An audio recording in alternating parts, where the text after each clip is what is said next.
Will Open Ball Championship, U.S. Open 9-ball championship. He sponsored their tips and sports Hall of Fame. Here to the Badly Beauty and Mason Parker.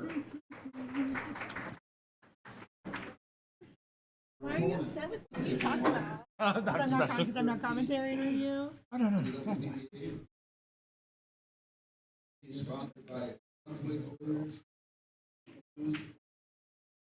Yeah, what was the position about it? I kept saying, oh, you guys are trying to walk. Right. So I was like, don't leave. Table. First 2000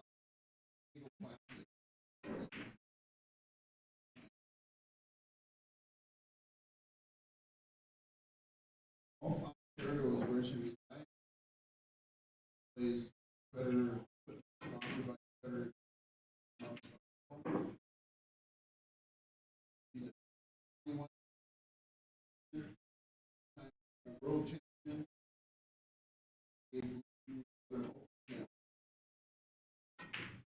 He's a bombshell. Brittany Bryant. Her opponent played the table, resided in Scotland. Number 1, rated WPBA currently 6. World 2.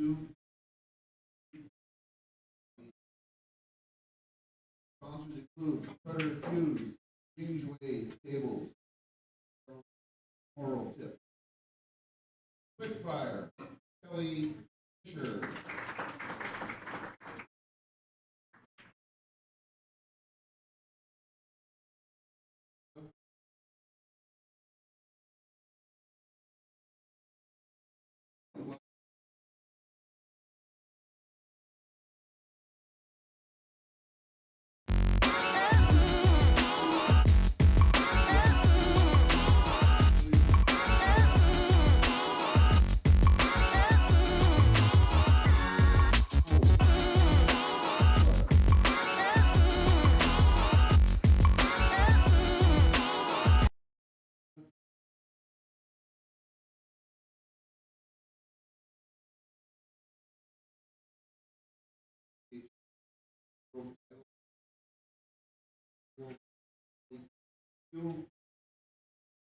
Over as the past. Well, winning the first half of the field, table 6, and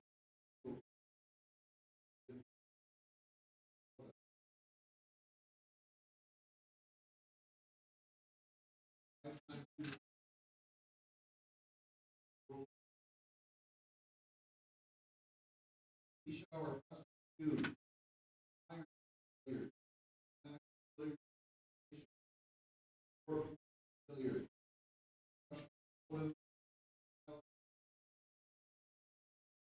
other apparel, Wu Chen Billiard Club, just dance. Grinder, April Larson. Our local York first tournament 2024 earlier this sponsor also each our teams pool out here 14 Rachel Lang. It was 7 right here in front. Westville, Indiana.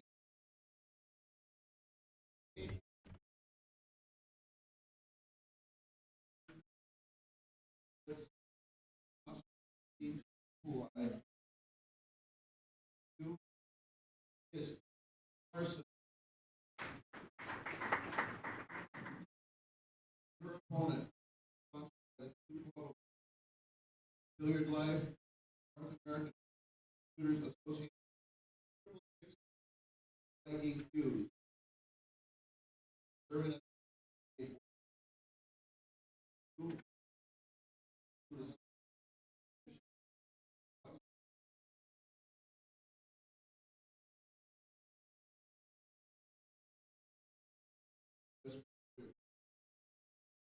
Croatian sensation, Angela Janik. Moving back to table 11 on the back wall, from Citrus Springs, Florida.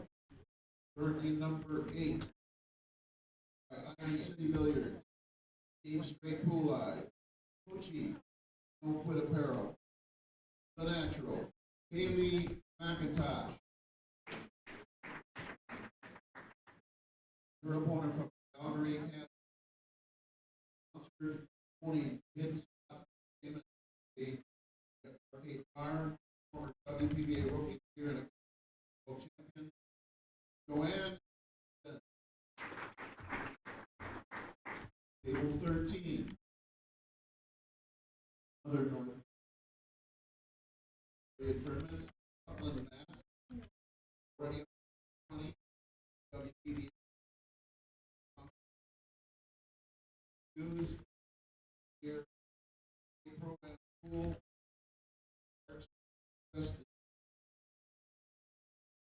Ashley Benoit.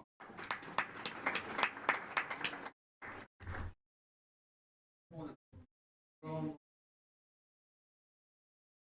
Predator 2022. Has spoken to Lisa Chet. And in the corner on our second screen table, Virginia, District number 11.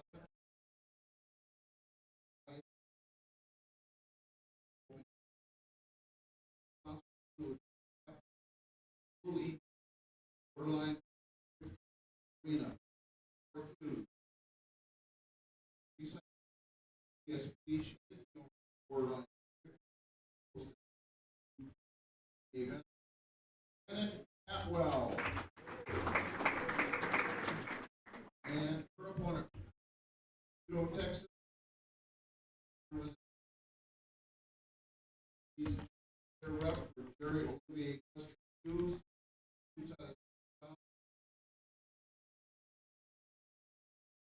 Is Michelle Cortez.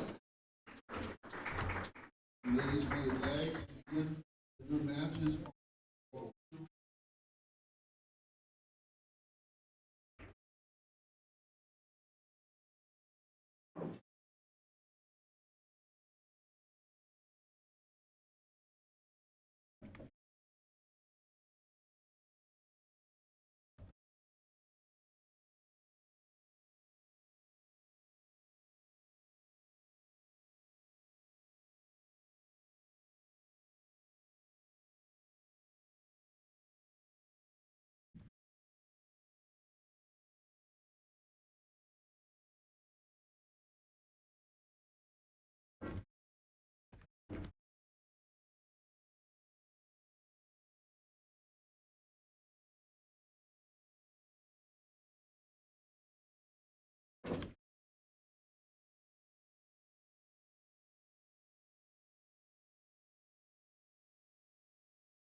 Good morning, everybody. And welcome to bonus table coverage of the Capital City Invitational. You are watching the WPBA, the Women's Professional Billiards Association.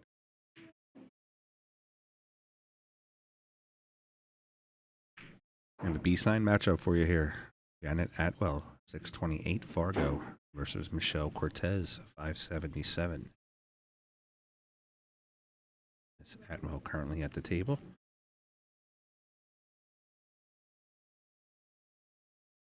I'll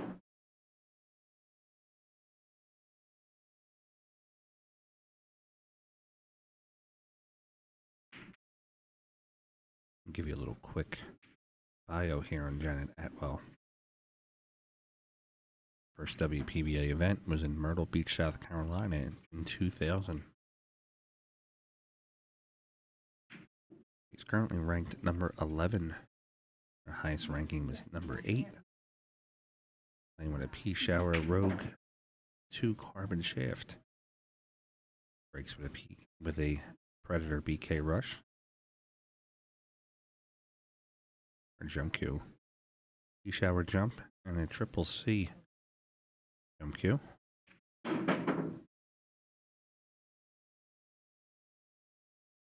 Uses a 3 seconds case. Her biggest achievements here in the WPBA with the highest finish of 5. Has multiple top 10 WPBA and state titles.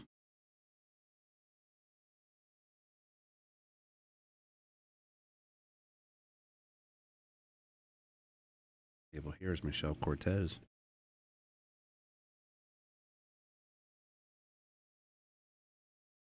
Uto, Texas. Her current WPBA ranking is 106. Pretty swell tournament here.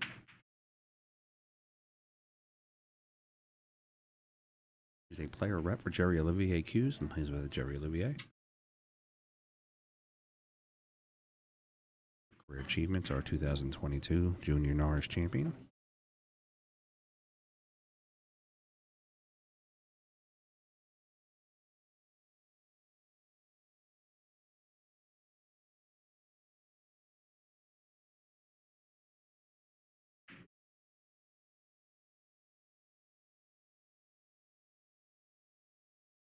Janet plays a strong shot there. She's going to leave the cue behind the 9 ball.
All right, everybody. Good afternoon.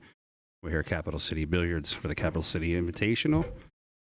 This is Frank Miletti here, the cue ball from the pool hall. We're going to have some great commentating coming up here in a few minutes. We're going to have Pia Filler versus Wu Chen, and we're going to have Miss Ada Leo and June Myers is going to be your commentating team for these matchups. So please, if you can, like, share, subscribe, and make sure that you get this out there. These are some of the best players in the world for free right here on YouTube on WPBA. See you in a few minutes.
Hello, everyone. This is Ada Leo, the Iron Maiden, along with my co-commentator, June Myers.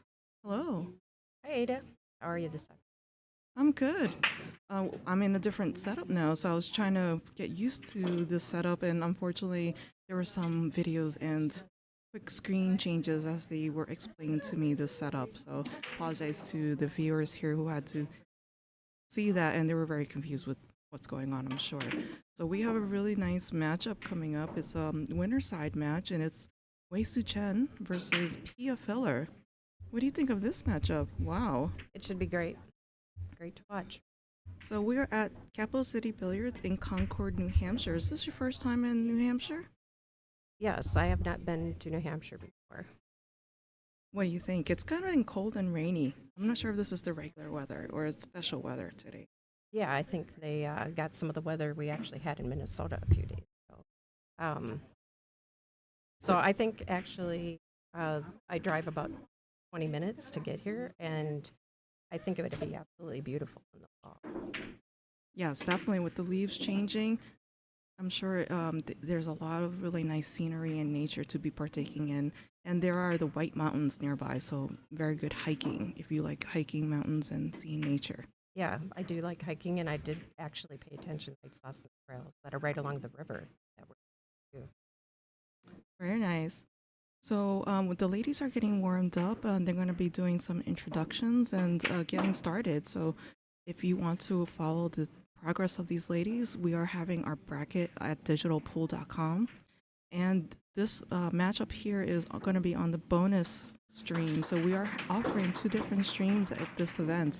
So you could get to see really quality playing from the top ladies of the US and also in the world. So let's go over some match rules here while we wait for the introductions to start here. So our match rules are: we are lagging for the first break. It's an alternate break format. The 9-ball does not count on the break in the bottom 2 pockets. There's a 3-point break rule.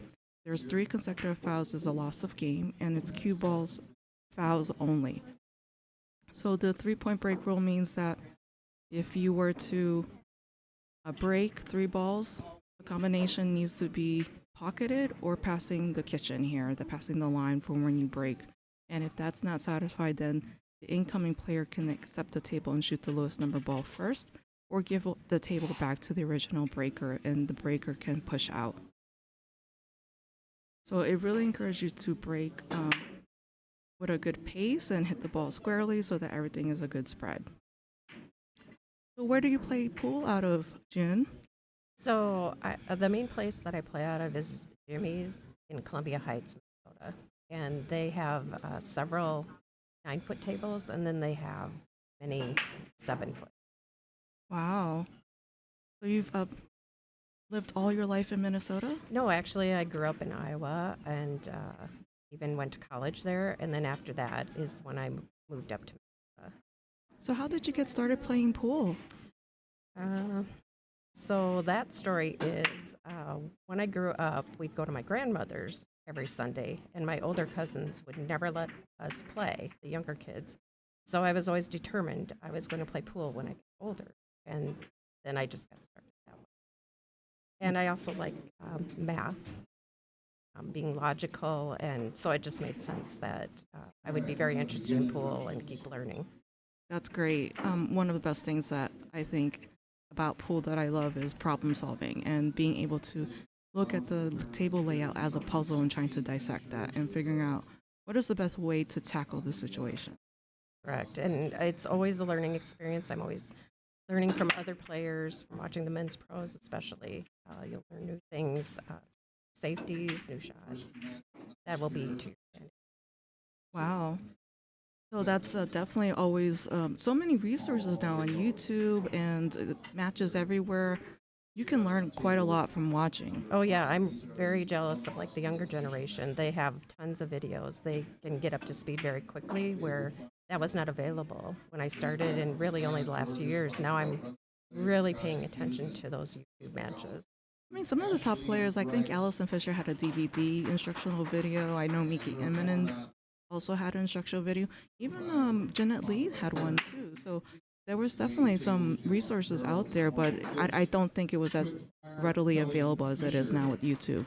It's almost too much information though. Oh, think that. Okay. Yeah, I have some students come up to me and they ask me, you know, I am teaching in Play Hoboken in New Jersey, that's my sponsor, and I'm focusing on a lot of beginner players.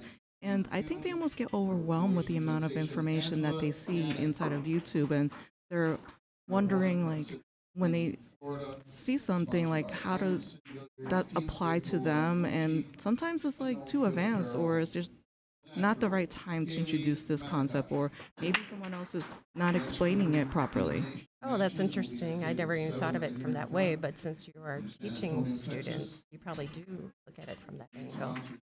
Yeah, because I think teaching students, and I'm sure you've taught students as well, you have to make sure that they have a very solid foundation. If you're just starting to see some crazy shot on YouTube and how to replicate that, and you don't have a good solid foundation, that can easily fall apart under pressure. So it's really important, I think, to, you know, if you can afford it and have the time, to get a coach to help you get started and establish those foundations. One good thing about the YouTube matches is there's always commentary to explain some of those things. Maybe a beginner won't catch on, but yeah, that's really nice to also have commentary. Yeah, for sure. Oh, I see Carly McGee's in the chat. Super fan Carly McGee. But your girl, Kelly Fisher's not playing in this match. I guess you are supporting all the players, and always appreciate your presence and support for us ladies. Oh, hi, Carly. So wanted to mention the sponsors for this event. We have quite a bit of sponsors. I can click on this mouse thing better. Undefeated. Oh, this is a challenge. Okay. Table number 1. Vegas.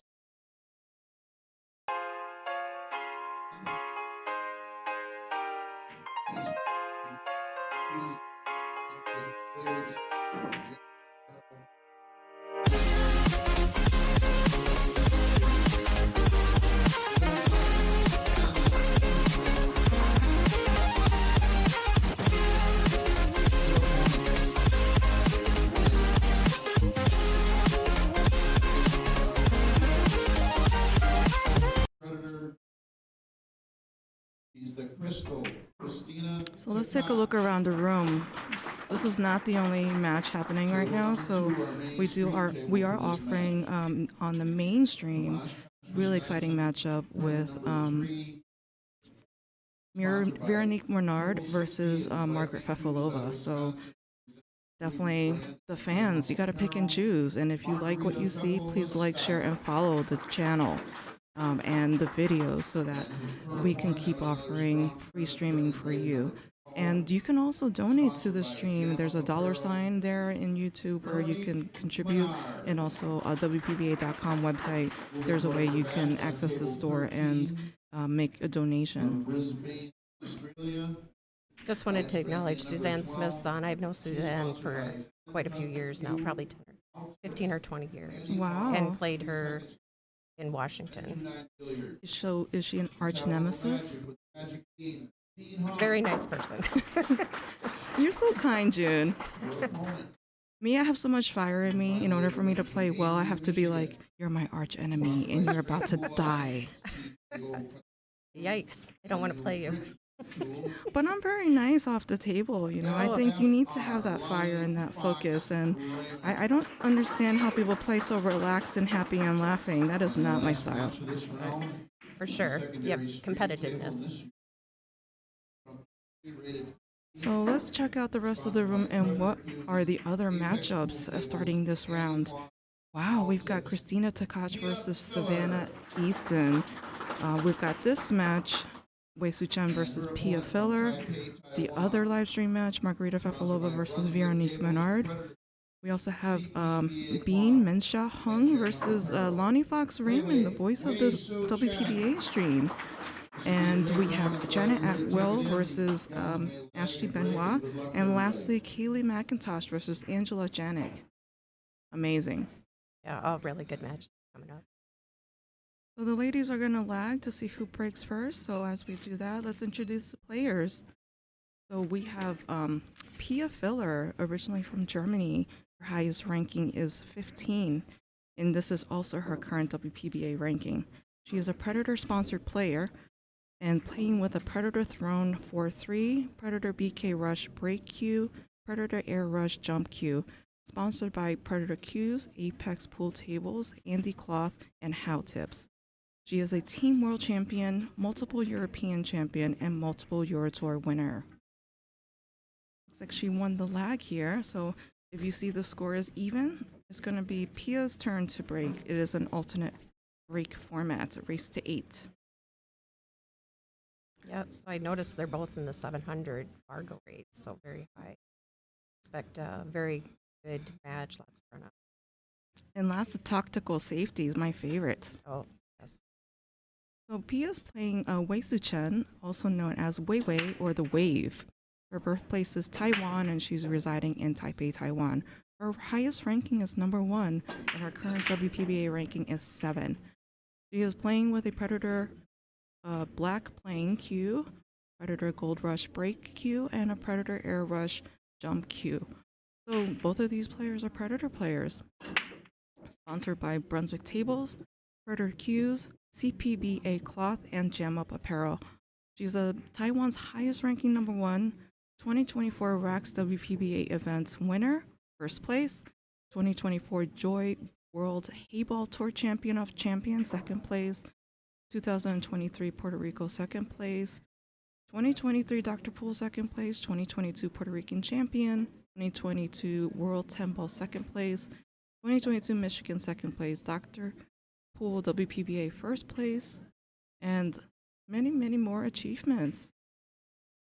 Yeah, so a great break by Pia right off the bat. Made 2 balls and then left herself a great shot for 1 ball. Wow, everything's spread open. I Yeah. expect a run out in this situation. Yeah, very nice.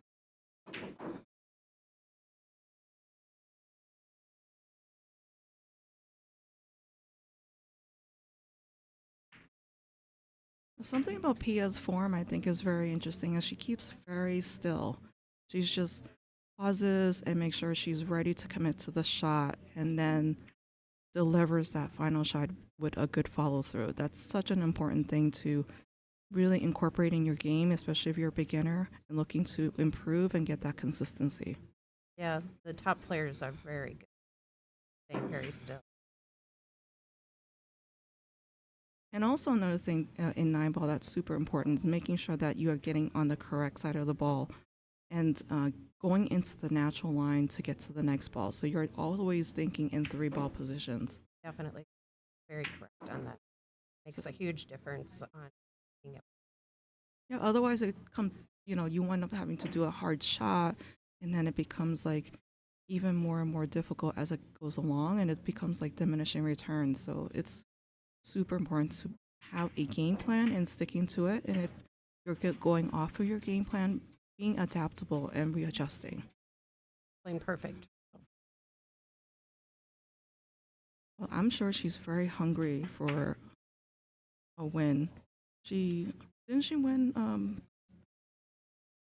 She won, I think, something. In a WPBA event? I don't think so. I think she made it to the finals, right? In Denver, Colorado, and Margarita won that. I guess I'm not sure. Yeah, I need to do my research a little bit better before I join the booth. Well, Pia has drawn first blood now, 1-0. Yeah, definitely a great break, great run out. It's so important to have a really good break, because you see how easy it made it that she just had to make a roadmap and then just stick to it. So how are you liking this 3-point break? Actually, it's been great for me here. The cloth is fairly new and the tables are fast, so I think the majority of time I've been successful at doing it. That's great. And we are using for our template rack, the Perfect Rack out of Canada. And that is a pretty new rack, kind of a thin plastic, very durable. It's been keeping the shape of the break and really well and helping to spread the ball. So Yeah. yeah. Oh, sorry. So yes, so far we've used a couple different racks for the WPBA, and this is by far my favorite. Really? Rack. Yes. Yes. I think the balls don't get stuck on the rack as often, and I think they break. It keeps the form really. You don't have to worry about bend. Yeah. That's super important, especially like if you want to, these things are not cheap. You have to invest money and make sure you have consistency. So to be able to have that level of consistency is really important as a pool player. Oh, there's some tricky situation here. She can elect to push out, so Yeah, her table isn't quite as nice. But yeah, that'll definitely little strategy. you're thinking that Pia's gonna resave or try to do something. I don't really see it as something that is a good shot. Yeah, I can't quite tell which piece. I would play maybe a simple safe where you send the 2 ball to the top short rail and then keep the cue ball on this bottom short rail, kind of a separation save. Oh, we have someone in the chat saying that she can carom the 2 off the 8 and make it in the side pocket. Oh, I guess it depends. It's a little bit hard to tell how far up the 8 ball is. Yeah, it looks a little bit. That's an idea there. I mean, Yeah. I think that's very doable if you hit that correctly. Little close. Oh, Jean, if you could please be closer to the mic. We're using these boom mics, and I'm used to using the headphone mics, so you have to place your mouth in a certain direction, otherwise the audio is not as good. Thank you for pointing that out.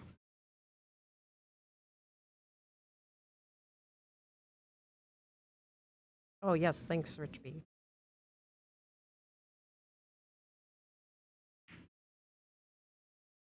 So it looks like Pia gave it back to Wei Wei. So. I was wrong. She made it perfect. Except she hooked her there. I don't think she hooked herself, more like Oh, you're correct. she's got to be careful with this ball, like to avoid scratching in the side. So this is definitely a little tricky shot.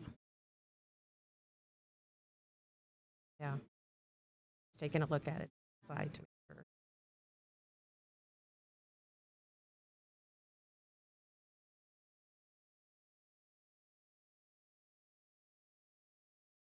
Another thing is we don't want to talk too loudly here because the match is playing right in front of us.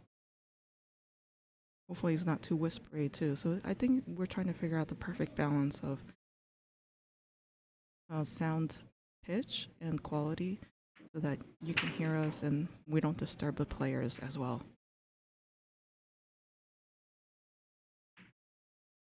Oh, very nice shot.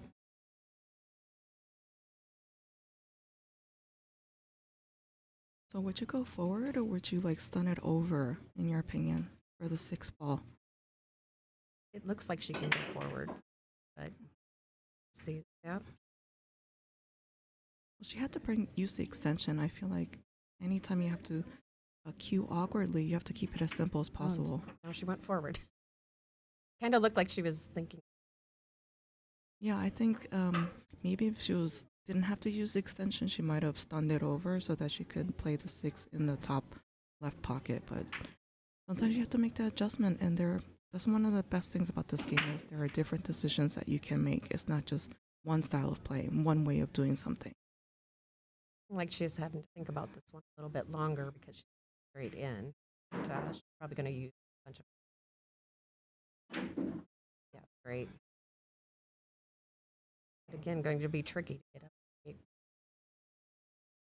I think this is natural position. She's just going to go like one rail and use maybe some right spin.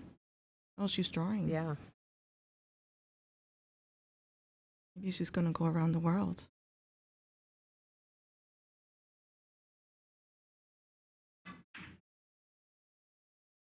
So I was mentioning this earlier. If you hit the balls in the pockets pretty firm, they sometimes pop out, and that is actually what happened. Yeah, I've hung several balls in this tournament on this table and noticed that if you don't have a very smooth stroke and maybe even punch it a little bit, not purely, it just winds up being rattling in the pocket. So very sensitive, these pockets on this table. This is a Brunswick, someone told me yesterday, Black Hawk Pro. I think it's what it's called, this model.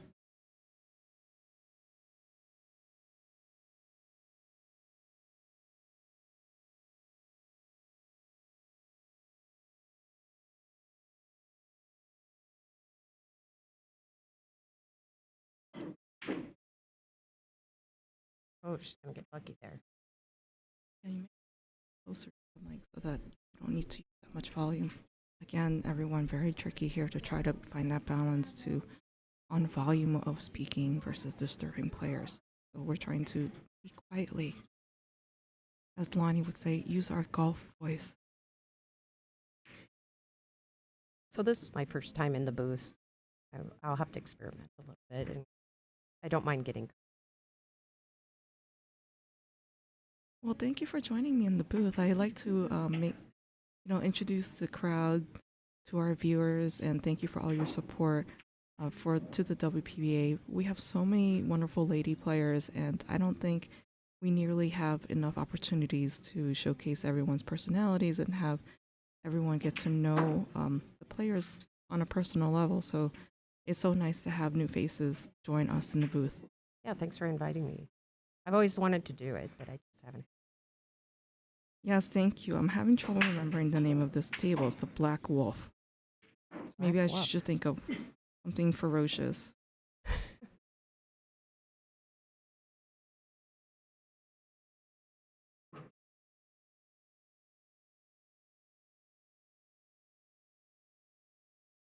Thank you, Jude, for helping. Jude, I've known you for a long time now. He's originally from New York, now living in Texas. So sometimes when I get out to Texas and play pool, I do see you. So thank you for supporting pool, as always. So everyone, please like, share, and follow the stream so that we can continue to provide quality streams for you for free. And drive up that engagement. You know, we also need to be monetizing. So please, if you're in the chat watching, please hit that like button. So I just wanted to let everyone know that we do have one more stop in the WPBA tour calendar, which will be the Dr. Poole Jacoby Invitational happening December 11th through the 15th.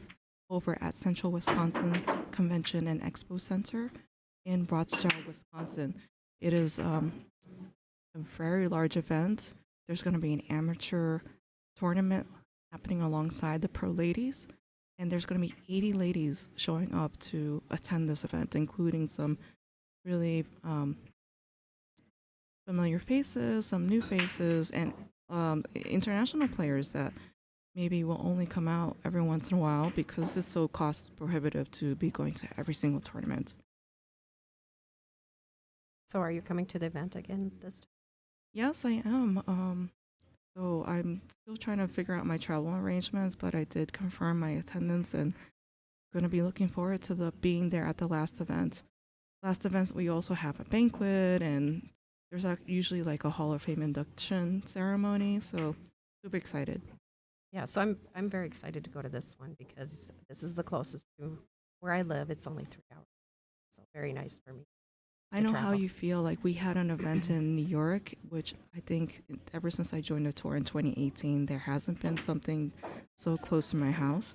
And it was wonderful to not have to be on an airplane. I could drive there and, you know, I mean, traveling wipes you out. So I don't know how these ladies do it all the time, especially these international players. Yeah, definitely. It's very tough to travel many hours plane and travel to different time zones.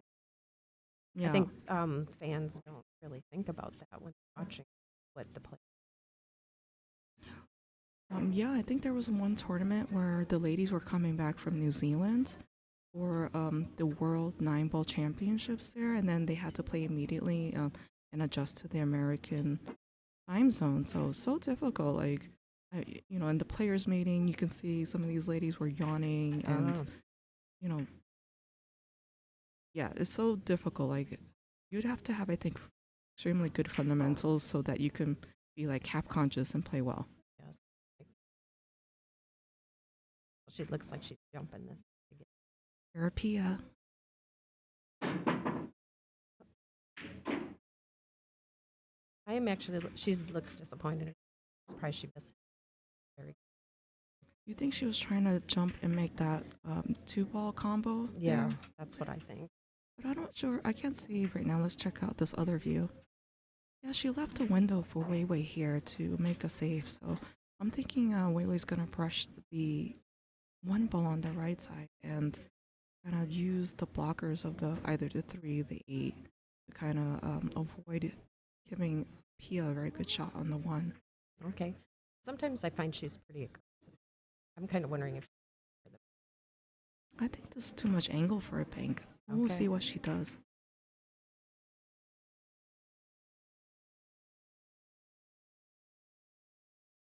Yep. And a very good shot. So, Yeah, I've seen Wei Wei do some really tactical saves on her opponents. She, definitely you need to be able to not just be one-dimensional, like shot making. Of course, you need at the end of the day to make all your shots, but choosing the right time and opportunity to go aggressive versus defensive is key to playing well. yeah, it does seem like at the beginning, sometimes they'll play a little. Another great shot. I mean, she left Wei Wei the kick opportunity here. But can Wei Wei kick and resave? Some of these top players, the table's all open. They're going to be able to run out. Some people really need to understand that it's just as important to learn how to kick and resave at this level. Yeah, they're very good at it too. Rail kicks.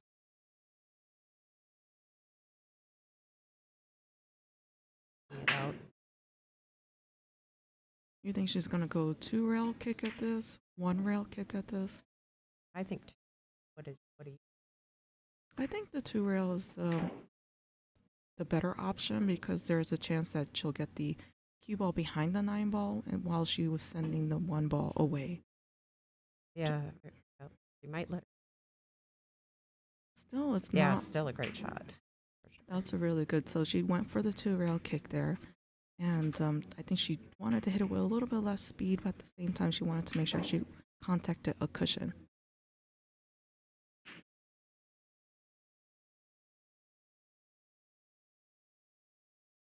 Well, these ladies have the tables down because the first few shots I did safeties for, I was always overrunning the ball.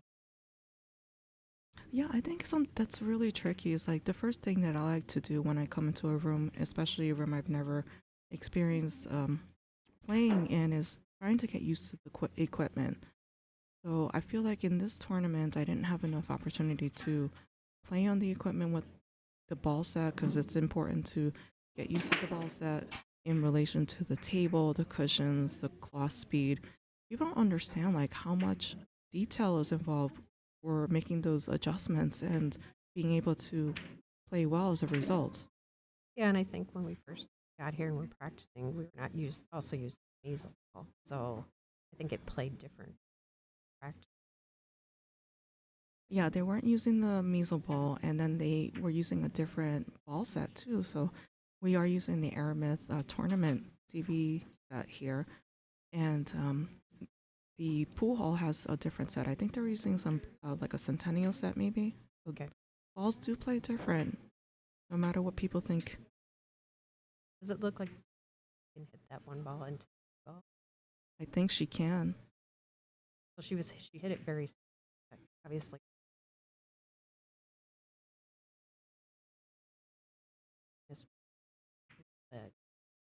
Yeah, I think Pia can overcut this and sneak the 2 ball in and then leave the 1 ball by the pocket so that she has the same, shooting into the same pocket.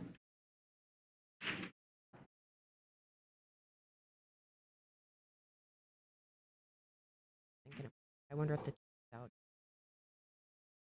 or she's afraid about carrying.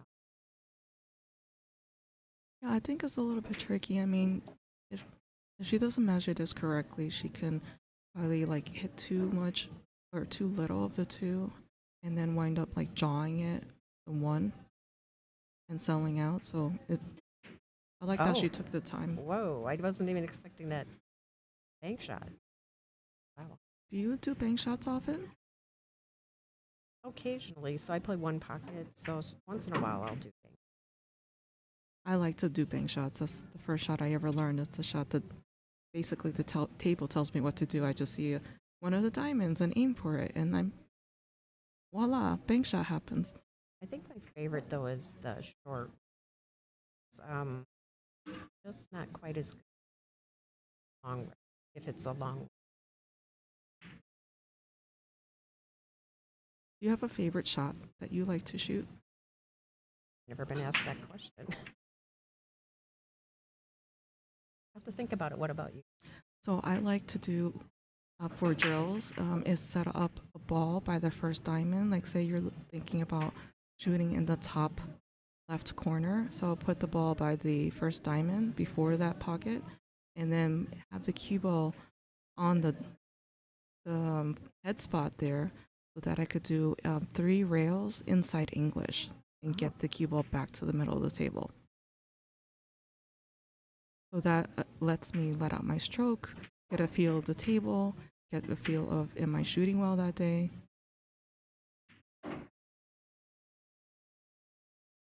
I think my always go-to is like throwing 3 or 4 balls. So very good player taught me. Like when I was first starting.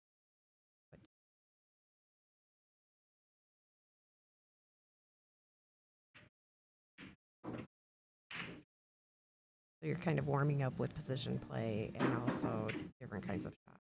Yes. So then after I move from the 3 rail shots, then I'll do like some stop shots, kind of test myself out and figure out like what kind of day am I having? Because I feel like sometimes I'm having a bank day. Sometimes I'm having like kind of a cut shot day. So I know you're supposed to be consistent across all the different types of shots, but I feel like personally, there are certain days that certain shots just come easier for me and other days where I'm really struggling to do a certain type of shot. Okay, so change it up depending on Yes. what you might the shots. Safety. Okay. Yes. Well, I definitely need warm-up time. I don't know how people can play well immediately. So I would say the first 2 racks, I'm feeling the table out, feeling out, how am I feeling with shooting. and then I will work from there. Wait, PS She is. ready to go ahead. I think all that international traveling that she's been doing and playing in a lot of different events have given her that exposure to elevate her game. And that's something that I think people don't realize is like, in order to elevate your game, you have to surround yourself with people that are able to play at a much higher level than you are so that you can see like, oh, there are certain things are a possibility. One thing I have been noticing about the good players during this event is, like you just saw Pia do, they'll run from one rail to the other. They don't try to stop the ball. They actually hit the rail and come.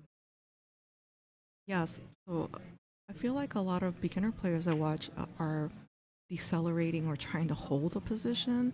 And it's very hard to do that in 9-ball. It's almost better to just let your stroke out and go an extra rail to get that position. Hello, Randy. Nice to see you in the chat. I am playing in Amsterdam Billiards Club on Monday nights straight pool in the upper division, and straight pool I think has helped me in a lot of different ways. I'm not sure if it's necessarily improved my rotation game, but it definitely helped me see some like lock up saves better, dealing with combos, you know, kind of how do I break up these little shots, because I think straight pool is very contained, where you're only working with half a table. It's a very good break by Wei Wei here.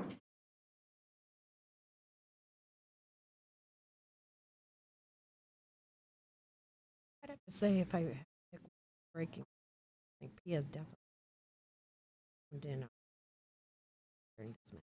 Yeah, I think so, and she's not giving Wei Wei many opportunities to shoot because she's playing very tactically, and I really appreciate that. As you can tell by the score 3-0, but it is a race to 8, so a lot of things can happen, and the momentum shifts will be going up and down. So we'll be curious to see if Pia can maintain her lead or if the tables will be turning more in Wei Wei's favor.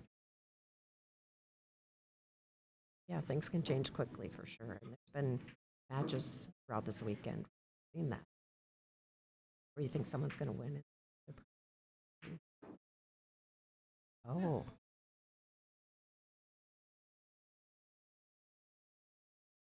Did she try to go for the double bank? I'm sorry, I like looked away from the screen for a second. just bank it to the 5, I believe. It's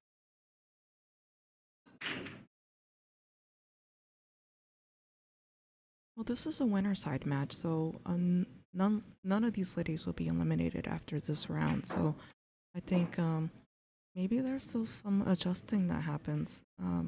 We are in day 3 of this event. You know, we have the final 6 coming back tomorrow, and we will see who's going to be emerging a winner at the WPBA Capital City Invitational.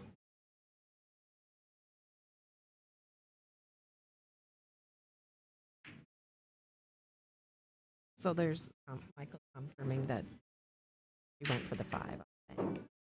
Oh, thank you so much. And after this rack, I'm going to show everybody the scores for the other matches around the room.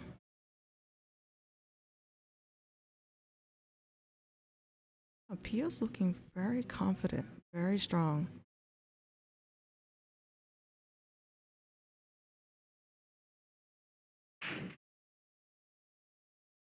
Well, so someone thinks that it's going to be, if Pia wins, it'll be hard to come back. So one thing that is different about the WP is that we alternate.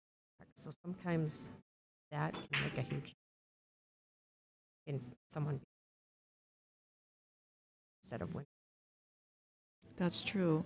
This alternate break format kind of ensures that everybody has a chance to keep their serve, right? And, you know, do the best that they can with breaking and running. So it really depends on, like, how good are you breaking? And I feel like in this match, Pia's breaking a little bit better than Wei Wei at the moment. Just playing really. It seems like she's the tables. So June, when did you get started on the tour? So I officially started in 2014, and my first event was in Michigan. It's Do you have a favorite venue that you've played at? Oh gosh, I haven't been asked that either. So what's nice about playing in all these different events is they all seem kind of unique. And I will have to say, my favorite thing about being here at this event is it seems like everybody is very, very excited to see the women here. And one other thing that I think is worth mentioning is that Jeff, the owner, is here the whole time and interacting with players, getting to know. I think that has been great. Yes, there's definitely a lot of support and love for women's pool in this room. I definitely appreciate that. Well, so let's take a look around the room at the other scores going on. We have Christina Tkach 3-2 over Savannah Easton, Margarita Fefalova 3-2 over Veronique Menard.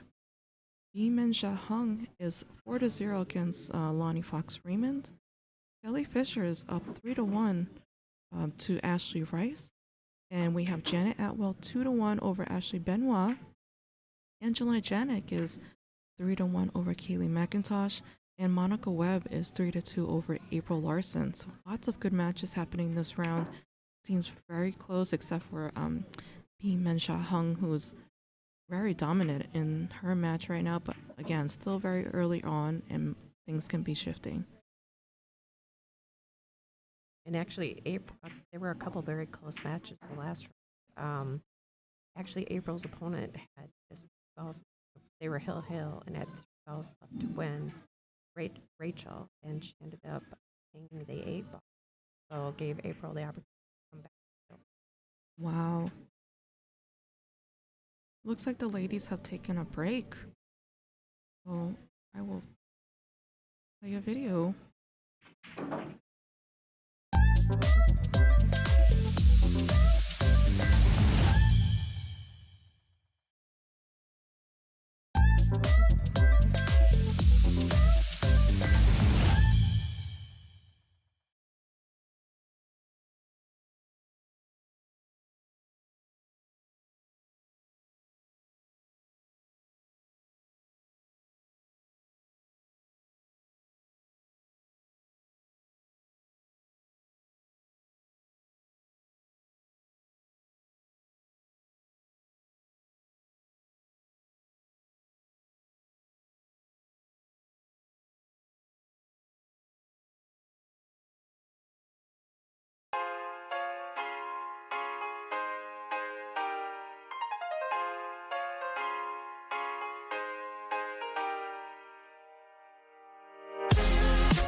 So the ladies are still on break. So there's a question in the chat about the colors of the live scoring tables. So the green means that they're on live stream, and the blue means they're not on live stream.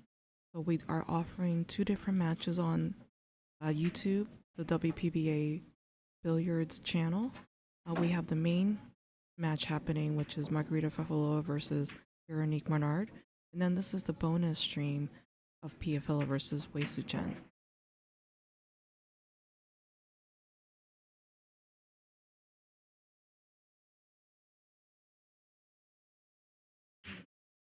So I want to give a shout out to our sponsors, the tour sponsors for WPBA Brunswick, or I'm sorry, is Diamond Tables, Aramith Balls, Simona's Cloth, Castillo Custom Goods, RJH Custom Cues. We have Big Family Custom Apparel, and they're our official apparel sponsor, The Perfect Rack. So many sponsors. Every event, I feel like we have more and more sponsors supporting us. So if you're interested in sponsorship, you can go ahead and go to the WPBA.com website, and we have a sponsorship tab. And please get involved, support Ladies Pool, and help us grow it. Add more money so that the ladies can have bigger prize funds, and perhaps we can have a stop next year in your area. It looks they haven't came out with the 2025 schedule yet, and there's looks to be 10 different stops or more. So looking forward to meeting more fans, interacting with you, and helping you get to know the ladies.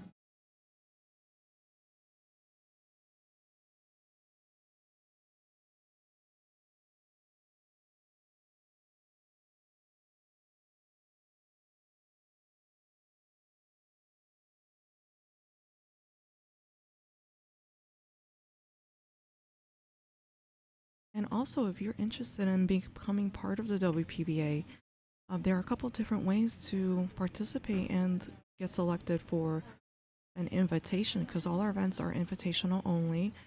We do have regional tours around the US that are affiliated with the WPBA, and they do run qualifiers for a spot for the next tournament or a future tournament. And then we also have promoter spots. So each location has a few spots that they give to local players. So that might be another way for you to get your foot in the door in WPBA. And then for those who don't have either of those options, they can check out how to join or how to get involved on the WPBA.com website and submit your information to our head office for consideration. So if you are interested in playing women's pool, you can do it if you put the work in, practice, and contact the right people. Yeah, I know a couple girls who have contacted the office, and then they do a video of them playing and then submit that to WPPA. I've got it. Because I don't think there are regional tours everywhere. I mean, we do hit the major areas of the U.S., but for someone that's living in some rural, faraway place, I can't imagine how they would be able to join if they don't have the ability to submit their information, right? Right, or else they just have to make sure to go something that does have a qualifier. Yes.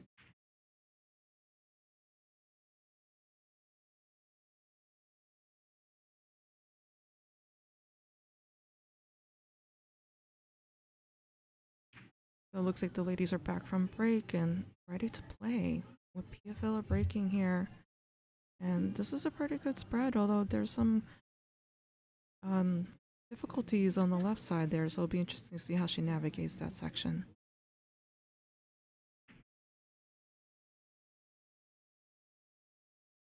She did a nice job there. She did.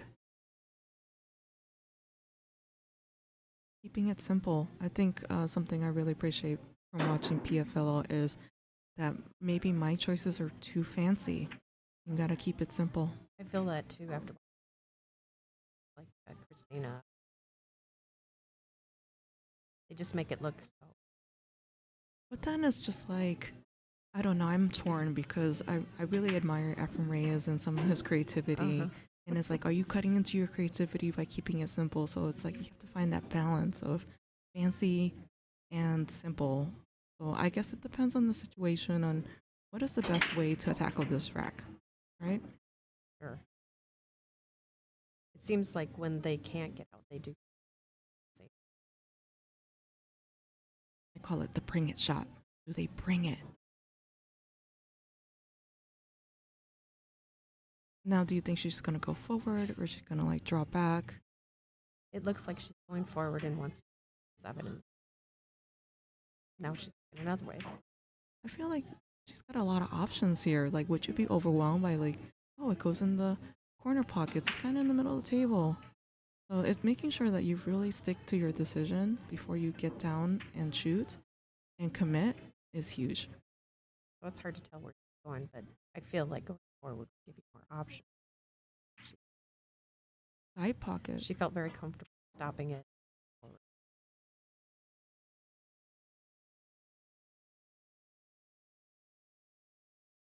Now she was looking like she's going to give herself a small angle there, get to the middle of the table with the cue ball.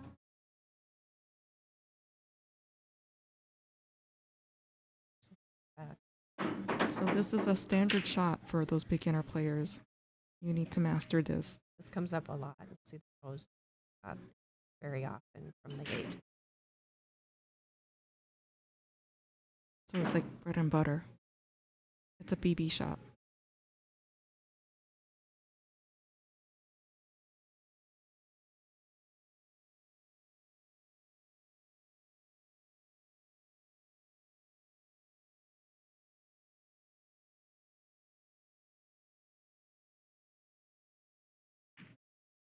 The one thing to note, and you could just see it right there with Tia's, one thing I was surprised about is the tables are set a little bit low. So you have to adjust a little bit to your stance to accommodate that the table. Well, as a short person, I really appreciate that the tables are this height because, for example, when I play on diamond tables, they're a little bit taller and I feel like I have to be uncomfortable kind of climbing over the table and shooting some of the shots. Yeah, actually, it's funny that you're talking about that because in Louisville, the floor was a little bit uneven, so some of the tables were even higher than normal. So yeah, I did not notice this. Oh yeah, I played on one table that definitely like came very high. You had to adjust. Well, Pia looks like she's still very dominant in this match. 5-0 at the moment. Definitely turning out. So we're looking to have her make a really great break and get herself on the board. Yeah, I think she really needs to get some.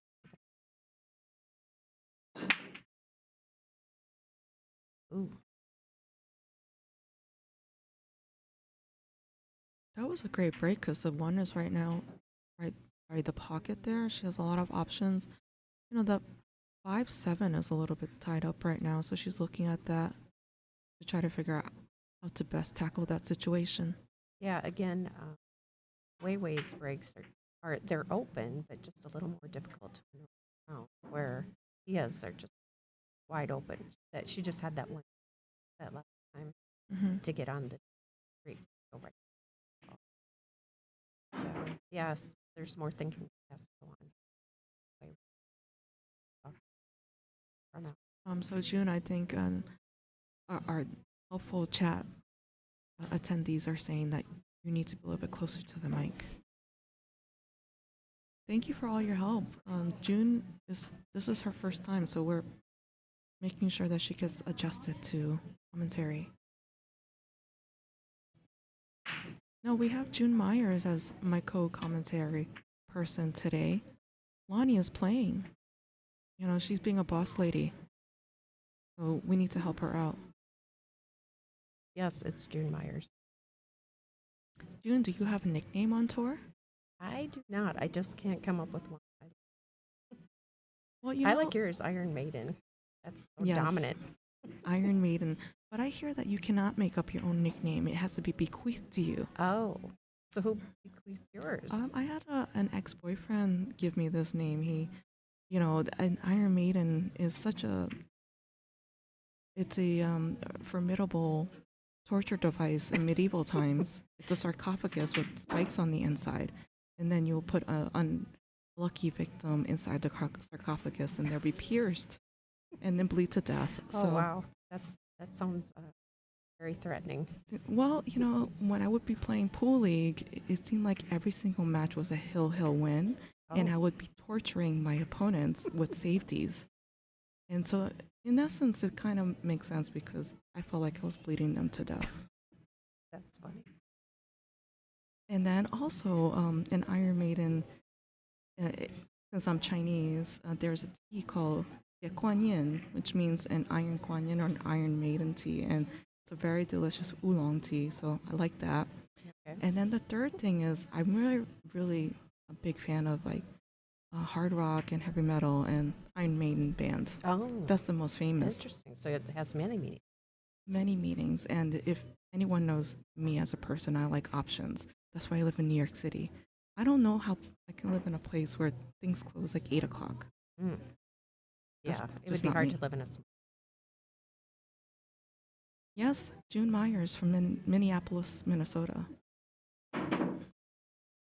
This is her first time in the commentary booth, so I'm trying to diversify our lineup so that the audience can meet a variety of players. Thank you, Carly. I appreciate that. Well, that section is still a little bit tied up there, the 5-7. Now, Wei Wei's like, Pia, you are going to have to deal with this.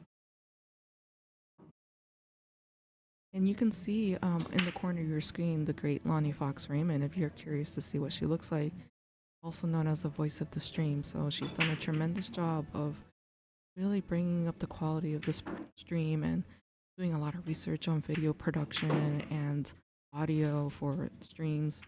So she learned very quickly, and a lot of it on her own and with the help from people like Frank Maioletti, who is helping us run our secondary stream. So I really appreciate all the support that we've been given and we are giving others when it comes to women's pool. Yeah, definitely. You can see a lot of YouTube matches, which go. Yeah, I like when they record me because then I could go back and watch what I did. And then I was like, oh, I made the decision. And then I was like, maybe I shouldn't have made this decision.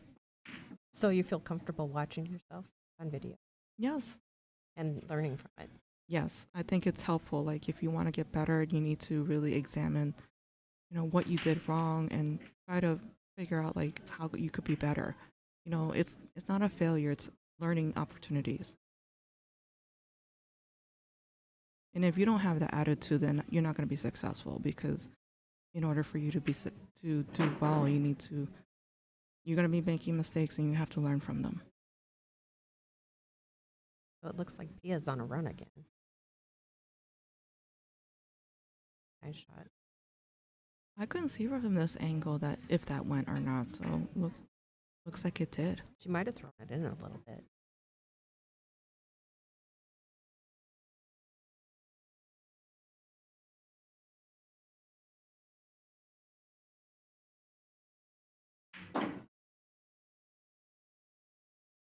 Everything she does, she gets great leave on it. So she can have natural get back on the other. So would you go one rail position into this 9 or a few rails around? Well, I think I'm like her and thinking about it, which is better, 1 or 2 rails. Looks like might putting right on it. I think 2 is the more natural, and then you can just like stroke through the shots. Gosh. Yeah, very nice. Yeah, that's something that I'm learning from these top players is, I think the beginner players will just tend to go for like a stun shot, stop shot, or maybe 1 rail position. But in 9-ball, like it's more effective and more natural to go multiple rails. Maybe it's a little too fancy. Maybe it comes to style and preference. I think they're going to go the way that gives them the best leave for their. Mm-hmm. And Pia puts up another rack, 6-0. What a dominant Wow. performance. I was not expecting this before we started the match. I thought it would be a very good match. Well, I think Pia has been getting a lot of top finishes lately, and I feel like with every finish, it's just giving her more and more confidence in order to maintain and sustain this level. So really, really happy to see her progress and see how her game has come along. So Yeah, definitely. great. Yeah, when they played that three-man team with Josh and the other German player, it does seem like she's come into her own where like her own person instead of being associated with Josh. Now she's considered a player, women's player. I also feel like she kind of, her body language around the table is much more confident, and you need to be confident to play this game. Like, I don't think that you're able to play this game well if you're being timid or, you're just kind of decelerating, or it causes you to, it's like with anything in life, you have to, have the right attitude and address the situation confidently. Yeah, definitely. Confidence now.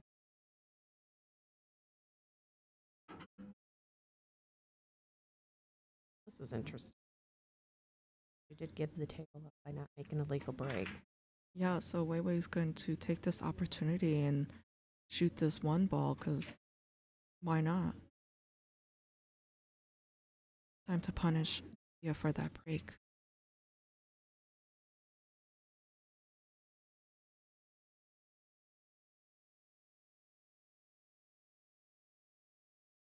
I wanted to remind the fans that, our next stop is going to be December 11th through the 15th over in Wisconsin. So if you're in Wisconsin, please stop by and cheer us on. It's so nice to meet all the fans in person. And then you get to see the different matches happening, which is a different experience than what you see in live stream. And then you can also interact with the ladies. Wow, that was a very unfortunate miss, but she got a little bit lucky there. She got very lucky there. She missed the shot and just is not looking confident. Totally the opposite. Yeah, but Pia doesn't have a good shot, so she's going to have to kick Okay. and resave. Yes. This will be a tough shot. Do not leave a shot.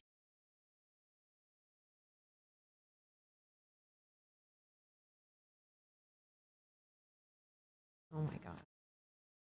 Oh, Oh, hoping for that shot. a little bit more pace, and that 5 would have gone in. We definitely need to see some confidence in the way here. Well, everything is all open now, so she has a good opportunity to get out and bring it. She needs to bring it now to get herself on the board. Pia is 6-0. She needs to stop this train.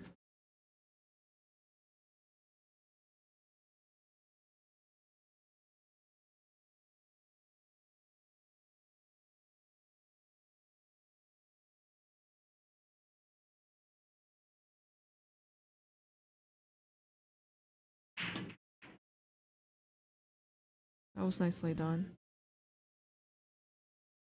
Now she's got to navigate around, pocket this 2 and try to set up for this 4. Yep. So would you think she's going to be able to draw it back to do 4 in the side? I think she's going to have to go forward and come 2 rails into the. I'm thinking she's going to draw. You think's forward. Let's see what she Interesting. chooses. Yeah, interesting. It did seem like she was trying to line up. You've got the other 2. Oh, It went forward, just I like thought she she- said. I thought she was actually going to go down to the rail and come back up, but yeah, that was keeping it simple. Keeping it simple. KISS. Keep it simple. I'm not going to say the other word because we're trying to keep a positive environment here. Well, if she gets the game, this should be confidence. But I still a little bit tentative in her. I think she, as soon as she gets on the board, I think it's going to be a different story. She needs to get on the board.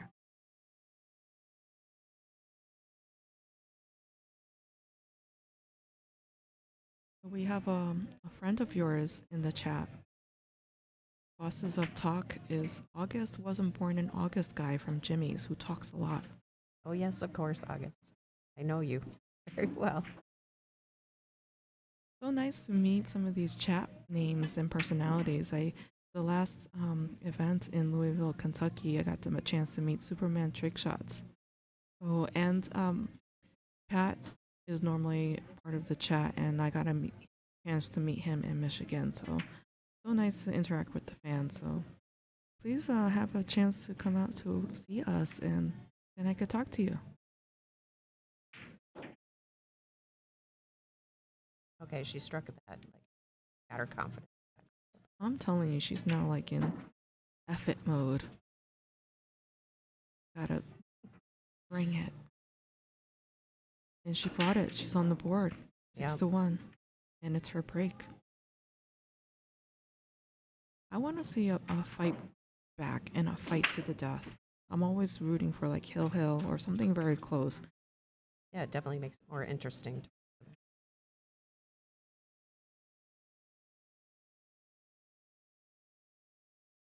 And again, this is just a surprise to me. Whereas I'm still thinking that the momentum is going to change, and we're going to see a much closer score. Okay. Now that Wei Wei has been gotten on the board, it's going to be a different story. So watch out. Okay. I hope you're all right. I would love to see. I know personally, I need. I feel like I have a slow start in the beginning sometimes, and all of a sudden in the middle of the match, I wake up and it's like game over for my opponent. I used to be like that. I'd get way down, and then I'd just be determined to, like I need to shoot better.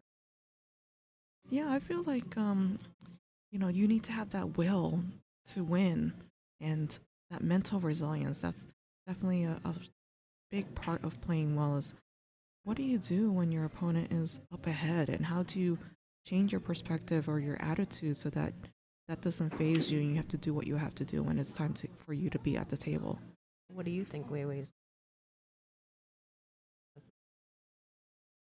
I've seen Wei Wei make very thin cuts like this, so I'm thinking she's going to cut it into the top right corner. It almost looked like she was going to go for bang.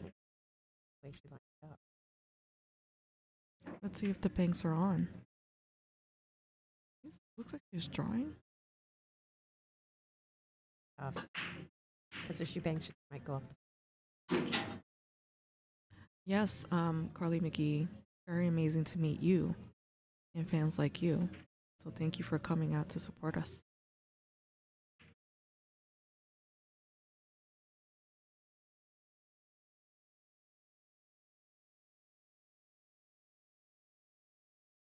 Oh. You think she was trying to make it horrible? I think she was trying to make that, but I didn't anticipate her having the 3-ball help her in that way. I didn't even see that coming. This is one of those, like, if I had, go to the videotape, rewinding 5 seconds to replay it, that'll be amazing. See how she did it. So this just means I have to go back in the future and check out the recording and see how she did it. And do my own homework on it.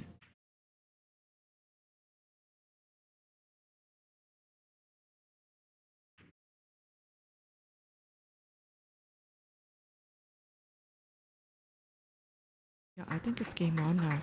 What do you think? Oh, she got a little of a steep. If I was playing this, I think I would bank it. Would you? But, yes. Okay. Like a two-way shot? Yes.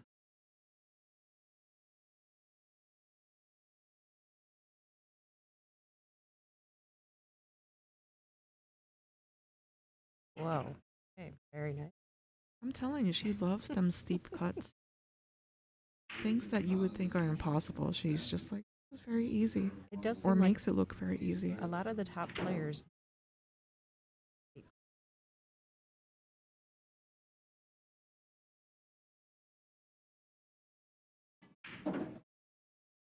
Uh-oh.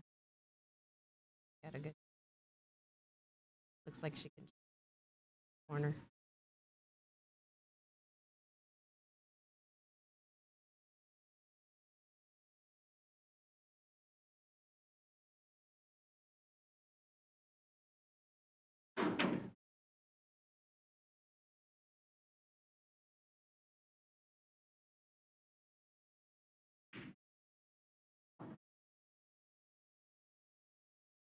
Makes it look so easy.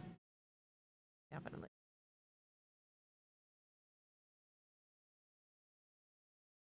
thing Savannah won. Yes. Wow. Beat Christina. Wei puts up another score, 6-2, closing the gap. Let's check out the room. What's going on there? Well, yeah, the match is over.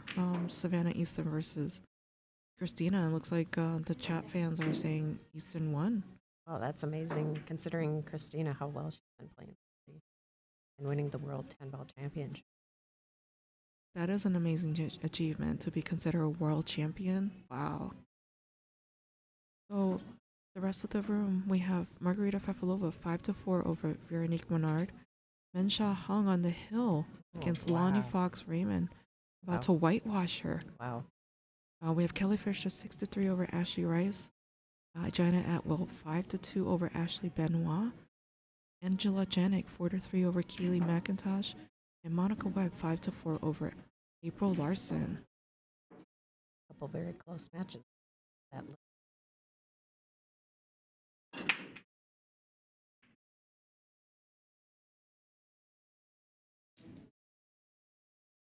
got a nice kick with that 7. The 1-ball. Yeah, that was a great break. Everything's wide open. I mean, the difficulty here is going to be trying to maneuver the cue ball to set up for the 2. So at this point, would you go like top left and go 1 rail, hit the maybe second diamond from this left side so that she could get position? Yes. That's probably the easiest way. I agree with that. I'm down on the left side. Yeah. So everyone, this is a winner side round, so no one that is playing in the room right now is out of the tournament yet.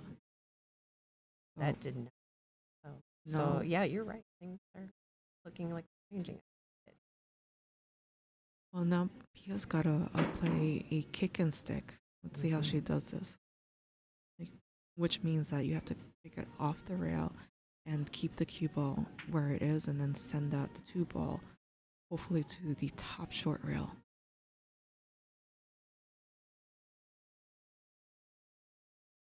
So this is very one pocket.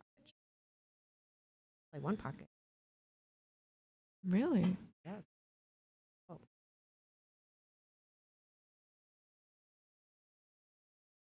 Like Wei maybe can see a little.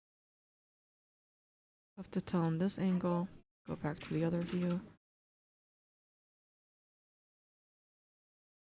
Off right by the pocket.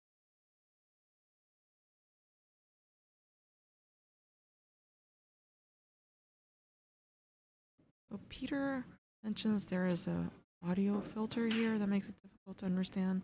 And maybe I'm too close to the mic. I'm not used to speaking to a boom mic. Normally we have headset mics. This is a slightly different setup. So. And we're also trying to talk very quietly because the match is literally several feet in front of us. So if we talk too loudly, it may be disturbing to the players.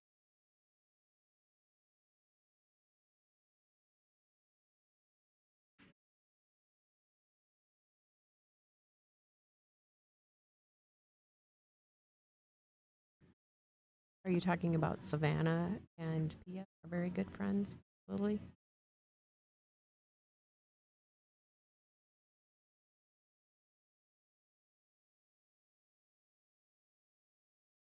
This is a tricky shot, so I'm glad that she's really taking her time thinking about what to do here. Yeah, it looks like she wants to come off the railing.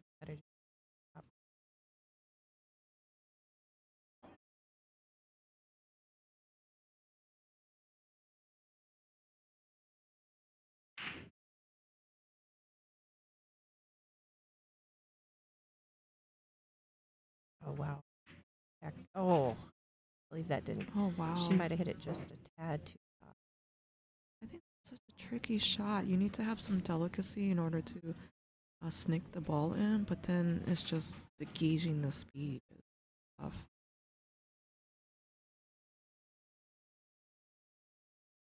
Oh, so they were talking 7 ball. Maybe she should trade 7 if she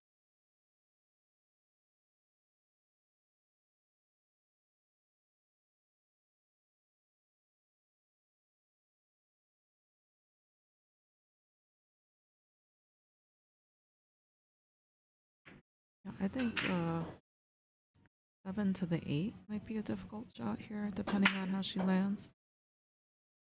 A little bit of a touchy. Well, this is also like in a little bit of an angle here, but I think that kind of naturally gets you over to the 4.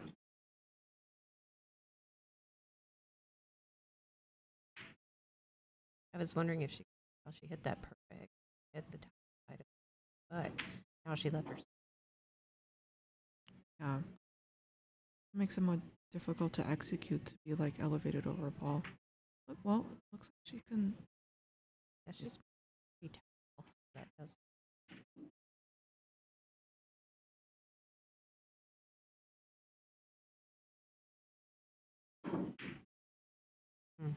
That's a- Yeah, that was a difficult shot in my opinion. Having to bridge over that 6 ball like that. Things are definitely slowing down. For sure. It's those couple. Way. I'd be curious to see if Apia decides to take her player break after the reset. People underestimate how important it is a break for resetting to take a break. Yeah, it's tough to do sometimes. When you just want to stay at the table Mm-hmm. or to win the match, finish.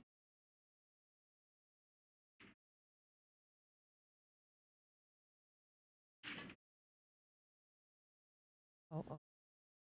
So it looks like she got the 7 ball in Yeah, so she's got to accept the bank. Or I'm sorry, this combo.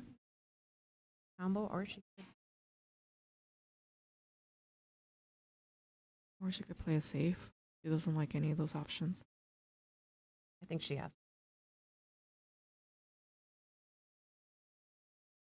So to answer my own question about when I got started on the tour, I started in 2018. My first stop was Emerald Billiards in New Iberia, Louisiana. It was my first time in Louisiana.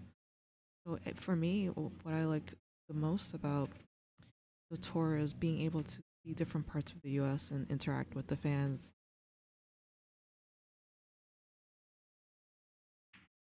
Oh, she did go for the combo.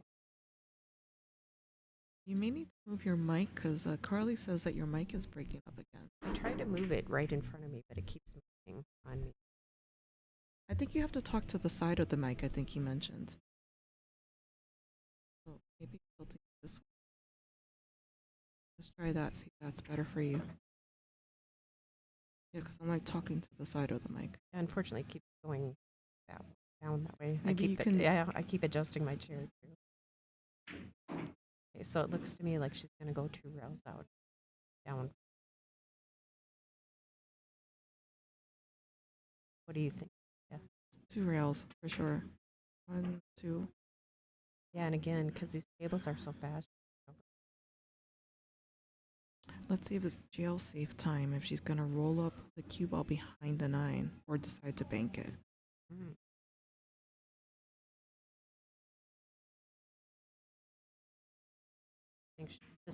I would say she definitely can't go for the side pockets. I've looked at the side pockets; are almost impossible. Those side pockets are very difficult. Yeah, at an angle, it's very tough. I forgot to ask the owner like what are the size of these pockets, but they seem very tight to me.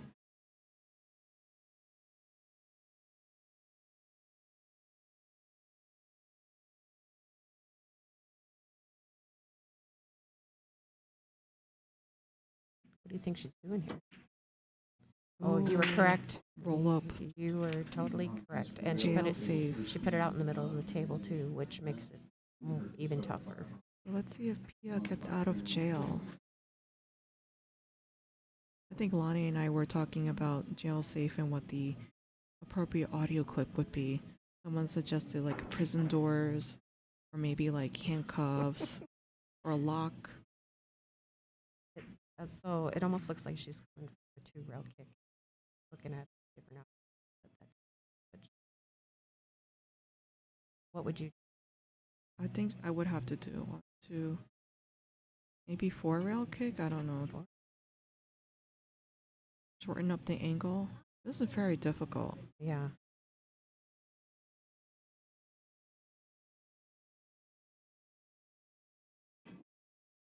Oh, wow. Oh, Oh, a no. scratch. Again, you were totally right. It does kind of the momentum is shifting a little bit here. It just looked like Pia was going to run away with it. Oh, different ball game. Yeah, I mean, it's so interesting to see, and this is not the first time it's happened. Like when I've commentated several matches where it looks like one player is going to run away with it, and then something happens in the middle of the match, and the tables will turn. Yeah, So definitely. it's so exciting, especially at this level, to see those shifts happen. And what do you think Pia's right now? She's feeling anxiety because she's not as smooth in her delivery as she was earlier. Okay. So that's why I'm very curious to see if she's going to take a break to reset. So far, she has her cue in her hand. So let's take a look around the room. Margarita Fefilova 6-4 over Veronique Menard. We have Kelly Fisher 6-4 over Ashley Rice. Janet Atwell 5-3 over Ashley Benoit. Kaylee McIntosh 5-4 over Angela Janik, and Monica Webb 6-5 over April Larson. Oh, definitely some close matches.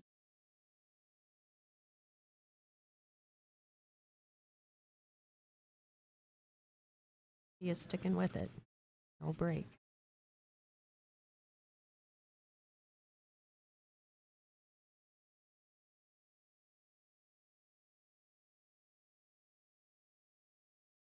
Maybe she's using Niels Fion's tech.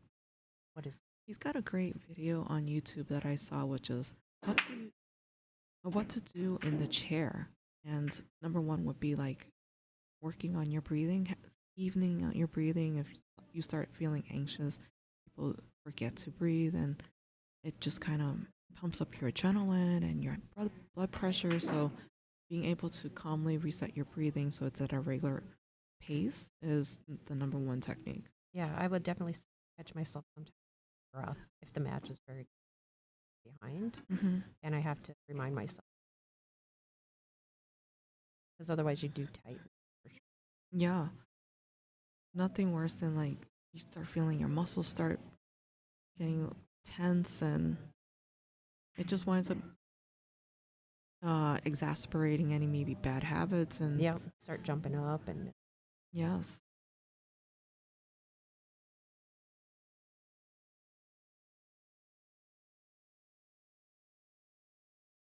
Yes, bosses of talk. That video was very helpful. I liked all of Niels Fion's suggestions for that.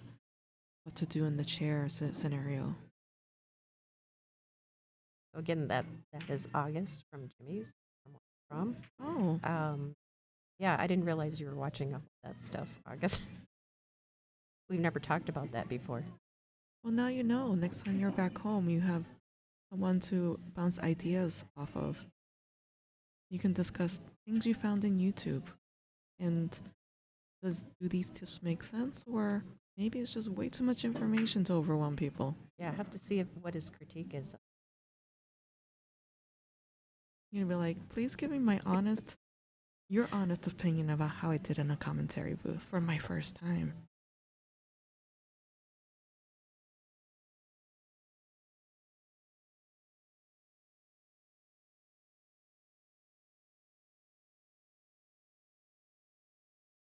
Well, it looks like everything is pretty open here.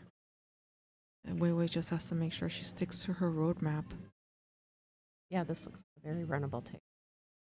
He makes the first shot.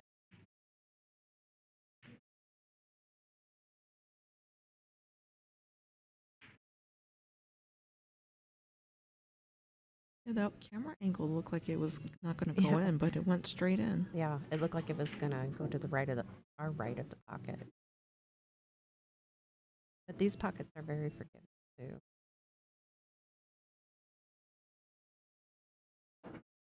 We're trying to be very aware of the players and not disturb them. So maybe I'm definitely talking kind of more quietly than I would say in our normal setup.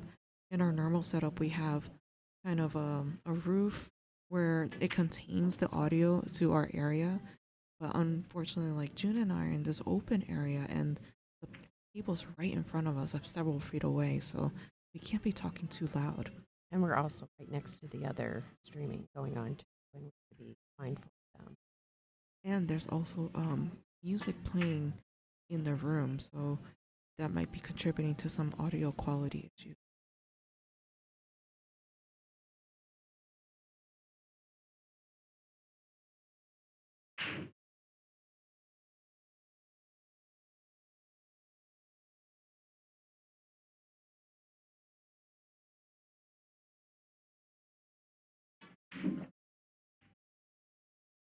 It looks like she's going to overrun this a tiny. No, she's perfect.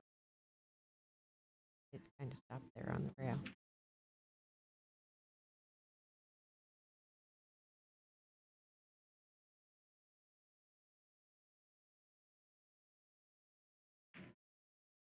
Okay, we got a match going on now. Yeah, she's closed the gap.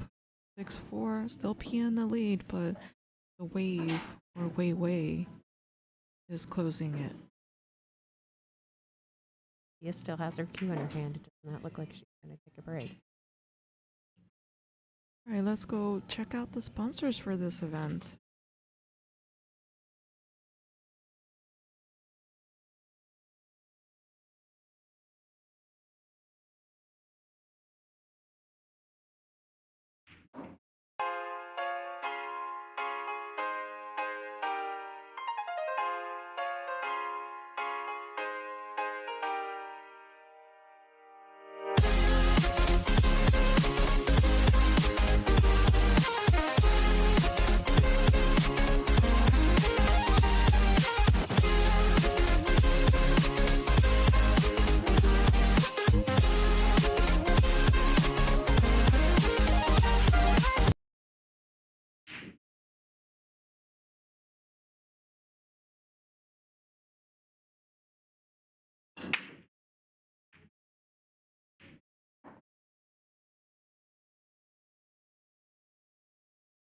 So challenge and right up.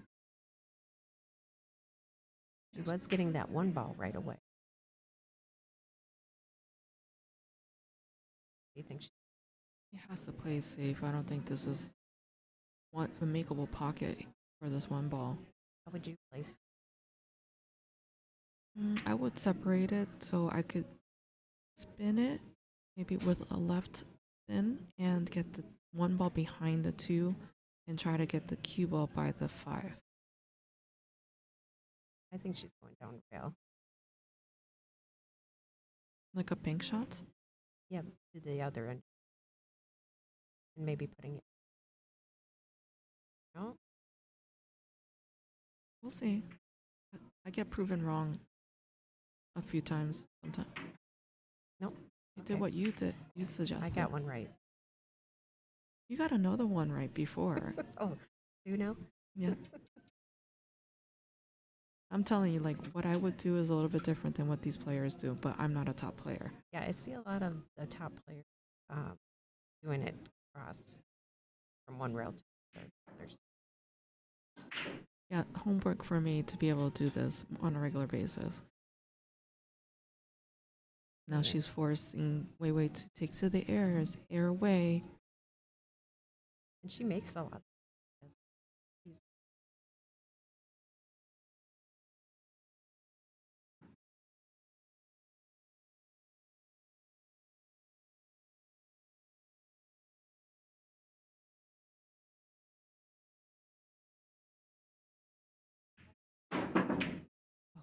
Very close. There's an opportunity for Pia to run this rack. Looks a little bit challenged from the because of those balls sitting. Able to avoid running into either the 8 or the 5 if she hits this correctly. I think she can come out of that corner. Yeah, pretty I well. think you have to spin it.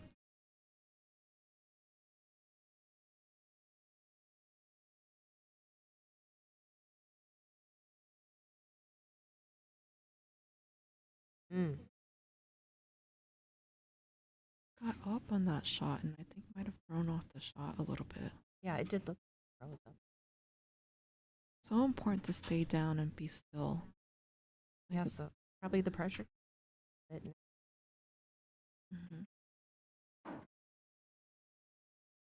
I mean, yesterday she played a phenomenal match against Kelly Fisher. She was initially ahead, and then Kelly made a comeback and then took the lead, and then Pia regrouped and won on the hill. Yeah, I was surprised to see her come back because at one time when I looked at Kelly, So Pia, I think, needs to dig deep and find what she did in that match and apply it to this one, and regroup and reset and bring back that smoothness that she had in the beginning of this match.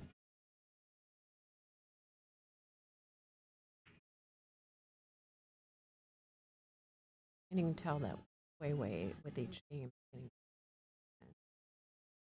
Yes, there's definitely a different quality in the way she's executing upon her strokes now.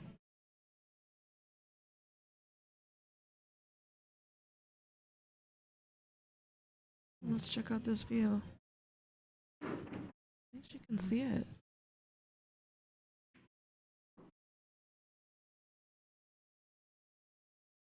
Guess she hit it perfect because now she can hit that 6 ball.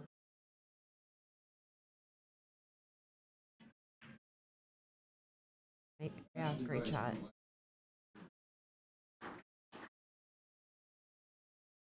Here's a side pocket tester. Mm. She's got to stun it over or draw back a little bit and pocket this side pocket. It should be a little easier since she's close. Oh, but it still saw it. It wiped its Pocket. feet Yeah. on its way in. That's what it looked like.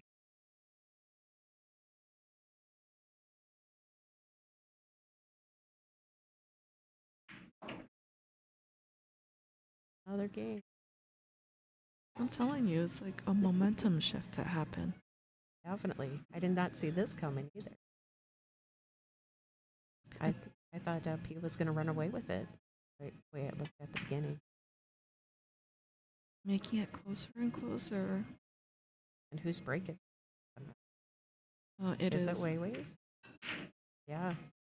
There's another advantage. She gets to break. All right, let's look around the room.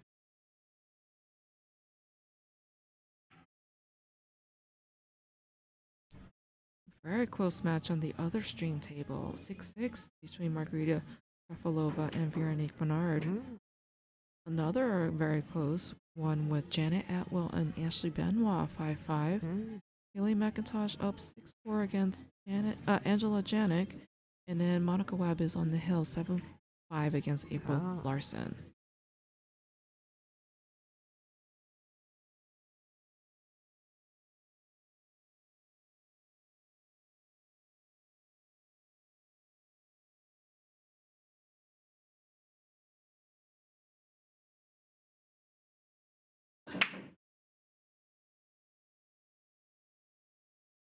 A great break by Weiwei, but unfortunately she is not able to see this one ball. So we'll assume that.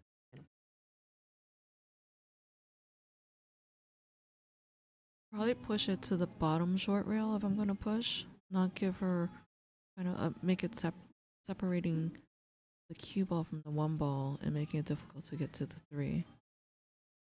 She almost acted like she could see. Or she might opt for a kick and stick from the back rail. Let's see another view. Yeah, it seems a little deep, but you're right, she is. It's a little, For a kick and stick? yeah. Gonna have to spin it to Mhm. do that.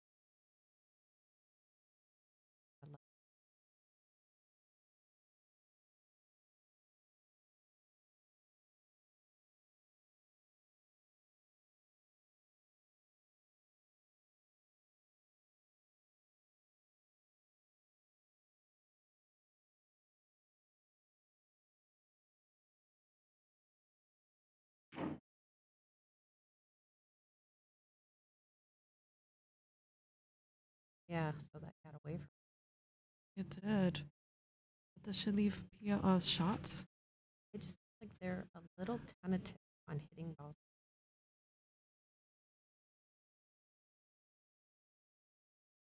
and she has to worry about this.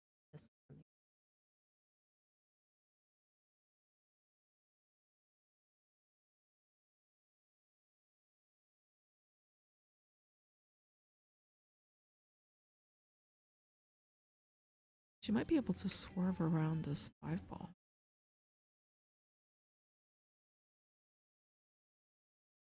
It's a little from the angle of the camera.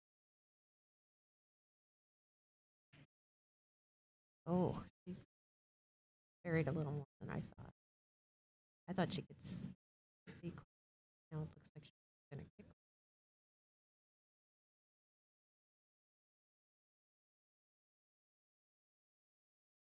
And actually,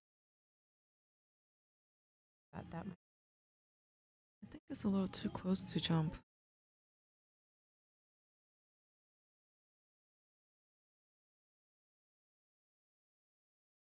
Thinking about it.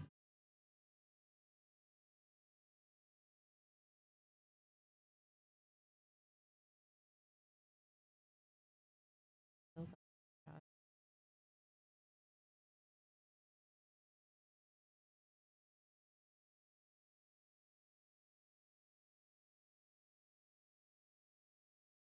Oh, I should get lucky here. Oh, I am really shocked. Yes, it looked like it gets. I think she hit it too hard, and then it changed the Yeah, it changed there. It didn't come back with the angle. Mm-hmm. Yeah, I was searching for the word, the angle, yes.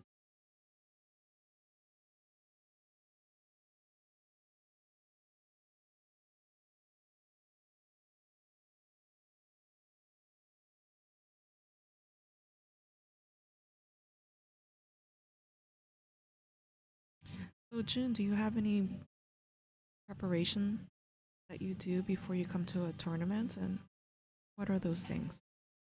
So I do spend a lot of time at Jimmy's, and I do a few drill shots, but I actually prefer and kind of feeling that pressure of like I'll do sets, Mhm. and so I can just feel like I'm at that that works best. What about I like to do, I try to keep fit. Like a lot of these top players are working out. Margarita Fafalova is running every morning. you? I like to do Peloton and yoga and walking because in New York, you do lots of walking. I don't have a car, so I don't know. I try to keep in shape, so I try to do some yoga, some stretching. It's important to be feeling limber and feeling like you're not tense anywhere. And then I like to do some meditation that focuses on visualization and try to imagine myself playing well and working on my breathing so that when I'm in the match, I'm feeling very even because I don't want to get anxious and start rushing or start like feeling very choppy with my stroke. So keeping like calm and collected while playing, even though I have a lot of intense energy, people look at me and they think I have an RPF or really focused face, as we like Okay. to call it here on the Okay. stream. Oh, Wow, okay. what a shocking miss here. Yes. Did she look at that? I think she hit that a little too quickly. Yeah, it looked like she jumped up a bit, I'd have to Yeah. say. Didn't get comfortable. So it almost sounds like at this point in your focusing more on like, physical and mental.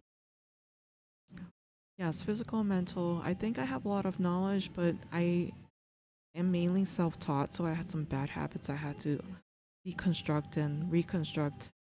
For example, I really worked on trying to pause on my backswing and follow through with good acceleration to hit the ball.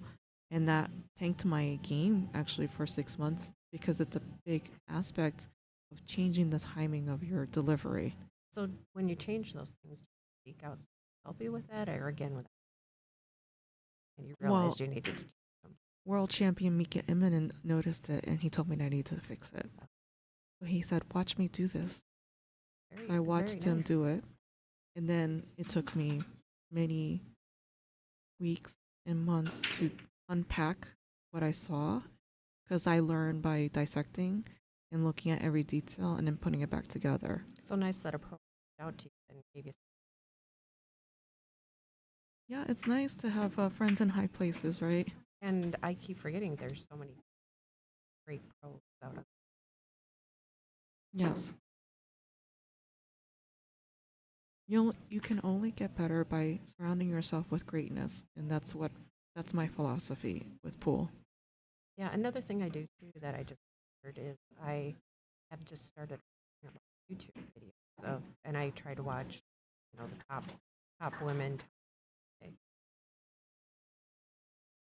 Yes, that's really inspirational watching. I get very fired up watching some of these top ladies play on YouTube, and that's something I also do. Is right before an important match, I'll watch a really good match, like a favorite match of mine. Like Ga Young Kim is one of my favorite players, and then for some reason, it's like I get into the mindset of them playing well, and then I feel like within my body, I'm doing those things that they're doing to play well. So almost like absorption or osmosis. Well, also, if you see someone else doing stuff, you have to think, well, I should be able to do that. Yeah, I think that we are, in some cases, our own worst enemy and we're limiting ourselves. So changing your perspective to something that of possibility versus impossibility is super important. The positive to the negative. So we definitely have a match going on. It is 6-6. Pia hit that pretty hard. I think she's feeling some frustration. Yeah, definitely not smooth like at the beginning. That's why I'm thinking she should go take a break. So for those of us, those are the audience here in the chat who have joined us in this game. We have a 6-6 matchup. Pia Villa versus Wu Chen at the WPBA Capital City Invitational over at Capital City Billiards in Concord, New Hampshire. I'm Ada Leo, the Iron Maiden, joined in the booth with June Myers, with no nickname. So maybe Yeah, maybe audience maybe the members. chat can come up with a good nickname. For her. Yes, June Myers. If you've seen her, she might have been on some live streams. If you have come to one of our events in person, I'm sure you have definitely seen her. She needs a nickname. So, what do you have? What can you come up with? Suggestions are welcome. Oh, Ed thinks Weiwei's grown up. It is interesting that Pia has not taken a break. I think at this after losing.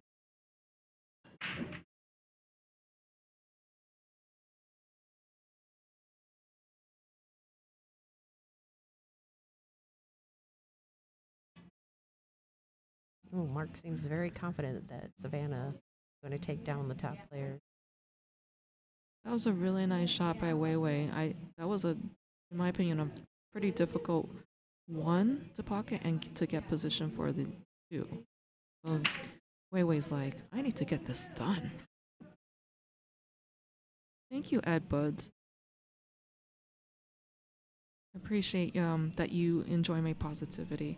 That's the only way you can succeed in life is to take those adversities and those challenges that you have and think about what can I learn from this?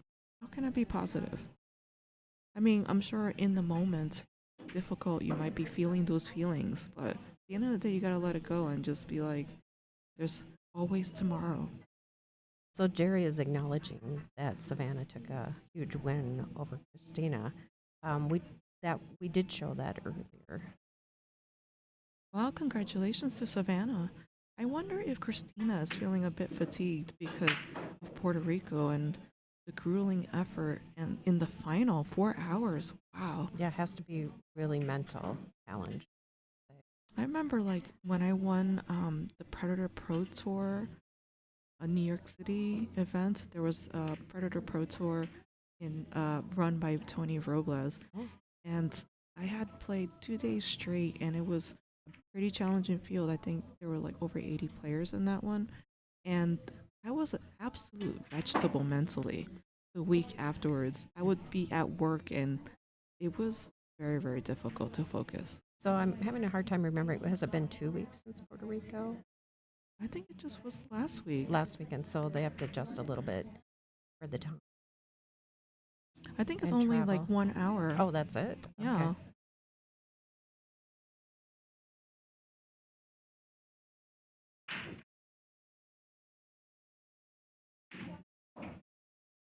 Someone suggested the summer storm. Was that for you, for June? Summer storm nickname? I don't know. Yeah, that's kind of good. Someone called me the teacher The because teacher. I used to teach kids, but I said I think mentor some. I call myself a coach, even though Coach. I'm instructing beginners. I'm like, I don't know if I can say I'm a teacher. I feel like I'm more of a coach. It's like when I'm working with my students, I kind of take a 360 holistic approach. I'm like, physically, are you working on improving your stamina and endurance? There's so much endurance and mental focus. So you need to make sure you're in top physical health or as healthy as you can. And then it's like, how are your fundamentals? How are your decision making? What is your mental perspective in the situation? So definitely, I think that is Tiger Woods. I think started that trend of being in physical shape, and now all other athletes are doing it. Wow. Wow, Weiwei has taken the lead, 7-6 in this match here. Wow. This is shocking. Some really good playing. I like this comeback. And now she's like one rack away from getting it done. And breaking. So she has a good break here. Going away. Oh, Jerry Singer should be the professor. You want to be known as the professor? I don't know. But then someone might call her the nutty professor, and that's not a good thing, I don't think.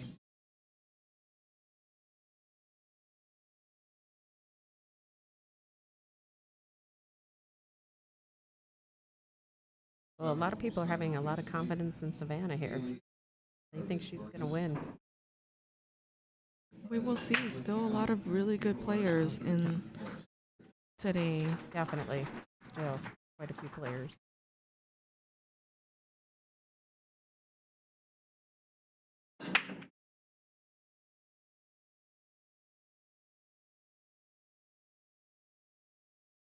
Wow, really good break here. Yeah, and has a decent shot on just over the floor a little bit. Someone's called you the June bug. Aren't June bugs I've been- invasive species? I've been called that a lot, but no, that will not be my nickname. Sounds better than stink bug, but I don't like any type of insects, so to be called an insect name. Yeah, that will not be my nickname. Although the black widow is a really cool sounding name. Yeah, that one's kind of like your name, threatening. You want to be threatening on the table? Like, what is your pool playing style or attitude on the table? Definitely people think I have RBF, resting, or RFF, resting focus face. Yeah, oh gosh, she just got. She missed the one, but the ball kick. Drama. So much drama. That was very lucky. She's got a pretty steep angle on this too now. I'm making these shots, though. It is tough.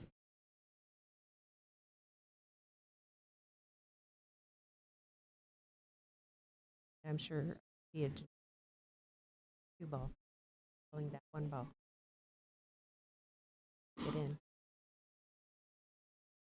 Well, there is luck involved in 9-ball or in pool in general that people don't really consider sometimes.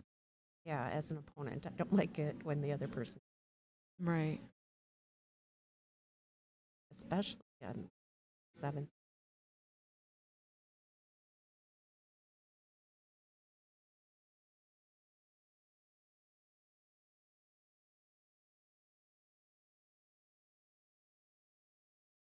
Say, Yeah, I think that was the best option there. that's what you would have done. Yes. It does look to be left. What would you? I think this is, you asked what the shot, these are the shots I like. There's a fault. I think this is a safety where she freezes the cue ball behind the 8 and she banks the 2 to the opposite short rail and uses the 8 as a blocker. No, I will not be called June Cleaver either. Wow, some of these suggestions. And just so everyone knows, it is Maiers. That's a good suggestion. I will ask Lonnie or Frank to raise the overall commentator volume.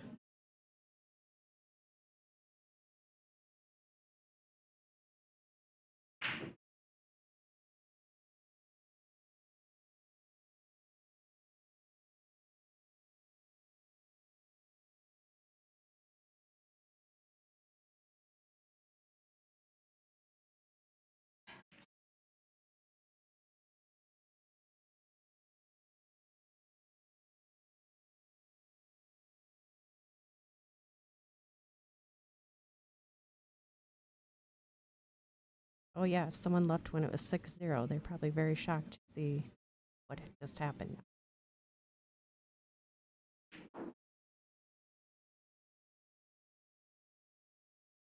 Definitely did not get that.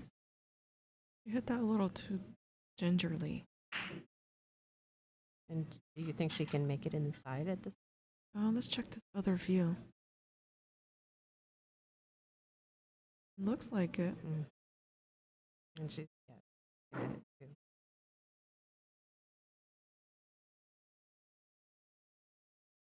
Always have to be careful about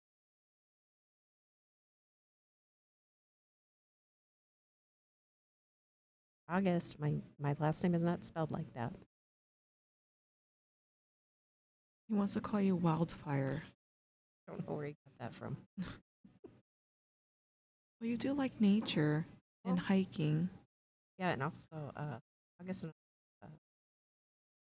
an outdoor activity, which is we hunt agates. What do you do again? Hunt agates. What are agates? They are rocks that have.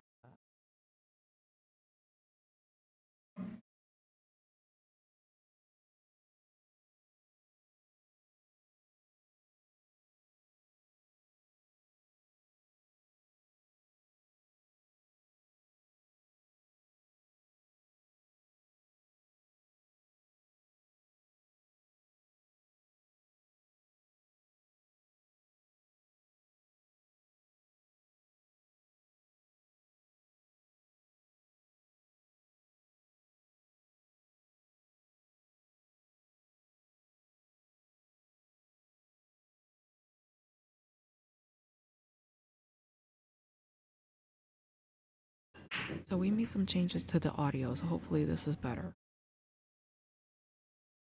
Relying on you chat folks to help us with this. Yeah, let us know if it's coming in better. And it looked like I was not talking to the correct part of the mic. Yeah, people are coming up with nicknames for me that I'm just not going to go for. Not approved according to June. Nope, veto. Uh-oh. That did not turn out. You might jump this one. Yeah, the mic was moving on me, and then it turned out I was like speaking not directly to the center of the mic, so no good. Oh, Mojo. Interesting. People are saying jumping. Yep, looks like jump cue. Or Pia. Yep, unfortunately, she will have to hit it with some angle, though, to get back for that 4 ball.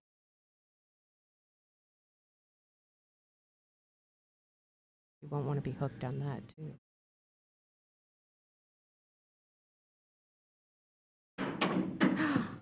Oh. Oh, that's a disaster. Because that ball will go down now and she'll have ball in hand. She's really not happy about that result. Oh, would you go for the 4-9 combo here? She's on the hill, might as well, right? If she sees it. They, Must be pretty dead. You have an open table and then go for that.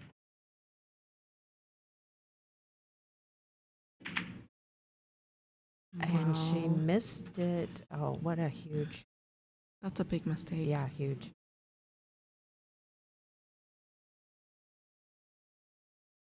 So someone suggested to have uncopyrighted music. I'm not sure. I will speak to people that are running the stream. I'm just commentating. So Okay, what would you do here? Because now the 5-9 is even lined up. I think she'll just draw it back and go Okay. for the top left corner and just slice it in. We will see what she does. Just like that. Okay. I couldn't quite tell the angles. This will be crazy now if Pia gets out and now it goes 7-7. That way, wish she would have ran out. I'm telling you, it's like the match last night.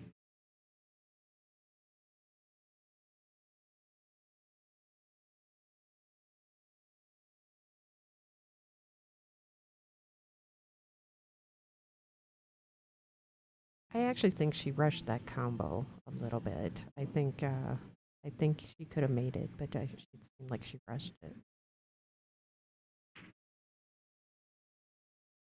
It happens. You're feeling pressure. You're trying to get it over with. You're on the hill. So I don't know. Maybe there needs to be maybe a little bit more time and care to go. I think for she just something like wanted that. it over, is what happened.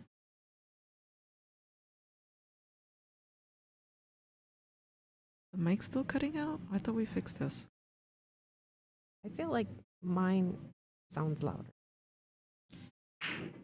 I also think like when people are breaking really hard in the room, it kind of interrupts the audio a bit too.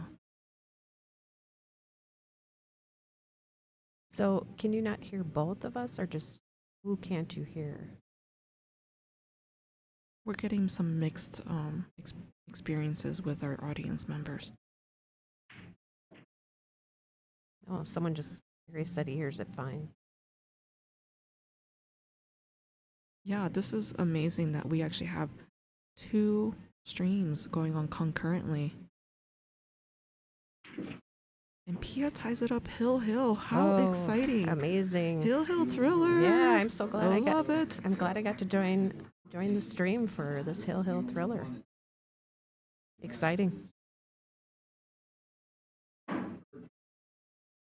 Oh, and now, Oh, Pia's taking her break now. very interesting. And Wei was a little frustrated there. Yeah, but did you see Pia when she was frustrated after she jumped the ball off the table too? Yeah. Yeah, Pressure. usually we don't see this kind of emotion from the players. They both must want it very badly. Well, the players are not robots. They have emotions. They're people too. So let's see the other match going on. So we have one more match, and Janet Atwell's on the hill. She's 7-6 over Ashley Benoit. So do you remember who had the first break? It was Pia. So now she is breaking. So that's why she took a break to reset. And I wonder if she's going to do a break and run with this break. Yeah, the break's going to be huge for this.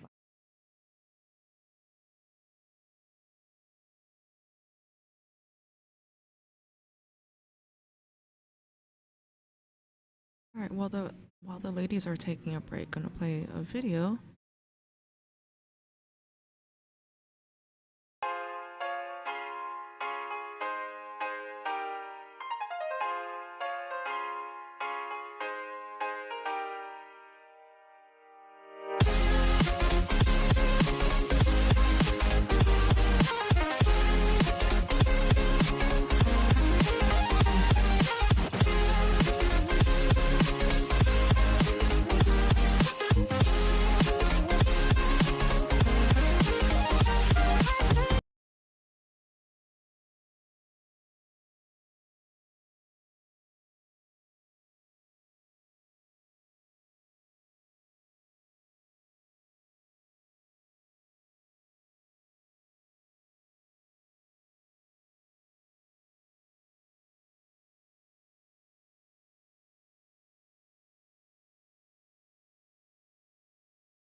Looks like Pia's back from her break and is getting prepared to rack. Still waiting for Wei Wei to come back from the break. So there was a question as to why Wei Wei got upset. She missed a 4-9 combination that would have had her win the match, and gave Pia an opportunity to get herself on the hill. Well, I do like dramatic comebacks, and this was certainly a very dramatic comeback match. You were totally correct that it would change, and it's just kind of been back and forth now, even at the end. Yeah, for sure. I mean, there's a reason why these players are champions and top players is they understand that there's going to be momentum shifts, and they know how to address and kind of weather the storm. There's definitely no matches that I see, maybe really rarely, that someone is running away and putting on a clinic. That's definitely a rare thing. Most of the matches are more in this kind of fashion.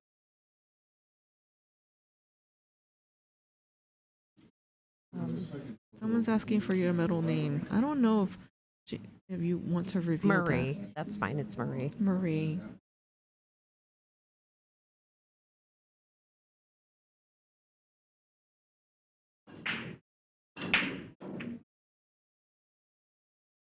So the one ball goes kind of to the middle of the table. It looks like she could cut it, but the 2 balls in a tough spot. I'm thinking maybe she could cut it to the top left side. So that's why I wanted to change the view to see if she has that window. But then again, it's being able to control the speed and getting that position for the 2 ball next. So be curious to see if you're gonna go for this or play it safe. I think I'd have to play a safety. I'd just be too worried about the congestion and getting on the 2 ball. Yeah, because she's gonna be like hitting the rail and going away from the 2, unless she goes up and down the table and hit it with a good pace. Yeah, I wouldn't like that 4-9.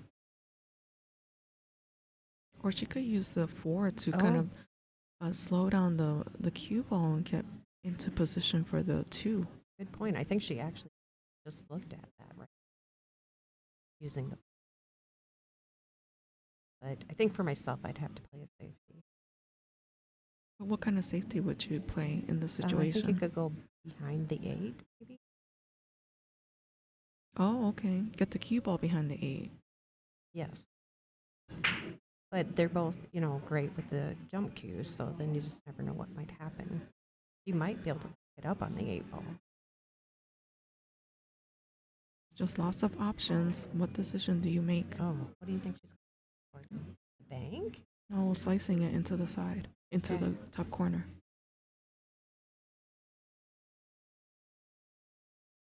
Oh, wow. Oh, wow. What a nice that was shot. Perfect. You couldn't hit that better. That's what she was calculating, because she had to like hit it with some pace, get it back I couldn't believe it up and went down the directly table. up and down. It went directly up and down. That was fantastic. Oh, I get it, Cash. I think that's so that we don't run into any copyright issues with music. So they have it set up so that audio is only via the speaking. Okay, so here's another cut shot, and she's going to be trying to get on the 3 ball. She's gonna have to go up and down the table again. Looks like she has some left on it. Oh, wow. She put some inside Oh, English to hold it. wow, what a fantastic. She even overdid it a little bit. Still, she's got a small angle now. I think she can just stun it over Yeah. and to shoot the 4 in Yeah. the top left corner. It depends. She's looking at the top right corner. Yeah, this definitely is not an easy track. I mean, definitely working that cue ball.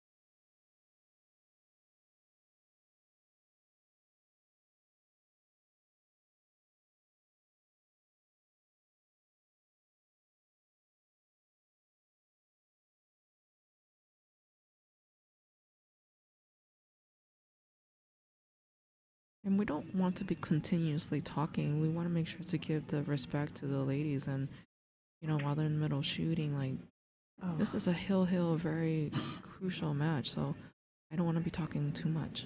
that was another great shot to hold the ball or to put the four ball up in that right corner.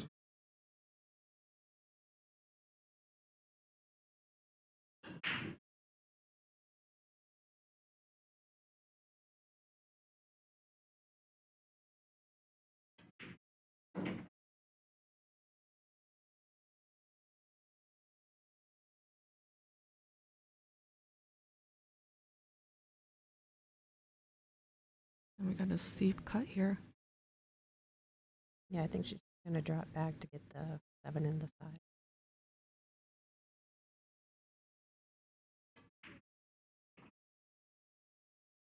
Perfect.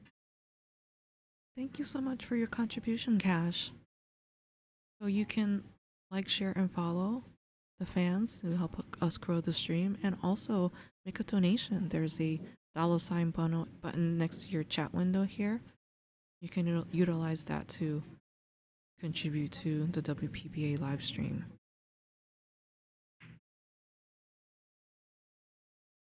What do you think she'll do? I think she's gonna go top and then shoot it in the bottom left corner. Natural angle to get to that area, but she doesn't want to hit it too hard and come underneath 9 ball.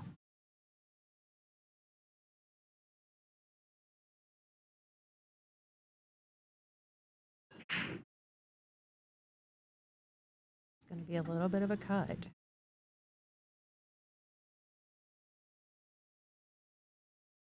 Saw Wei would miss one of these earlier, but see what.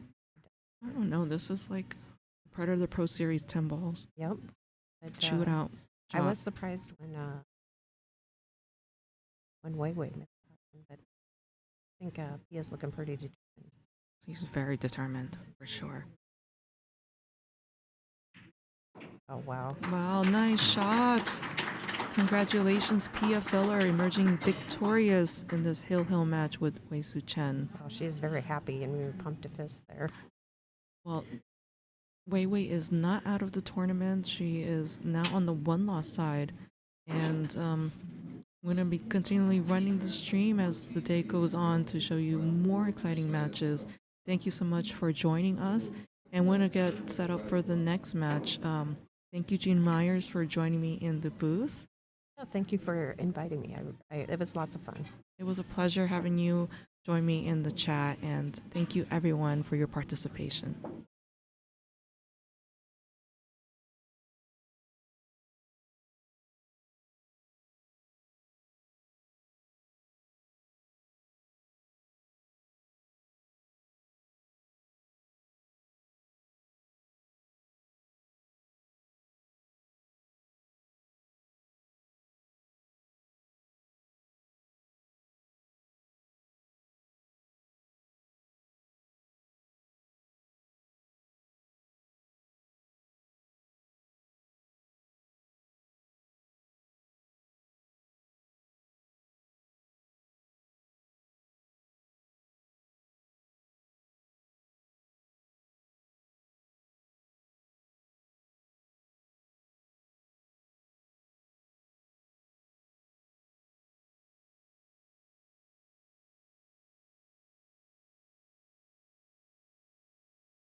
Hello, everyone.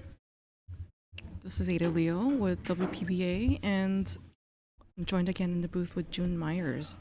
And we are at the WPBA Capital City Invitational over in Capital City Billiards in Concord, New Hampshire. In front of us, we have Kelly Fisher playing against Veronique Menard, and this is a one-loss side match, so the loser of this match will have to say goodbye to this tournament. And right now, I'm trying to get the tournament director to update the score because it's 1-1 for the players.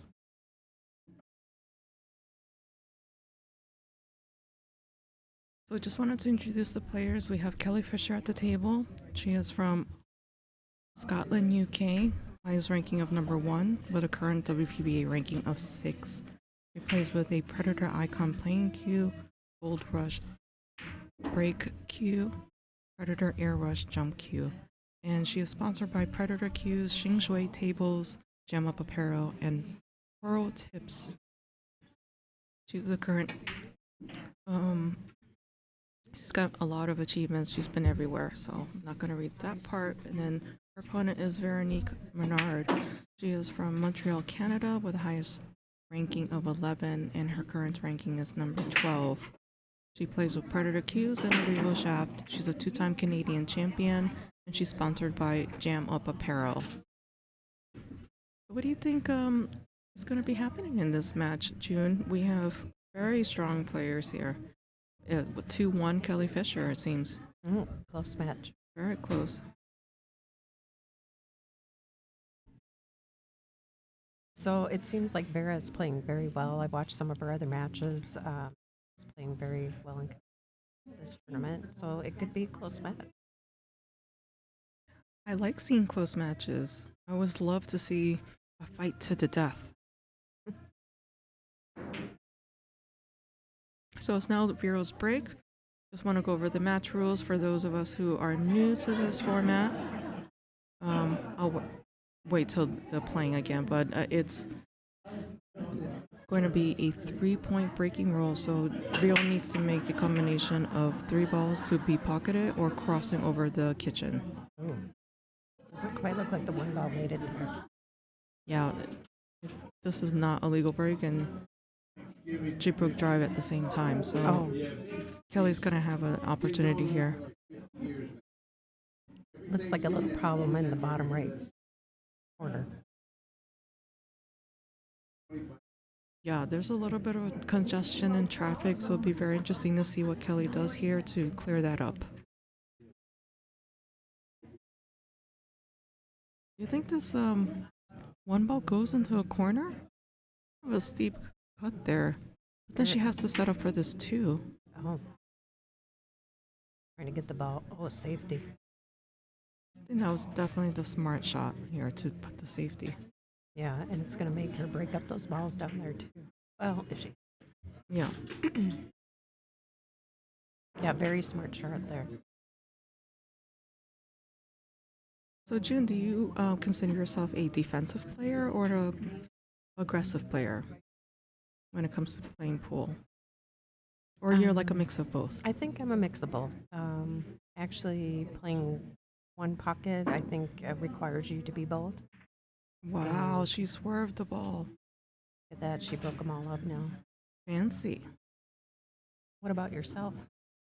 I think when I first started my pool journey, I didn't know how to run out in patterns, so I became a very, very defensive player. But then as I grew in my skill level and I was able to do better planning and understood like the natural position of balls and tangent lines, that I became more of a run out player. So then there was a moment when I was struggling to do either, but now I feel like I'm more default to shot making, and then we'll play defensive if I need to play defensive. But again, it depends on the situation of the table. If there are clumps at the table, you don't want to try to run out if you have no plan to break that out.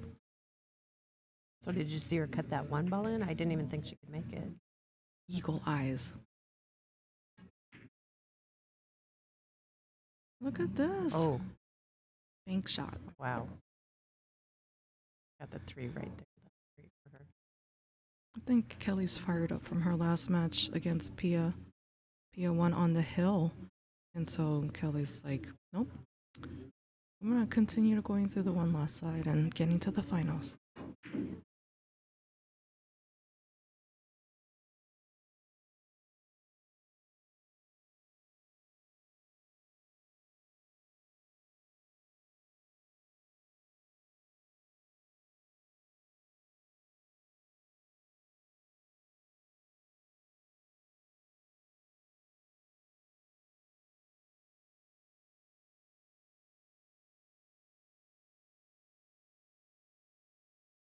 Also, Dean's there to go try to fix their score.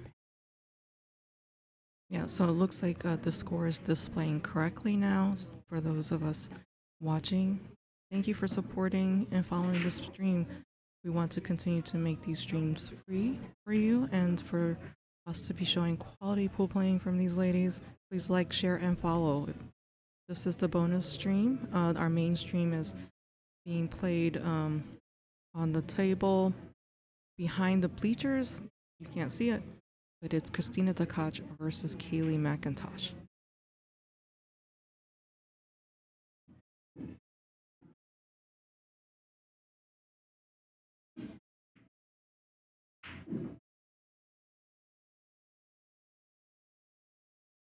It's going to be a steep cut. It is, and these tables are very tricky. We're playing on a Brunswick Black Wolf table, and this is a relatively new table. There's only one person I knew that had it. It was my friend who bought a table during COVID because the pool halls were closed. So I've only seen this table like one time before this event, and very tough. I hung a few balls. Cutting is a little difficult. It does definitely take time to get used to playing on this condition. I thought it was a very smart shot of Vera to play safe instead of trying to go for it because that cut was very steep. And Kelly had to bring out the jump cue here. I think these pockets are like 4.25, or would you say 4.25, 4.5? Maybe not bigger than 4.75, but they're a little bit on the tight side. Yeah, I haven't heard specifically what they are, but they are tight. If you try to hit a ball really hard into them, they will pop out. Yeah, so I think you want to go over and hit it more like pocket speed or nice and smooth. The side pockets are probably some of the tightest I've seen. So I asked in our last match that we had commentated if you had a favorite shot. Have you had time to think about what that is? No, I guess I have. Okay, move on to another question. What has been your most memorable match in the WPBA?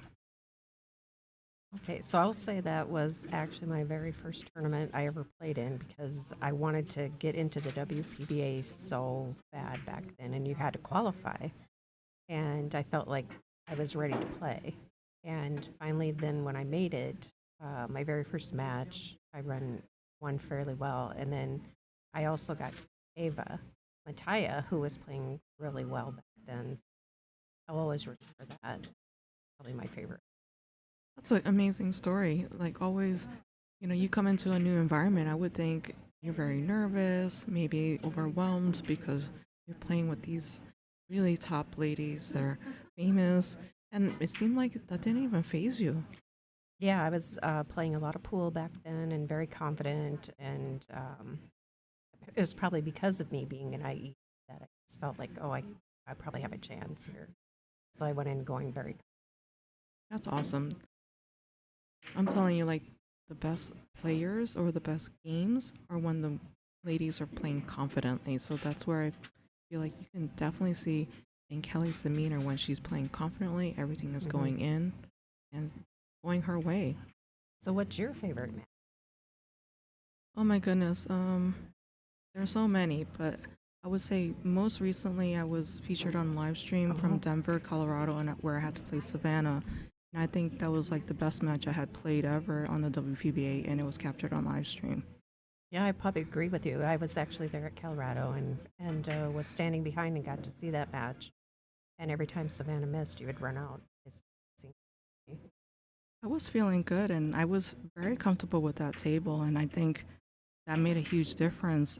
It was very interesting to me to play in Denver without any humidity, and the table was running super fast. So if you have like a very giant stroke and don't know how to make those adjustments, I think players like that were having some difficulty. And I kind of have more compact stroke, so I just kind of kept it, decided I got to do half of what I normally would put on pace when it comes to shooting. So that kind of worked in my favor for that match. Okay, makes sense. Makes sense. That's a fancy shot all around. I wonder what she was trying. If she was trying to go off that rail and over for the 7. Or I what think she's she like planning. overdid it though, because she's now on top of the 7. Yeah. I do feel like they're still trying to adjust to the speed of this table. Yeah, we were talking to Pia earlier, who had played the previous match here, and she was saying that the table was playing a little bit difficult. So it's not just us; everyone is feeling it. Well, that's a great containing safe. Check out this view. I think Fiora can see an edge of it. What do you think she should? I think she should just separate the balls, like leave the cue ball in the short rail on the right side there, and then put the 7 ball on the opposite short rail. Yeah, with that angle, it looked like we could get a little more. Played a really great save. That's an amazing save. Oh, you can really see of it. I think Kelly can see an edge of it. That's not just great. Mm-hmm.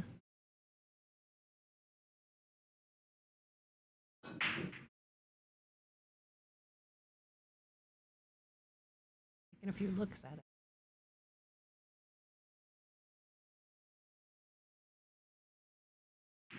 I was wondering if she say so she wouldn't rep.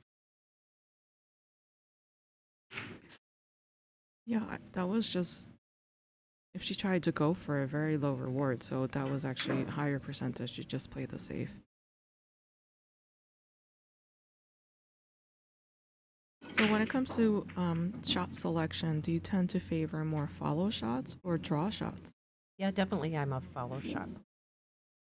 I just feel like with 9 foot 9 ball to get position for myself, I have to follow. And I'm trying to work towards more natural instead.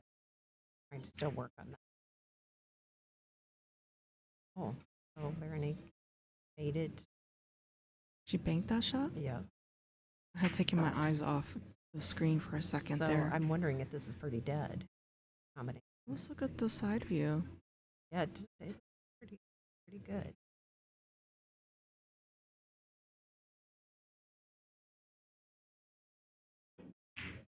Yep. Wow, Right like in the hole. ahead eyes. Uh-oh. Gotta watch out. It's going to go up there. Wow. Nice job, Vero. Now it's 2-2. Kelly Yeah. versus Vero. Fantastic. I think it's going to be very close. Vero's not going to go down without a fight.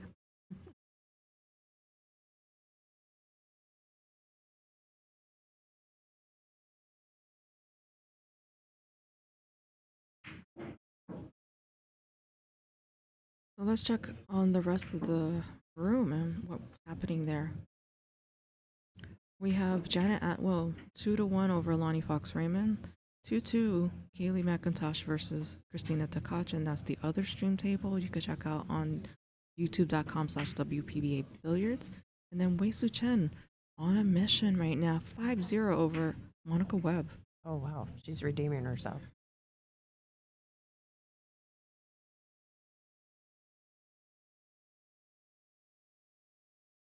Yeah, I'm sure Wei was very fired up Yes, to redeem herself. I saw her later and she wasn't happy about losing. Mm-hmm.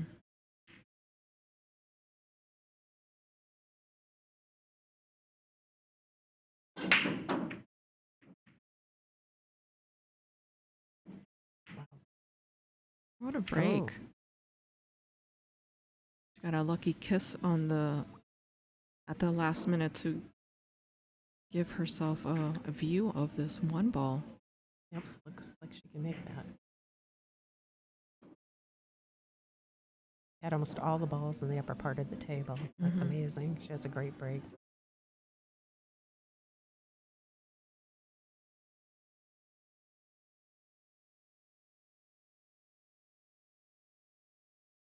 Yeah, did someone tell you the pocket size? Someone's asking about.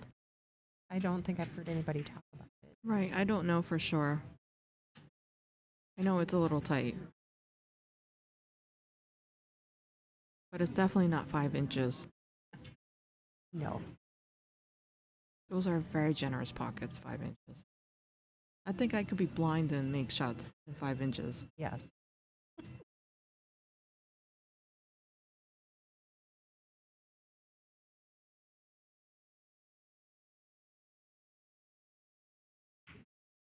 Wow, nice hit. And I actually like side pocket shots, but I found almost any angle was impossible for these side pockets. What a Unless- challenge.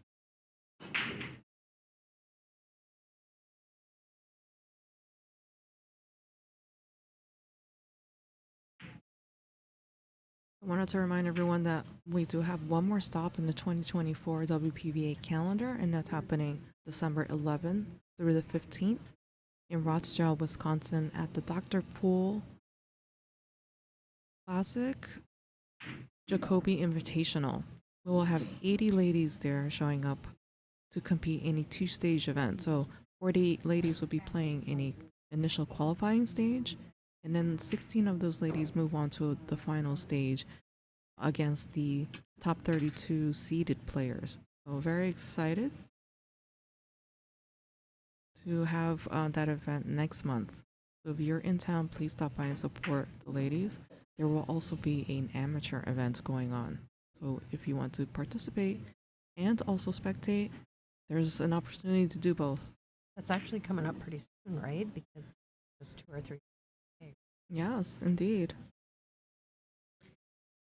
And then we will be waiting, for me at least, in bated breath for 2025 to see where we're going to be going.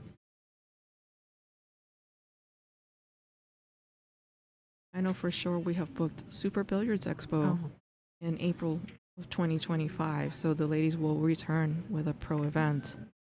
There's Well, a lot of people looking forward to doing it. A lot of women like to play in that Super Billiards Expo. and it's in my basically home area. It's only like an hour away. Oh, I don't wow. even have to jump on an airplane. I've only been there once, but I really found that place exciting. There was tons of spectators, and just it was packed all the time. And then every single vendor, cue maker, cue affiliated apparel, any type of pool item that you can want will be there selling their wares. It's almost an ideal place because there's also a lot of late night matches that go on too between great players. Yes, there's like a whole room dedicated to gambling. So if you're excited to see action, there's that. Then there's a lot of amateurs playing their events. They have, I think, the VNEA or their TAP Nationals there.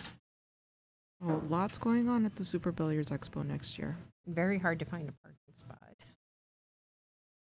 There's a lot of people that bring campers and stay there in the back. So Kelly Fisher takes the lead 3-2 in this matchup. So it looks like they're keeping their break, winning their game on their. What are they, keeping serve as in tennis? Yeah. So when you were growing up, did you play sports? So I actually lived very close to my cousins, and most of them were male. So I was constantly playing baseball, basketball, tennis, ping pong. So I think that's really where I got my competitiveness from. And my cousins were all much taller than me. They were all 6 foot something. Wow. So for me to be able to compete with them, I had to try even double hard to keep up with that. So I really do. I love. Yeah, I do have a sports background. When I was in high school, I played tennis. I played singles and doubles, and then I ran for a hot minute in indoor track. Oh, Competed in the 200, 400, and 800 meters. wow. But unfortunately, indoor track conflicted with performing arts, and that was like the musical theater time of the year. So I had to pick: do I want to uh, perform in the school play, or do I want to do indoor track? So in track, did you get lots of medals? I Win got lots of things. I think the 200 meter, I won a bronze medal, but then I just decided I didn't really enjoy running Okay. by myself. I enjoyed more tennis, Oh, and that's where I think my competitiveness really started, was tennis. I actually really enjoy tennis, and I think a lot of it is very similar to playing pool, as like a playing just one-on-one against an opponent. And so I really enjoy like trying to figure out the mental game of the two players and compare that to. Yes, there's definitely a lot of similarities. I have two books on the mental game. One is The Inner Game of Tennis, which I think is fabulous. And then I have The Pleasure of Small Motions, which is the pool version of the mental game.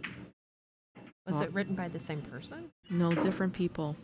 But there's a lot of parallels, and both books offer great advice on how to like deal with competition when it comes to your pre-shot routine, keeping tempo and pace. Very important to keep with that in order for you to play well, and just really some details, because once you get to a certain level, you need to understand more details, and they make a big difference in your game and your level of play.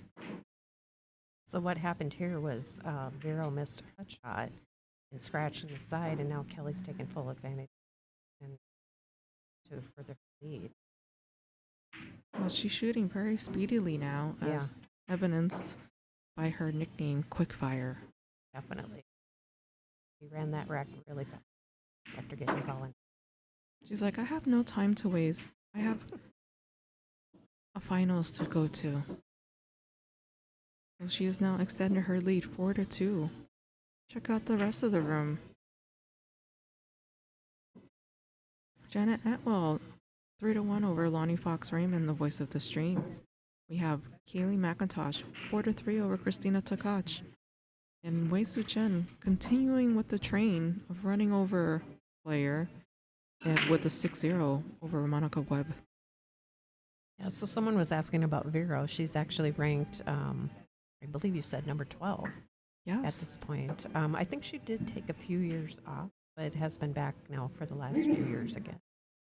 Yeah, I think it was only within the past 2 years that she has become a top 16 elite player at the WPBA. So she's steadily improving and working on her game, and really keeps getting better and better every event. She's definitely a fan favorite. She is so fun. She's bubbly, very funny, and she's got the best laugh. It's like almost a cackle, but it's so infectious that you want to laugh too.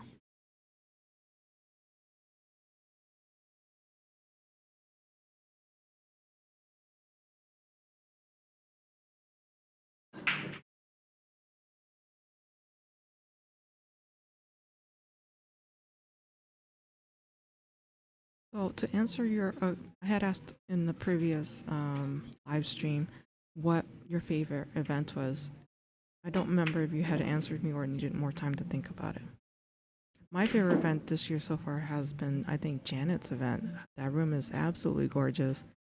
It was brand new, renovated, got such a great character with the wood floors and the brick on the walls. It's like rustic and industrial at the same time, and it's just a fabulous setup with the upstairs, and they have an arena for a live stream, and then they have bar tables in the downstairs, and it still had like a new building smell. It was amazing.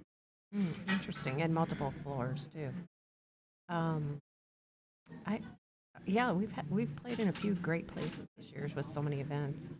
I think I really enjoyed Louisville too. That was another place that treated us really well as players. And then again, a lot of fans were very into it there too. It's always great to meet the fans and see how much support we get as pool players. You know, we need to grow the sport, and it's people like you that help bring that awareness and that recognition to the players. And if it's not for you, then I don't know where we are would be with the stream. So please like, share, and follow. And if you like to donate, use the $ symbol next to the chat in YouTube, or you can go to WPBA.com and donate there. We are also selling ball sets from this event, and then you can have the cue ball autographed by your favorite player at the event. And these are Aramith TV tournament sets, and they're normally over $500, but we're selling them for $370. So go to WPBA.com/store to get more information. So another turn here where Kelly missed a shot. Wasn't too bad, and now Barrow's taking advantage of running here to get it tied, to get closer again. Looks very determined. We like determined. Does she have her RFF on, resting focus face? I have never heard that before. That's interesting. Well, you know, we wanted to make it a family-friendly show, and I used the word RBF, and then we wanted to avoid saying the B word on the stream, so a fan came up with RFF, That was a great idea. resting focus face. Yeah, I'll have to remember that. Yeah, so we have some very interesting feedback from the fans in chat, and we love to see your interaction.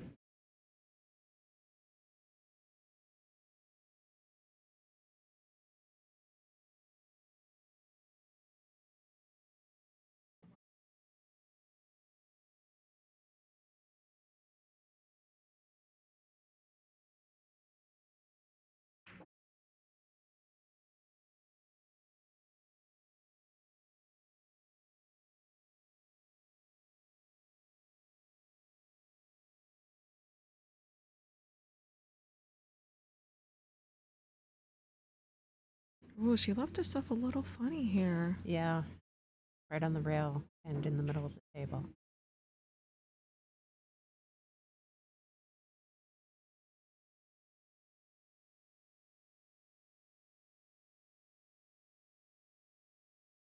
Oh no. Wow, No. that was such a steep cut. For a second I thought she had it. Just bobbled.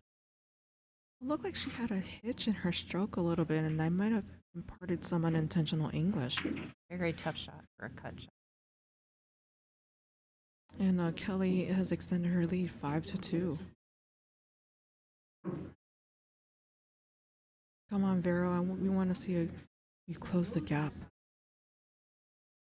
I like to cheer for the underdog and make it very close. Yeah, I'm that way too.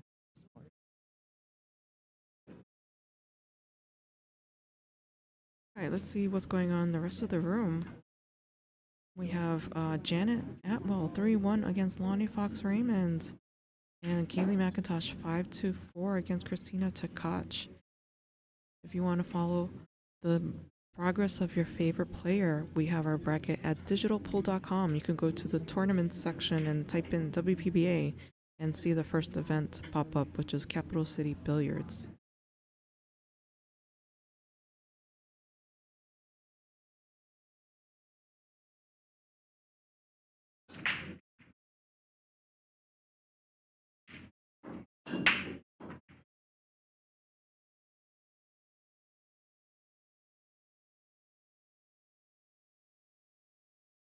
That's a really great break there. She satisfied the 3-point breaking requirement, and everything's pretty spread out. Unfortunately, I don't think she has a shot here unless she wants to go for this combination 1 to the 5.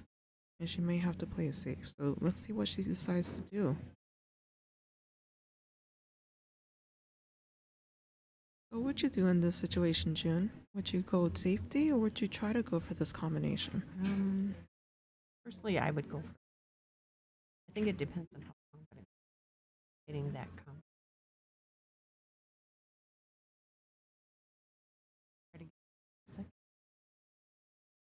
actually get behind the 6. Let's look at this other view.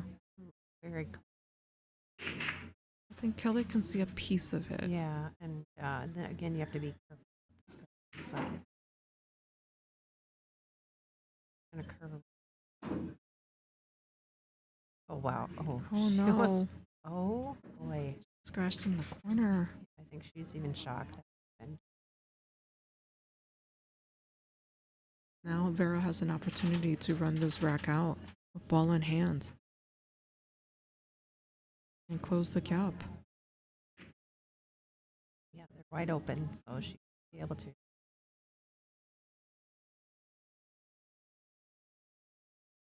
So as we wrap up the season, we'll be publishing the 2025 calendar so you can start planning your trips.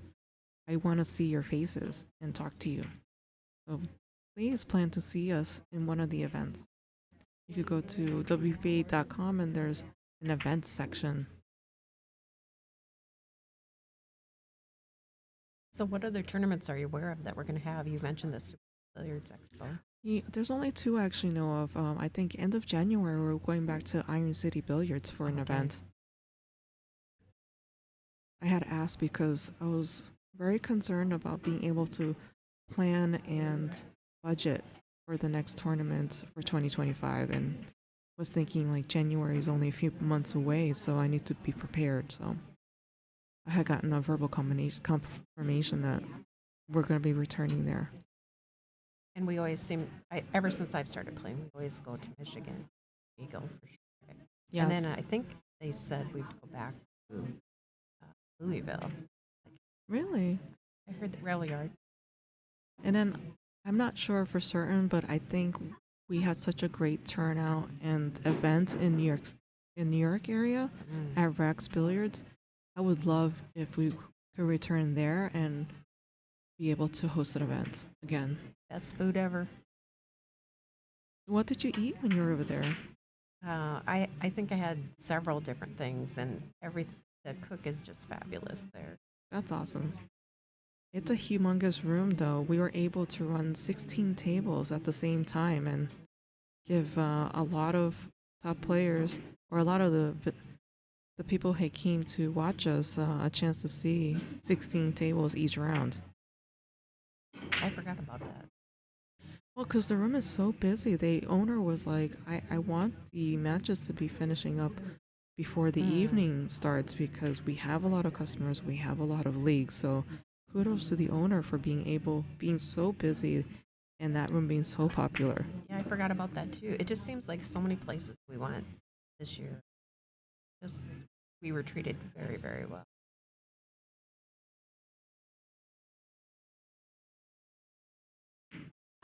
Yeah, We're- so Wisconsin, I think, is our 12th event.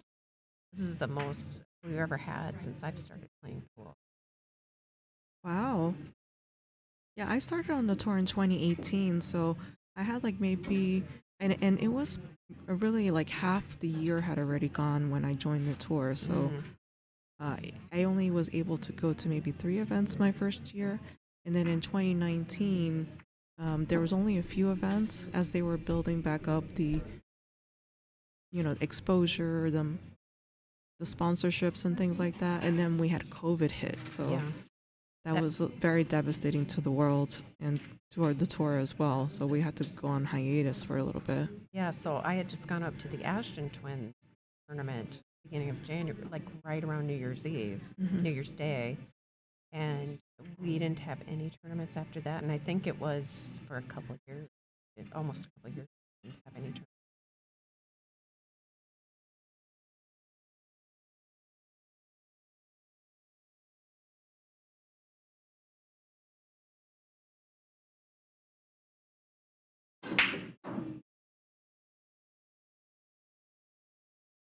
This break's so huge. Wow, what a great break there. Everything's spread out, great shape on the one. And then the table's several feet in front of us, and you can hear like how firmly she hit it too. It was like a loud boom.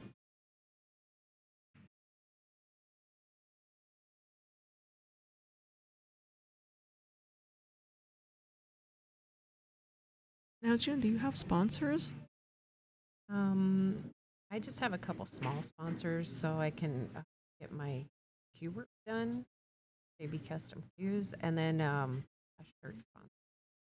What Very about nice. yourself?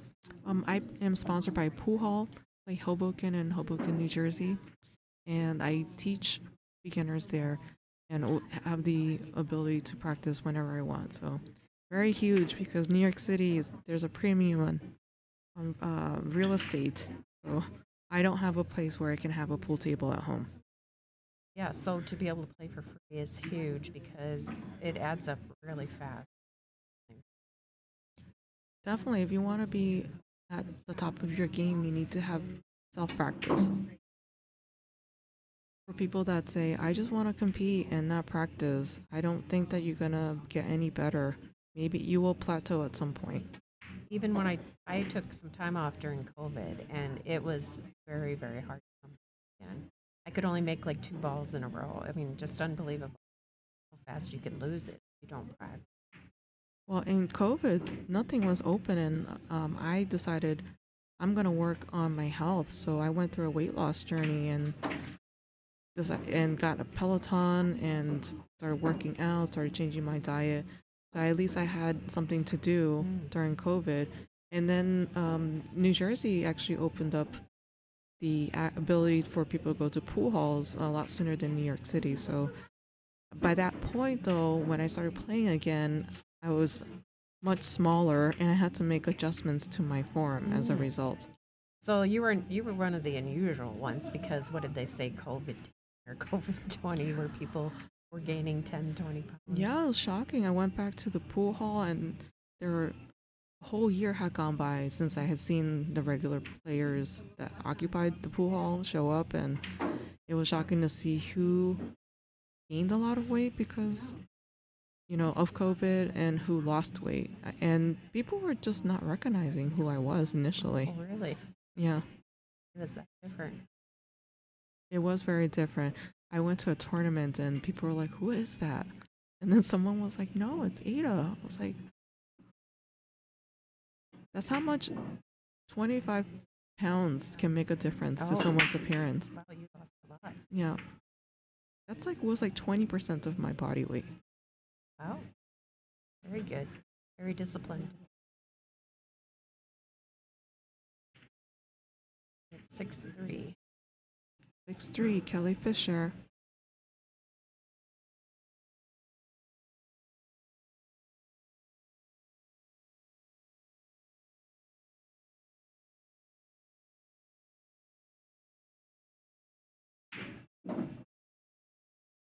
Oh, she stunned that over. Yeah, fantastic to watch. She didn't even move a bit. I was curious how she was going to get a position to the 3. Yeah, that was fantastic. Now she's got would you go 2 rails around? Oh, she's got the 2 next. I thought she was setting up for the 3. Yeah, for me, that 2 ball is hard to see on the screen. I think it's a really steep cut too. Let's check out this angle. Oh, you might be able to make that, but then you have to get position on the.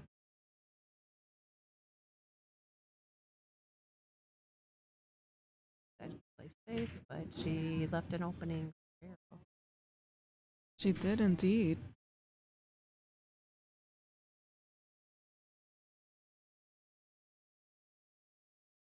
Very touchy, trying to get shape on that.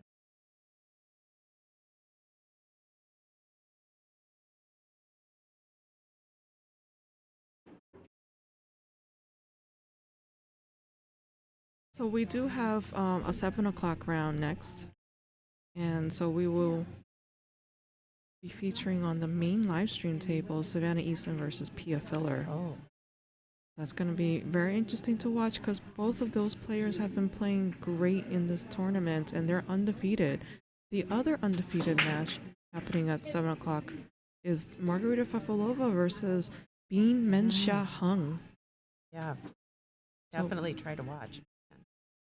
Yeah, so that is going to, both are happening at 7 o'clock as well as one-loss side matches.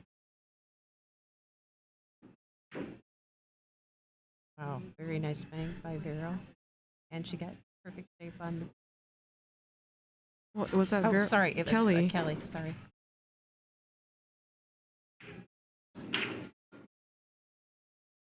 Yeah, so right now we are in Eastern Standard Time. So in about less than an hour, there's going to be the next round. Savannah's playing at 7 p.m. Eastern Standard Time. Yes. I'm thinking maybe Lisa McCord is in a different time zone.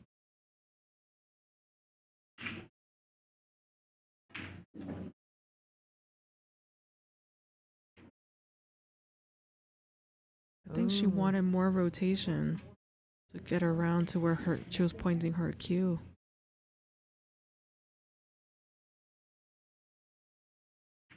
This is a very tricky shot. What would you do here? I would think I would play safe because Cleaning up the bank. I think so. Let's see. Oops.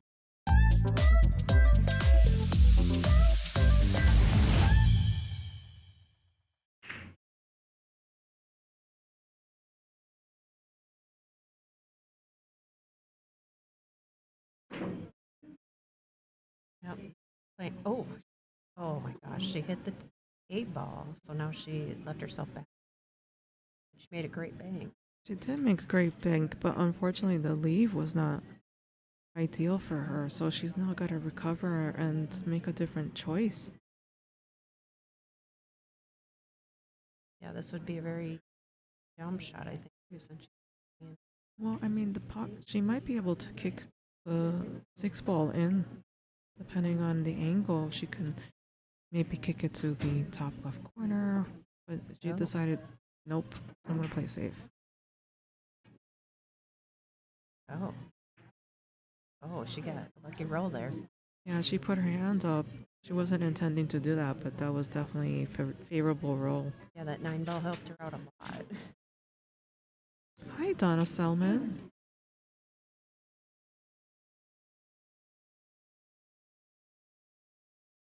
Hi, Donna.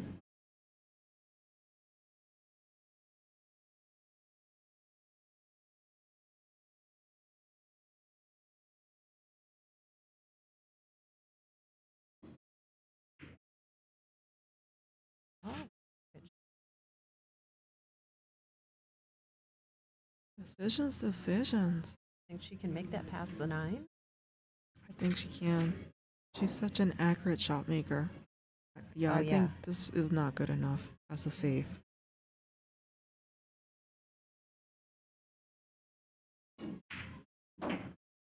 Look at that. She hit that with such conviction.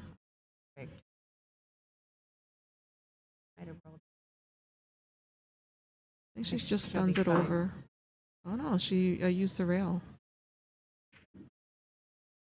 That's something that I see a lot of beginners. They don't use the rail enough. The rails are your friends.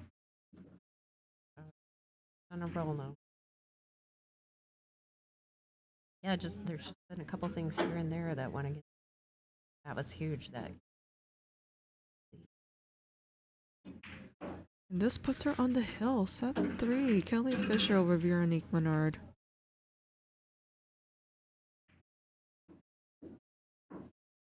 Let's check out the other tables. Janet Atwell, 3-2 over Lonnie Fox Raymond. Kaylee McIntosh, 6-4 over Christina Tkach. Wow. What's going on there? I think maybe Christina Tkach is hitting a wall after winning the World 10-Ball Championships. What an amazing accomplishment and achievement here. Yeah, it looked like she was so excited. 4 hours of drama. I hear it was an amazing match to watch, so I need to carve out time to check it out. Yeah, I actually watched, I think, most of it, and just amazing match against Sia. Soa? Yeah, I'll let you say it. Soa is such a talented player. She's got a great, both those players, a really bright future ahead of them. What a break. Look at this. Fantastic something with that 4 is kind of an. Oh, I is that the 2 ball again down on the bottom? Yes, the 2 balls in the bottom short rail here. I think she just needs to just go 1 rail and back to the middle of the table. For some reason, I just can't see that 2 ball on that bottom rail. So she decided to put a little bit more pace and then use the second rail to get back into shape. So if you have a really strong stroke, it's more helpful to go an extra rail. Yep, definitely the top players have been doing that this. I've seen a few of them. Oh, Carly McGee, nice to see you supporting your girl Kelly.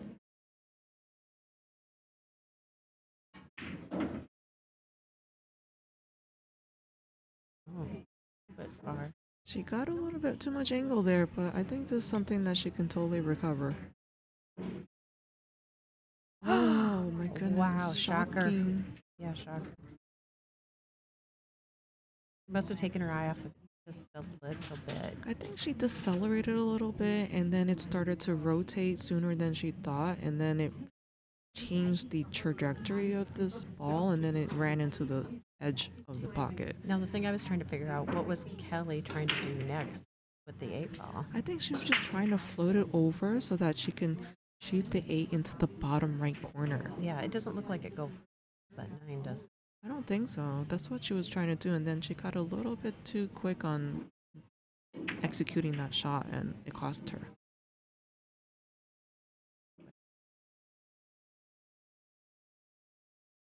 Not sure. Oh, Oh no. is it a combo? It could be.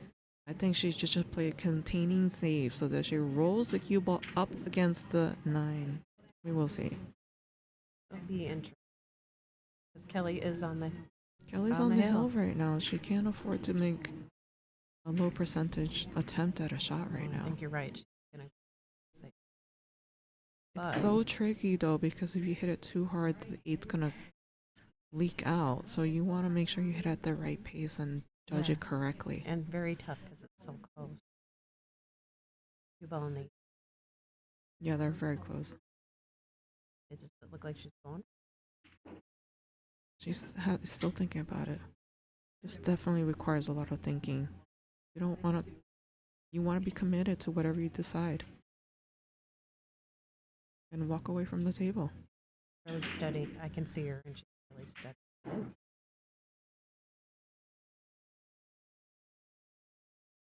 She's not. Really.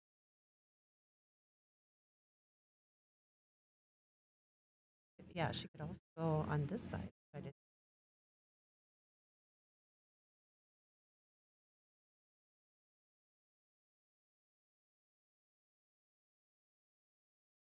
But I think Kelly's gonna lock her up. You think so? I think Kelly might. It depends. She might like this cut shot. Gonna leave her on behind. Ooh, very nice. Oh my gosh. Very nice. You put her in jail. My Yeah. favorite jail save. She did leave her a kick, but it's gonna be tough.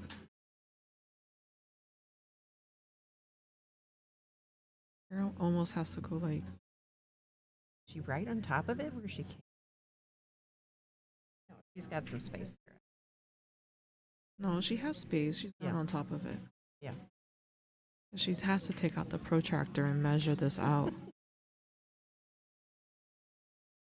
Use some geometry and then calculate the physics of it. Do I put more spin? Do I leave natural? So many decisions, so many details. Yeah, I always think it's tough when the ball is actually away from the rail. When it's on the rail, it seems easier, but when it's away from it is when it's tough. And then also, you can't leak. Yeah. Do you use systems for your kicks and banks? Or do you do it by feel? Yeah, I hate to admit it, but I do a lot of it by feel. But I think playing one pocket, Oh, yeah, she was very close. she was so close there. She barely missed it. Yeah, so I think playing one pocket does. Figure out the 2 rail kicks, the back. Do you play straight pull too? No. And there we have Wow. it. Kelly Fisher emerging victorious, 8-3 over Veronique Menard. Yeah, it was just so. I mean, I think the match is closer than it looks. There was just a few things that made the difference for Kelly to win that day. I feel. Yeah, it was definitely the roles were going in Kelly's way. And so Kelly will emerge victorious and play again at 7 o'clock in the one loss side match. So we will sign off. Thank you everyone for watching this match. We're going to be setting up for the 7 o'clock match, and I'll find out who is playing on this bonus stream. Thank you, Jen Myers, for joining me in the booth. Hey, thanks for letting me join you. Appreciate it. Thank you.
button.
Check 1 2, check 1 2. Hey, this is Susan Williams coming to you live from Concord, New Hampshire. I'm here with Susan. Excuse me, this is Susan Williams. I'm here with Sarah Miller.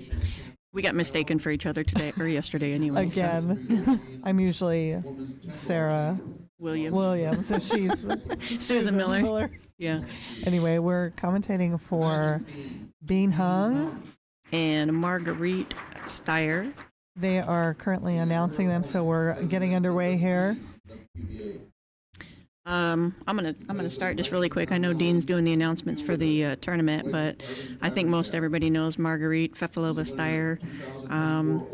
Obviously a great player. It says here her highest ranking is number 2. Her current WPBA ranking is number 3. Multiple titles and career achievements. 2024 Olhausen Colorado Classic champion, which was 2 events ago, I believe. 2 events ago. That's right. 2021 European 9-ball champion, 2-time Euro Tour winner, 32-time national champion of Belarus, which, I mean, that sounds like a pretty good accomplishment to me, but... Yeah, Bean Hung is, she's from Taipei. Originally, birthplace was Taipei. She lives in Brisbane, Australia. It says highest ranking is 12th, currently ranked 23rd. She has her first WPBA event was in 2022 at the Predator Canadian Women's 10-Ball Open. Her nickname is Magic Bean. She plays with a Zen Custom Cue and a How Tip. Her break cue is a BK Rush. Her jump cue is an Air Rush. Case is 3 seconds. Career achievements, let's see. Most recent was a 2024 WPBA Fairfield Invitational Champion, 2023 Oceania Women's 10-Ball Champion, Predator Las Vegas Open Runner-Up, 2022 WPBA Dr. Pool Classic Runner-Up. In that year, she also had a Predator Canada Women's 10-Ball Open 3rd place, Australia Women's 9-Ball Open Champion, 9-Ball and 8-Ball. Her sponsors are Zen Custom Cue, How Tip, Andy Cloths, 3-second cue case, and Q9 Billiards. And we're underway here. We are. Bean won the lag. They moved quickly from that. They do, I'm sure you guys have all been watching, so I've already heard this, but they do have the 3-point rule on the break, which is satisfied here. She made a ball and 2 balls past the head string, so wide open shot at the 1 and a fairly open table. So we might see the first run out here of what I'm going to assume is going to be many in this match and the following matches. We have a pretty even matchup at a 7:30 and a 7:31. Yeah, doesn't get much better than that. Right.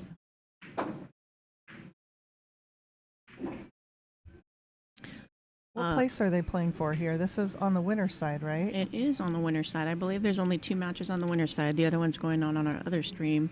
Right. Savannah. Yeah, this round is 2 winners, 2 losers. Mm-hmm. There's 4, I believe there's 4 tables going on now, so. Yeah, there's one match that hasn't started because there's still a match from the previous round that's still underway. Janet Atwell and Lonnie Fox Raymond are duking it out. I don't know what the current score is. Let me pull it up for you. It was 5-5 when I was on my way over here, so that was okay. A little less than 10 minutes ago, so it's probably somewhere in that vicinity, 6-5, 6-6. Oh, she came up a little short on this ball here. She did. I think we'll be okay. She'll come around the 7 and back up, I think, towards where the 3 ball's at to shoot the 4 in the corner. She's kind of looking at this like she might shoot this in the side and run into the 7 potentially. I think she's going to be able to maneuver around the 7. But What'd you say? I think she's going to be able to maneuver around the 7 ball, come to the bottom rail, and then back up towards the middle of the table. We'll see, though. I might have, I think some people call it the commentator's curse when I say that they're going to break and run, and, here we are 3 balls into it. Yeah, surprisingly, she's out of, she's not quite in line. Not like she'd want to be anyway. Oh, Well, yep. just a little short. But she got shape. She did get shape. Unfortunately, she also left great shape for Marguerite. Unfortunately for her, I guess. Right. Fortunate for Marguerite. Right. Here, let's change this view for a second just to see what we got. Oh, for sure. I definitely changed that in the very Thanks. beginning there. There we go. That's a friendlier view. I like that. But It is. I like the top view too. Yeah. I don't think we have that at this event here, the top camera view. Right. Not on this table anyway. They may have it on the other. I went to the side view just for the break and the rack there. For anybody commenting, commenting questions or anything like that, it'll take me just a second to catch up. There's a lot of stuff listed here that may have been from the previous match. So, And if you are listening to this, if you could give us a heads up on whether or not you can hear us okay, oh, that's true. Yeah. the sound quality's okay. Mm-hmm. We'd appreciate that, a little bit of feedback. For sure. I really love watching these top players play and watching their Absolutely. form, just their well-practiced form and Mm-hmm. their steady play. Awesome. Thanks, Matt. Appreciate that feedback. They have all put in the time, and it shows. They've got great mechanics and, pre-shot routine, during the shot, after the shot. I kind of am surprised she didn't get much out of that. It looked like she stroked it like she was trying to get a little bit further down. I think so, yeah. But, first game, I don't want to say first game Right, jitters by any sure. means, but I think everybody does still have them, regardless of your level of play. But she'll be just fine here. A little drawback, about a foot or so. Good call. Just like that.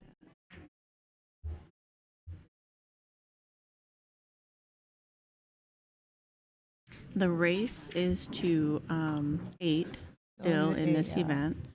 I believe when they get to the finals is the only time it changes. And it'll be a single race to 10, isn't it? That sounds about right. Yeah. I'll pull it up just to verify for Double you. check. Yeah. So Marguerite got the first game there. It's going to be 1-0.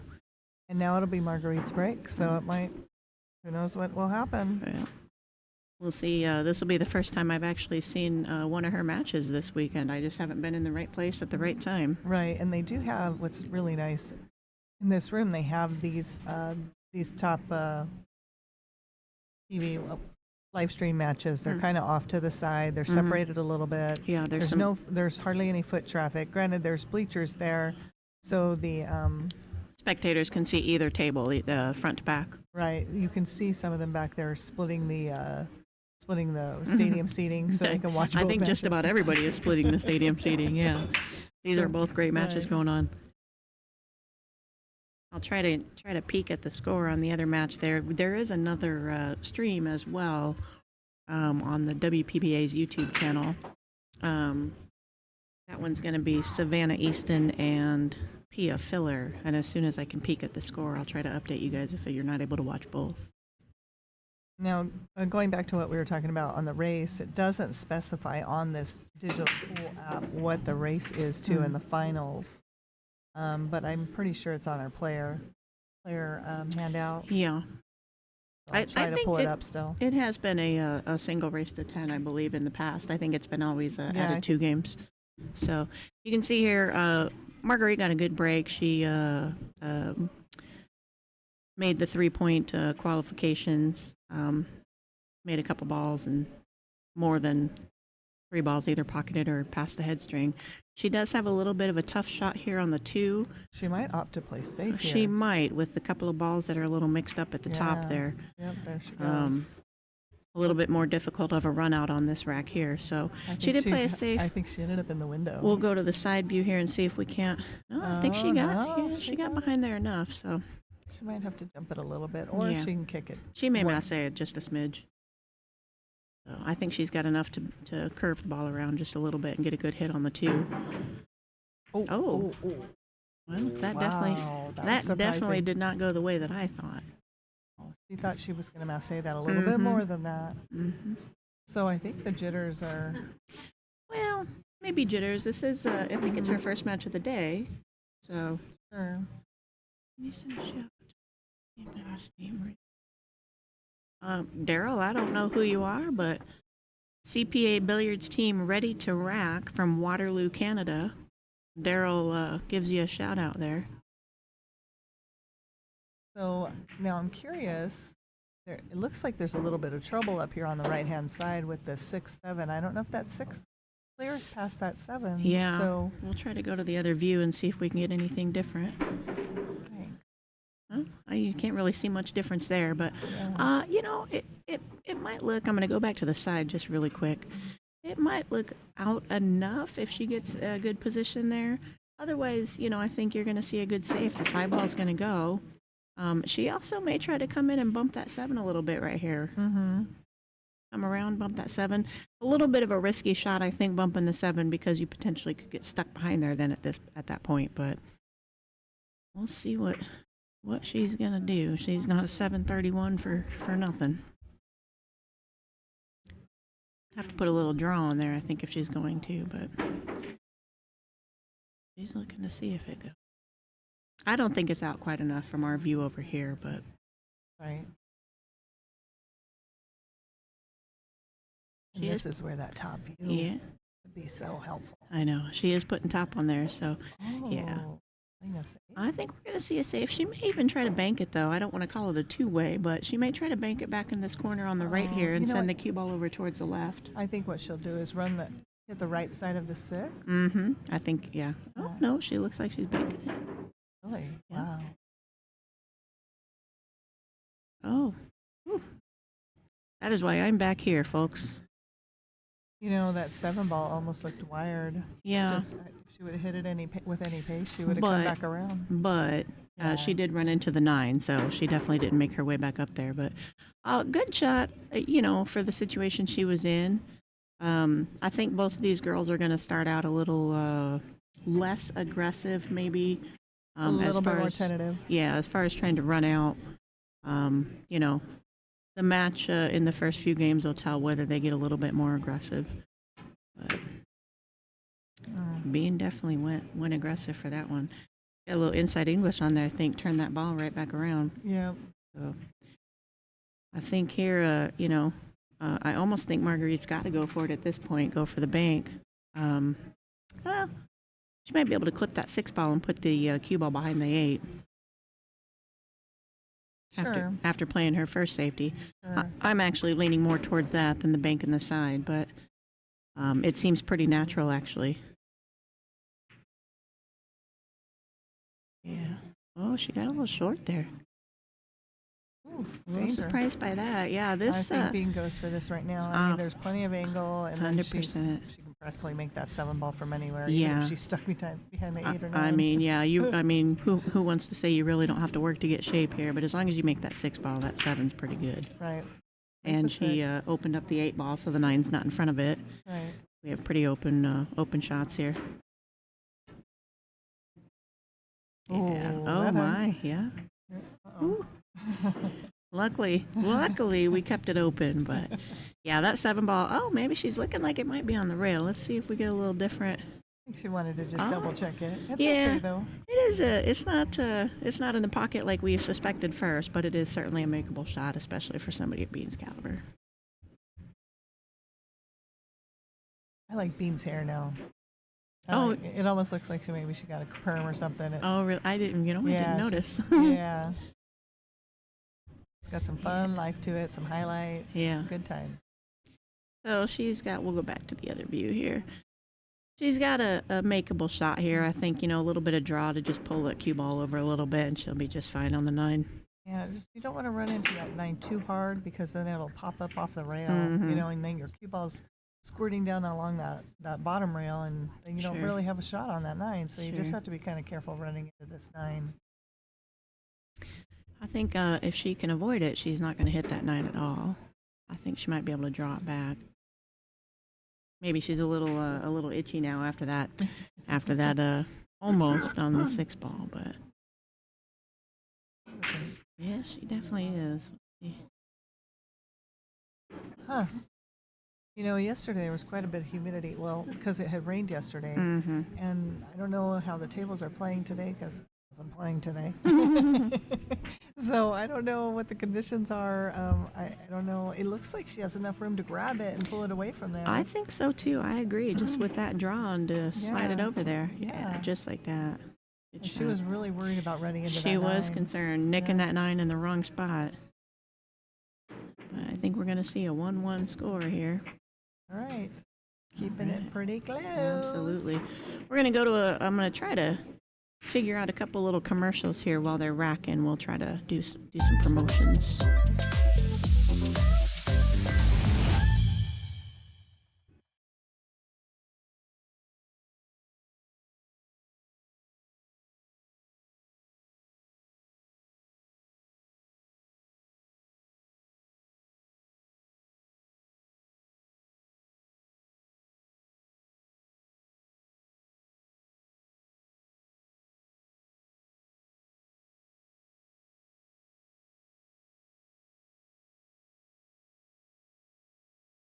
All right, here we come back.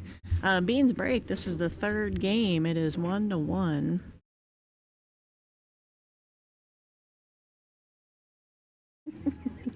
Susan's having a little trouble with her headset, so we'll get it figured out eventually. Here we go. Doing that side cut break, it looks. Oh, one did not go on the side, but And she didn't it didn't seem like she put any power on that. it didn't seem like it. So not only did she not make the wing ball, she didn't any ball for that matter, and she didn't have a legal break because 3 balls didn't head up there. Right, only the 2 ball, the 1 and the 5, the 2 balls went up there. So Yeah. technically, this would be Marguerite's option. She could have the option to shoot the 1, or she could give it back to Bean because she didn't qualify with that 3-point rule. So with an open shot on the 1, though, and the 2 balls open, Marguerite's certainly going to take this opportunity. Yeah. Who in their right mind's going to pass this? Right, right. She's going to come. I think she's going to come back here over at the rail where the 5 ball's at, and then back out to the close to the middle of the table for shape on the 2. And then the 3 ball go up there in the corner. Right. And the 2 ball to the 3 is, it's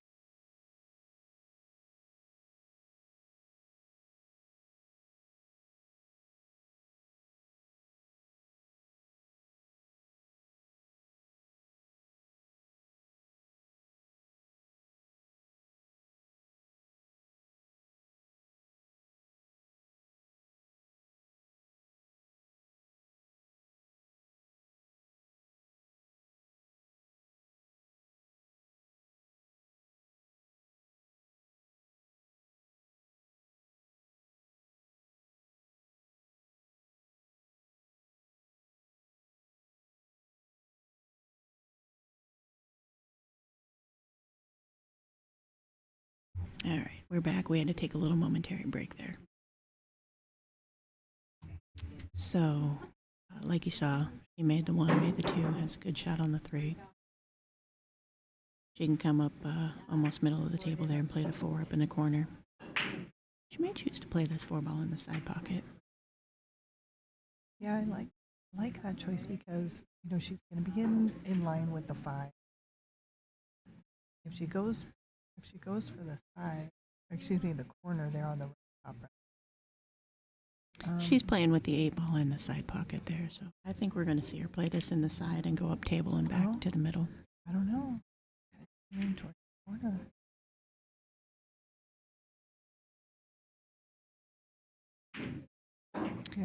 Correct.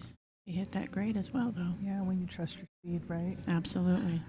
Trust your speed, trust your stroke. I guess trust when you know your speed and know your stroke. Well, true story. I think we'll just come back towards the middle of the table. She'll play the 6 ball down in the right hand corner pocket here.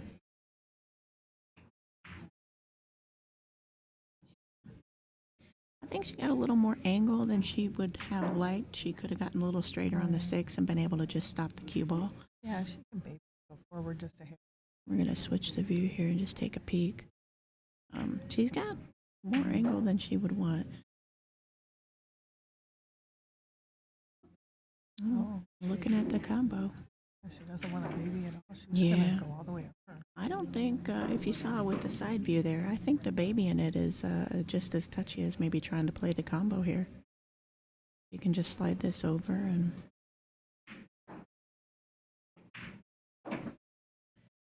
We'll have to see here. That 7-9 must be way off. I For her to go over there, I think that Yeah, this view doesn't provide us with much more than the front view here, so I hate to make you guys sick if I'm going back and forth too much, but it's always good to see the different angles. We'll see if she can pull this 7-9 out and go up 2-1. Oh, great shot. Great shot. She hit that without a problem. do another Yeah, little we'll throw another little comer.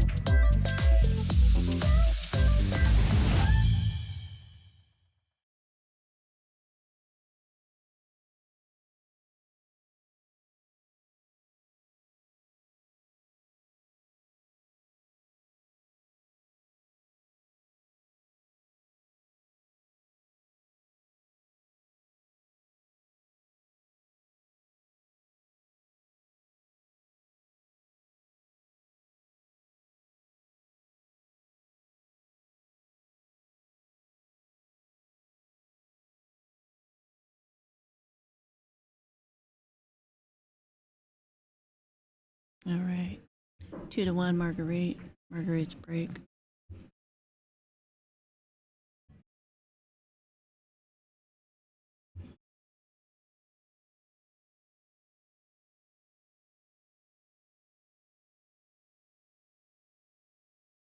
For the record, I haven't been able to catch any of the other scores on the other tables going on. You have Savannah and Pia Filler.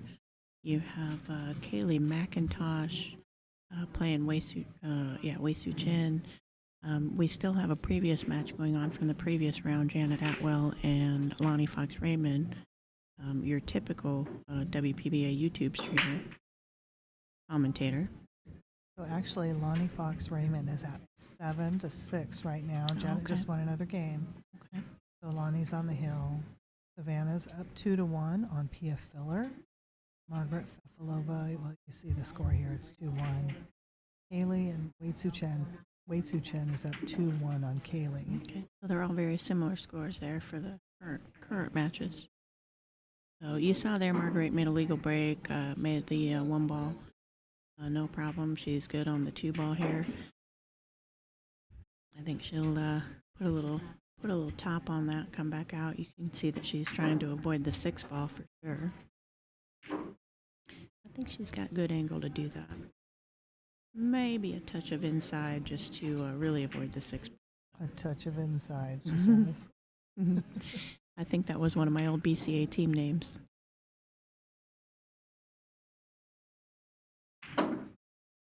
Oh, clear. Oh, just cleared it. Just cleared it. Very good shot here. So what do you like here? Just going straight up into that top rail or using some inside and going top rail, side rail?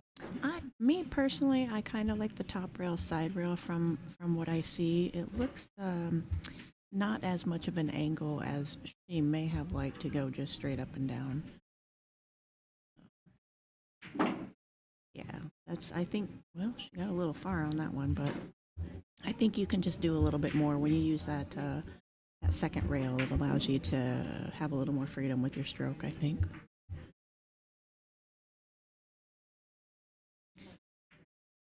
She just kind of looked at the 6 for the corner pocket there. So I what it looks like is that she's going to go around 2 rails again. But A little left mhm. here.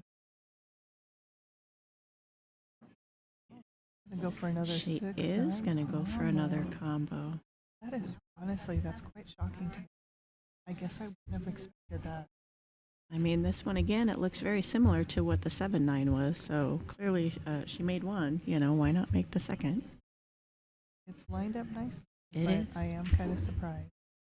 I am a little surprised as well, but when you're up there and you see it, you're up there and you see it. There she goes, making the score 3-1. It is going to be Beans break now. They do alternate breaks, so 3-1 Beans break.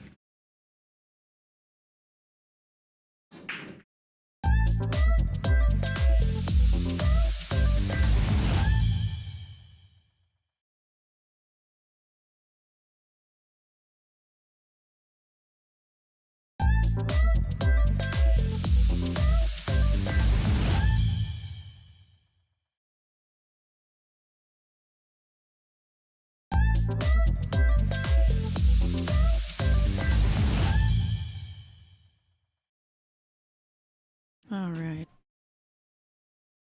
Oh, all right.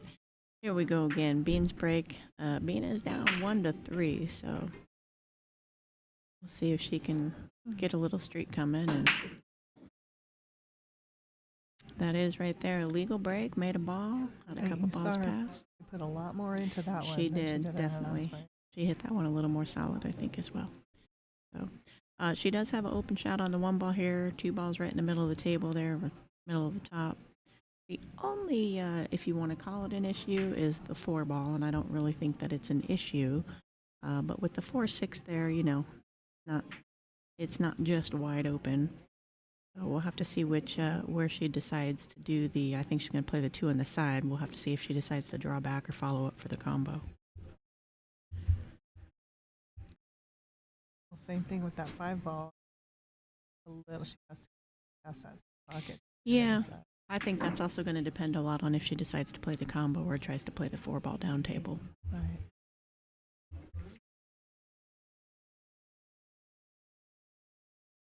I might also be getting ahead of myself thinking 2-3 balls in advance, but Well, isn't that what we're supposed to do, right? well, that's what they say. Looks That's like, what we've heard anyway. yeah, it looks like she got a little bit on top of this, so I think she might just draw this cue ball back here and play the 4 down table. And then, you know, the 5 will go on this side as well. Then obviously leaves the 6 ball wide open for the corner. So. Yeah. Good shot. Left herself a little more angle, I think, than she wanted. She definitely has to get past this 8 ball. Certainly a makeable shot, makeable shape. But I think she's got to put just a little bit more work into it to get down past the 8 ball and have the 5. Yeah, I don't mind the angle at all because then Good. it kind of pushes right. It comes off the rail. It pushes you into that space a little bit easier without. I do definitely agree with liking a little bit of angle on shots like this because you can use that rail and opens up your space a little bit. As long as, like I say, she can just slide past this side pocket without issue. Yeah, she put a little English on that one as well. So, and this is going to be good here. She's definitely got a good shot on that 5 to just come back out for the 6 in the corner up there. She might put a touch of inside on this one as well, just to keep the ball away from the 7. She may also choose to hit this a little harder and go around all those balls. And, you know. Doing what you said. She's using a Yeah. touch of inside. And, That was always go with your first instinct. you know, the only thing is that that side pocket is where she missed that last ball, the last time she missed a ball in that side pocket. Yeah, So- with the 3 ball there in the first game, yeah. And I'm sure she was supposed to forget about that. That's I think we're going to see a little bit of draw here. I don't think she's going to utilize that top rail at all. I think we'll draw out back to the other side rail and come back towards the middle of the table there. she's using Ish. some right. Very Top possible. right. Oh, for sure.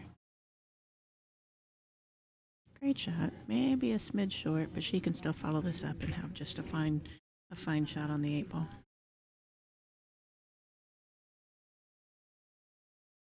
I kind of think she's gonna draw over to the top long rail. I do like that idea as well. I think at this point it just comes down to your preference, whether you feel more comfortable following the ball or drawing the ball. Either one, good options. Really just depends on how you're feeling. And either way, the 9 ball isn't in the way unless she's drawing it and not drawing it out. Yeah, drawing it more instead of sliding it, or Yeah. yeah. It does look like she's putting the draw on there.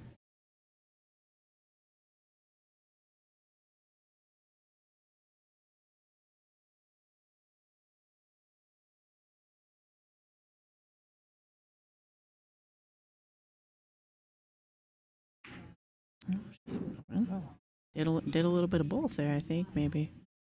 Here she came up short as well. I'm not sure if she was really trying to play that in the corner or the side, but she's... Did she change her mind? She was aiming draw the whole time. I thought so too, yeah. We'll have to see. There's... Do we have a replay option here?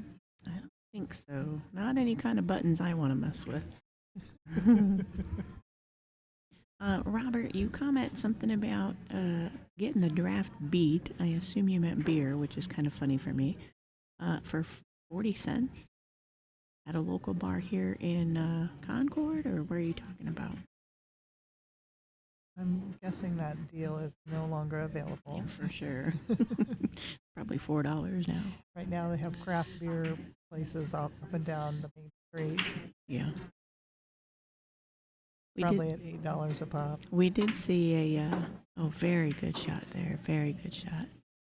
We did see a place they did craft cocktails or handmade cocktails, and there was some sort of beet drink. So And I was thinking, do they make some other kind of craft cocktail made? They're all crafty.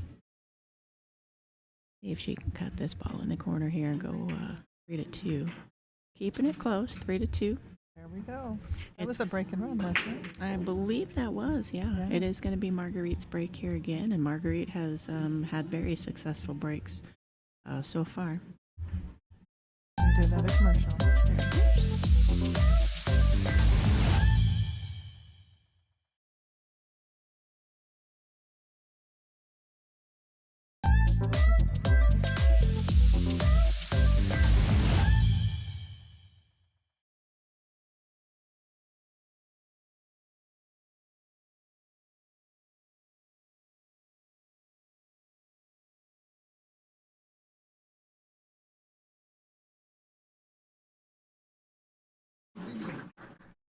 We have an update on the brackets.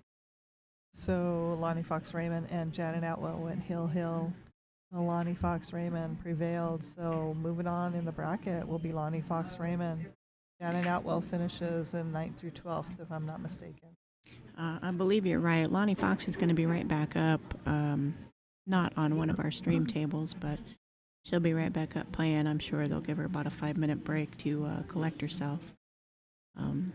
I think tensions and pressure and everything gets pretty high here in these last few matches. Oh, it doesn't look like she made a legal break. That must be the commentator's curse again. I did say she had been making great breaks, legal breaks. So you can see only one ball went past the head string, and she did only pocket one ball. So Bean's going to have an opportunity right now to, I'd say steal this game, but definitely has the opportunity at the table. So we'll see if she can tie it up. And also on that bracket update, Lonnie Fox Raymond is going to be playing Kelly Fisher. Kelly Fisher is on the backside. I don't remember who she lost to. Do you remember? I do not remember. I believe it was in the second round. Okay, let me look. I'll give you an update on that in just one moment. I think having Kelly on the B side is not something you really see a lot. But with all of the talent that's coming in here to this ladies tour, there have just been a lot of strange things happening, if you will. But the talent that's coming in here is just amazing, and all the different players that have now speckled in the top, I'll say top 6. Oh, they're deeper than that. Like Pia Filler's, like not even the top 16 right now, but she's the one that put Kelly into the backside. Okay, Pia Filler. Yeah, and she's a 705 as of today, so I suspect she's going to move up higher in the ranks, of course. And continue to make her mark. I just think, I mean, just in general, I mean, top 6 by just the handful of top 16 players just go through the top 6 of these tournaments. You know, you just never know who's gonna get first, or there's the occasional, I suppose, the occasional upset where a couple of them. I'd say maybe Brittany Bryant had a little upset this event. She, I think she got 13th through 16th or 9th through 12th. Which isn't typical for Brittany. She's usually up in the, top 10, in the final matches. So. And then you heard Kaylee McIntosh. Mm-hmm. She took down Christina Takac, who won the 10-ball event recently. She is the World 10-ball current event. World champion in the 10-ball, So congrats to Kaylee McIntosh. I mean, Absolutely. no disrespect to Christina Takac, of course, because she's a beast. Absolutely. We This all is a know. great safety here that Bean just played. She didn't feel comfortable trying to make a shot here, so we'll see. I don't know. Marguerite may decide to get out of jump cue here, because if she does clip that 4-ball, I like coming at it from the bottom rail, doing a kick shot. yeah, it is close enough to that side rail too to provide you a little extra. You might make this. Yeah, it potentially could go off the 6 as well. I can't tell here. Oh, no, that 6-ball's a little higher up than I thought, but she does have 2 rails to get the opportunity to hit it. I just think it's the right shot because she could also get safe. I mean, if she pops that is it the 5 or the 4? I'm sorry, I believe it is the 5-ball. Yeah, and it goes in the side, or if she squeezes past that 6 and hits it soft, Sure. she could get a save. She could just open it up. She did make a solid hit. I wouldn't necessarily call that opening it up. I don't think it's any kind of gimme shot. It looks to be frozen on the rail. I know Bean was just looking at that. We can't really see the shadows down there, but you could opt for trying to cut this all the way up, maybe use a touch of inside, and the 6-ball will probably get bumped in that case if she does that. Otherwise, she, I think, may go for the safety here and hit that ball up to the top rail and have the cue ball behind the 6. What I, personally, because I love being aggressive, is just hitting this ball and trying to make it in, and then running into leaving it behind the 6.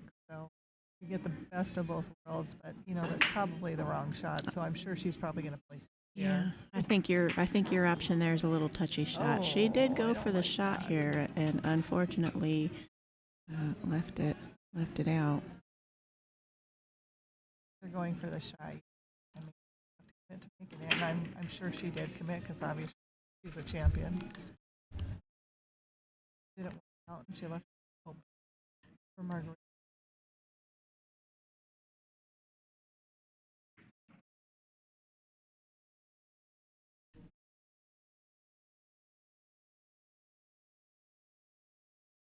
Like 6. So not that she's the duck out, because she has to make a little bit of movement here from the 6 to the 7, either going forward or drawing off that 6. Looks like she just needs to go forward based on the angle.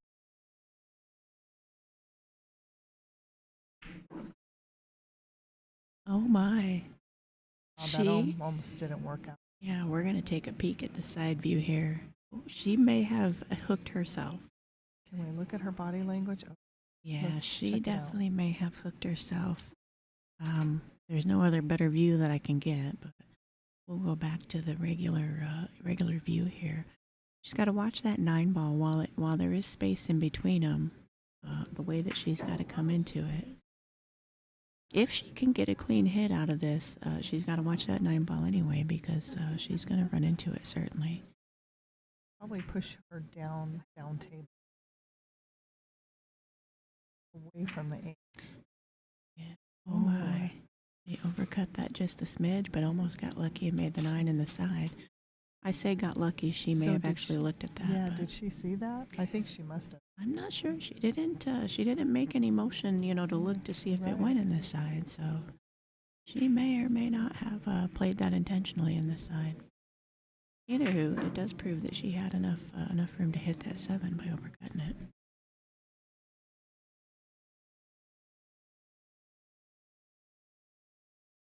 Good bank here.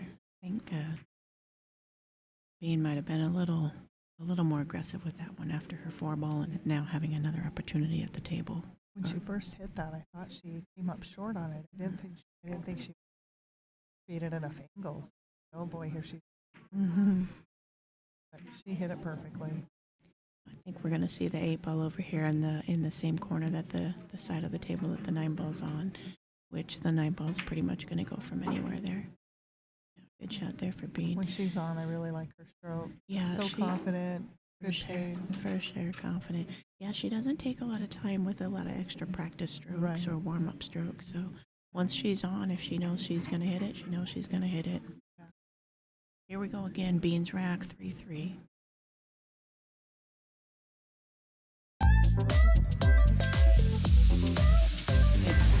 Kaylee McIntosh there. You just saw the little YouTube commercial there. Kaylee's in the middle of a match right now with Wu Chen. We'll get some score updates for you. I know you can also go to the digital pool page and you'll be able to see the bracket, the scores, the live updates, things like that. You can also go to the WPBA's YouTube page and get a glance at the other table, the other live stream there with Savannah and Pia. What's it called? The main stage live stream? The main stage live stream. That was Frank's word for it. The main stage. So we'll see if Bean can get a good break here. We'll see if she hits it with the same. She looked at it about the same as she did her last one. She may have been a smidge lucky about avoiding that scratch in the side. It looked like that 2-ball, I think, was going to come and kick that cue ball in there, but I don't want to say lucky. These players, it's not that they're getting lucky. That's just a word that comes out of my mouth a lot. All right, so here's an update on some of the scores. Savannah Easta and Pia Filler are 3-3, 3 apiece. Margarita, well, they're 3-3. A lot of the scores are similar. Wu Chen and Kaylee, 4-2, Wu Chen. And then Lonnie Fox Raven is going to be up shortly. And with, Kelly Fisher there. They may have started. I can't see that table over there. Well, it doesn't show up on the live score. Oh, it doesn't yet. So they must not have started their match yet, but I'm unable to see that table at all where they're going to be playing at. So Bean had a nice shot there on the 1. Got shape on the 2, of course, but she is going to be jacked up a little bit over this 9-ball. The good news is the 3 is kind of in the open there, so she doesn't have to do much for shape. But you don't want to leave yourself long and straight in because the 5-ball is up towards the top of the table.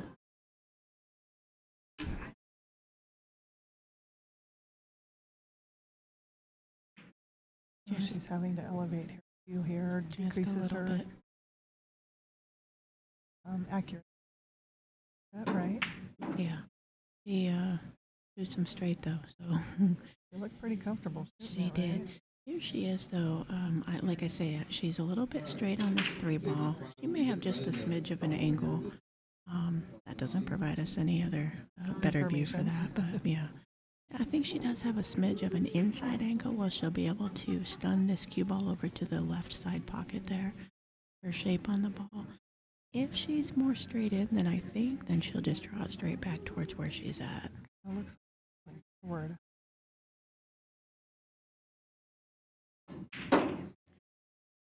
That was an absolute great shot. I think that was an absolute great shot. I thought she was on a little more straight in on the other side of that. But You know what I really like about her presence at the table?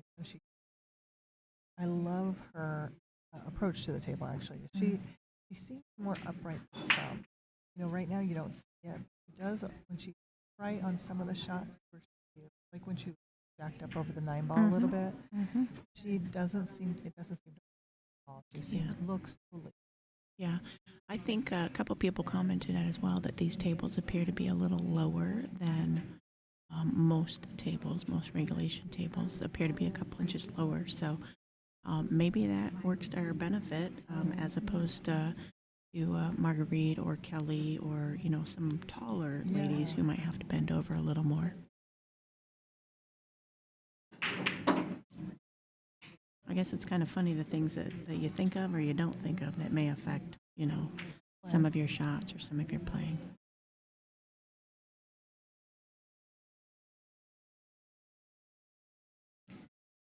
Again, I think she's got a smidge of an angle here. She can just stun this ball over to the left there and play the 9 ball in the corner pocket that she's standing by.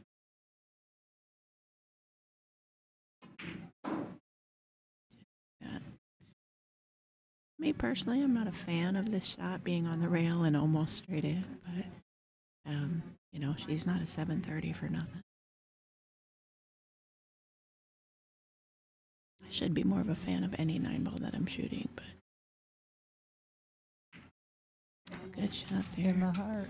Yeah. Heart. So Bean goes up 4-3. wow, is this her first? This is her first lead. This of the is her match. first Yeah. lead. You're correct. Yeah. So Marguerite's gonna break here. All right, they're starting to announce the next match with Lonnie Fox Raymond And Kelly Fisher. Yeah, I hear Dean on the mic, so getting that match started. So we'll have 4 matches in action. You can check out on Digital Pool. You can check out the scores and the progress. They have the live scores there. You can check out the brackets on Digital Pool. You can go to the WPBA page and find it, or you can go straight to Digital Pool and pull up WPBA in progress match. Susan, I know you talked about Bean's playing equipment and everything. I didn't go over that with Marguerite. I did go over her accomplishments, but it looks like Marguerite's sponsors are 60, Viking Cues, Kamui, and Jam Up Apparel. She does play with the Viking Carmeli, a 12.25 white carbon shaft. She plays with a Viking and a white carbon shaft break cue. Her jump cue is 60, Kamui Chalk, and Kamui Glove. Just a shout out to those companies who like to sponsor our players, and we like to acknowledge their equipment. I also like the Kamui Chalk myself. I haven't had the opportunity to play with any white carbon shafts or anything, so be excited to do that. I actually just switched to just the carbon fiber myself about a year and a half ago, I guess now. So,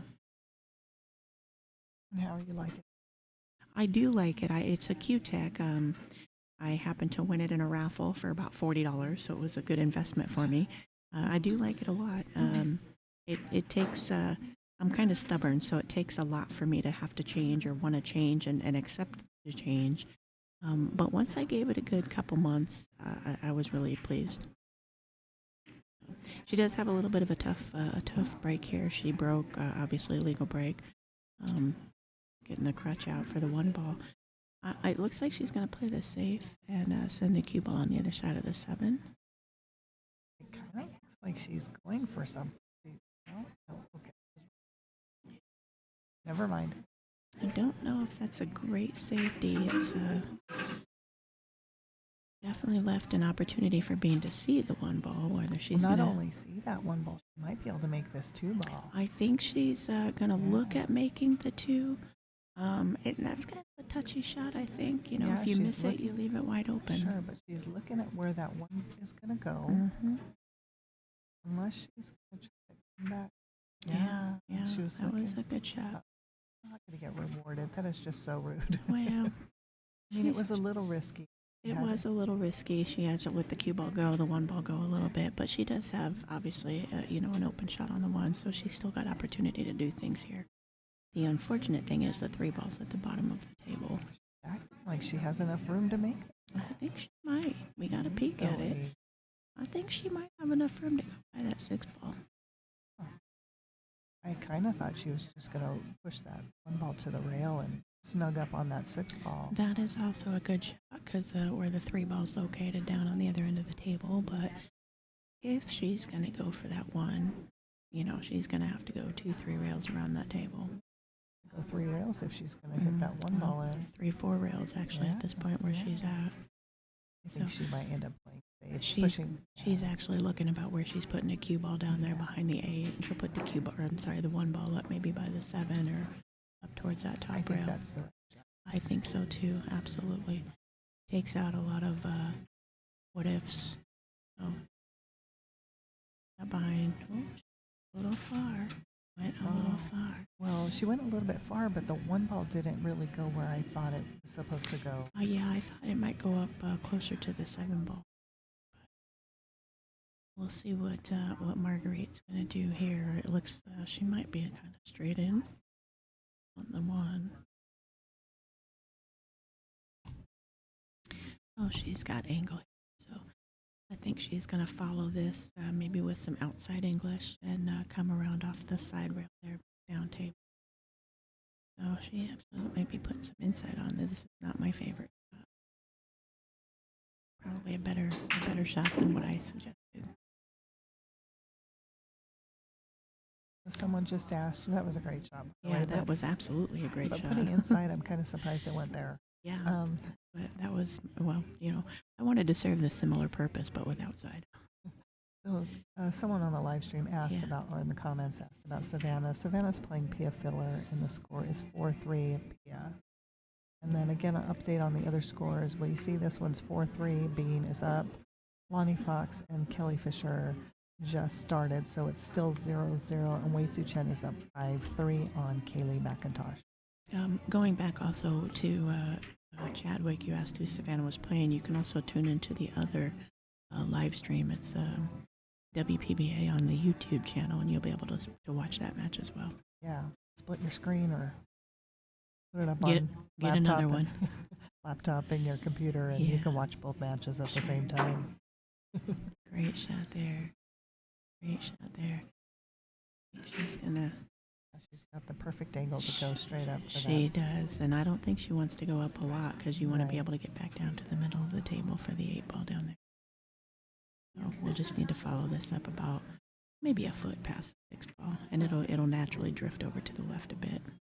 I think it's kind of funny watching matches of today and matches of, a decade ago. And matches a decade ago, they didn't use the center of the table as much as they do now. I agree. They didn't have all these steep cuts, and they weren't as comfortable with them. They were trying to get a better, straighter shot, Mhm. and now they're okay with the steep cut Yeah. and getting to the center of the table. Yeah, I think people today, like, that's their goal. Center of the table, center of the table, center of the table. And let's be honest, with every tool and trick and trade and video and whatever that you can get these days, the center of the table, you know how to make any ball from anywhere at that point.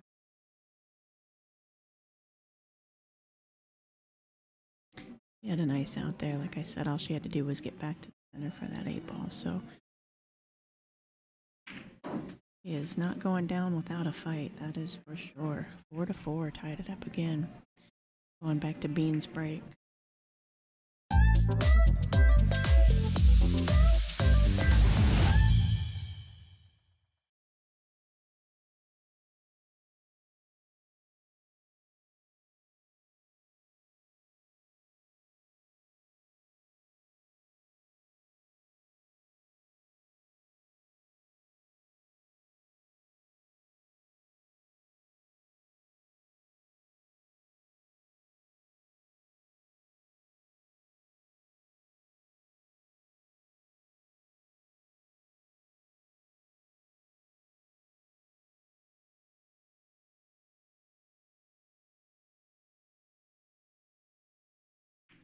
All Back right, again. coming back. 4-4, Bean's break.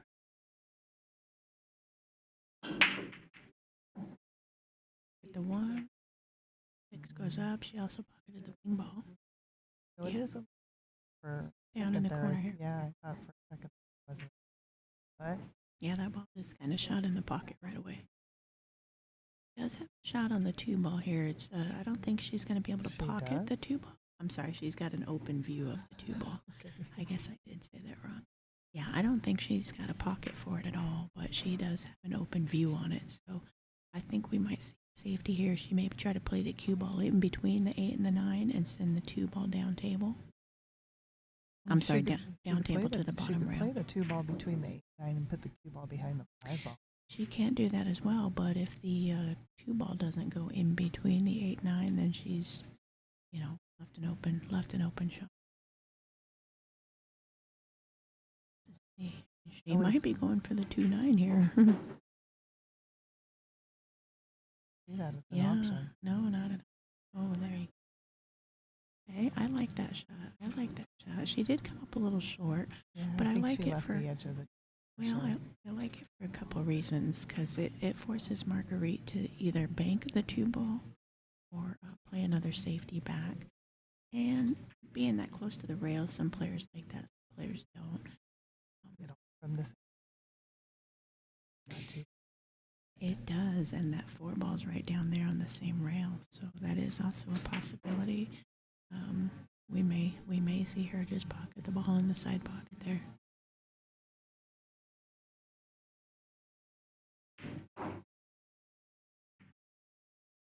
Yeah, just Over. a little bit. One. He has left a good shot on the 2 and obvious shape on the 4 there. Despite not being hooked, being safe. Yeah, and I think now that I'm looking at it, I think I called the 4 ball the 5 ball earlier.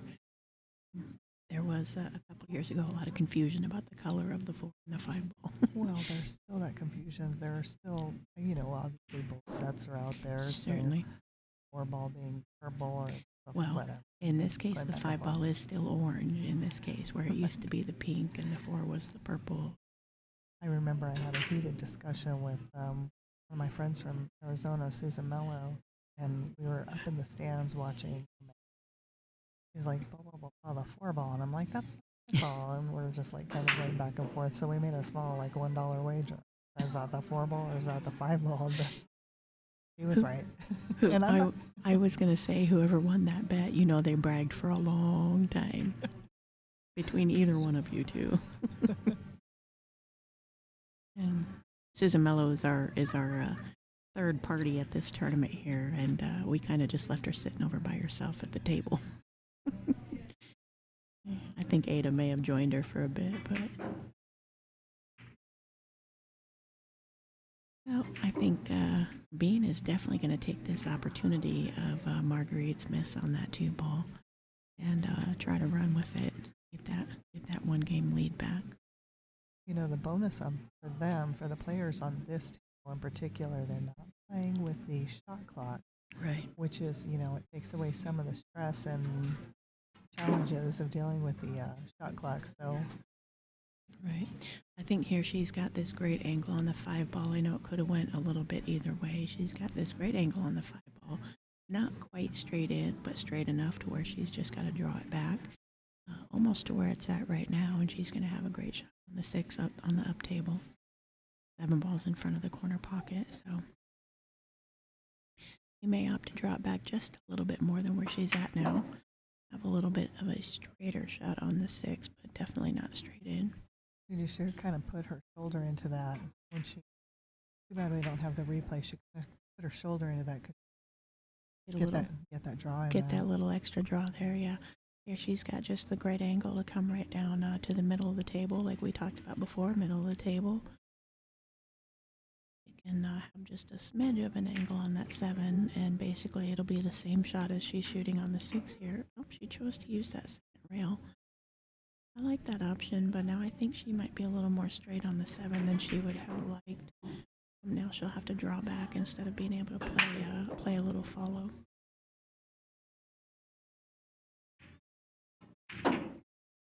There we go again. She's using that 2nd rail. Great shot. And probably just stop this 8 ball. That good shot on the 9. She may choose to stun it over and play the 9 in the same pocket. I think my angles are a little bit off from the view that I have back here. Oh, that almost popped back out of the table. Did you see that? Oh, yeah, I heard. Betsy. Remember Betsy Sunholm? Yeah. She said that one of the tables, the pockets are different than maybe some of the other tables we Yeah. played on. So They're just not very deep pockets. Yeah, so you Usually just they have to- hold about 4 or 5 balls.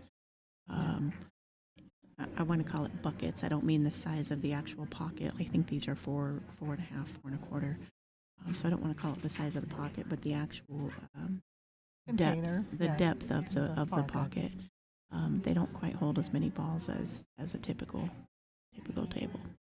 That's the fun thing So- about, being on a different table is you have to master each table. Oh, yeah, These you tables are great. They're beautiful. They're brand Absolutely, new. absolutely. So I we're didn't mean to loving 'em. interrupt your story there. You were talking about how Betsy had an issue with one of the balls popping out. Oh, she said, she was playing someone and one of the balls popped out, right? Yeah, she's Yeah. she made the Oh. ball. Yeah. She made the ball and it jumped right back out, and unfortunately, stayed on the playing surface, so didn't have the opportunity to make the 9 ball. It was the 8 ball that she was playing, and I'm going to give her a little shout out here, being the person that she was, or that she is, I should say. Went up and told her opponent, to empty out the pocket, take the balls out of the pocket. Oh no! Oh, okay. Oh. Betsy made sure to let her opponent know to take the balls out of the pocket, so her opponent wouldn't have the same unfortunate Potential, circumstance yeah. happen. So, and I believe that was, I don't remember who that was. I wanted to say Kathy McDaniel, maybe. And so Kathy was, nice enough to accept the offer, took the balls out of the pocket, and made the 8. Anywho, back to the Match at hand. game we're watching here. The So race is let's to go the 8. other- I'm Let's sorry. go to the other view. Oh yeah. I'm This just side view curious here. if we can see. Oh, look at how close this is. She is close. She did get a legal break there. You can tell. Almost clipped the cue ball in. So Does she have a on this one ball? I don't know. Oh, okay. Huh. That's about as much as she could do with that. Yeah, I mean, she was really kind of in a spot there.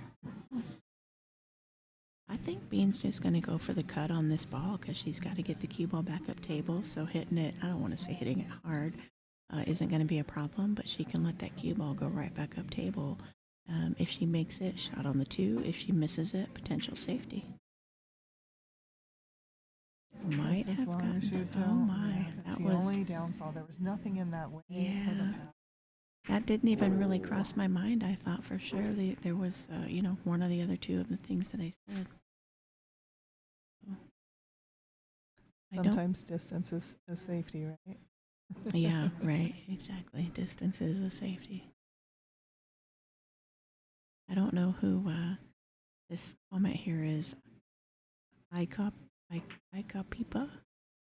I don't know who your honey bunch is, but good luck to her.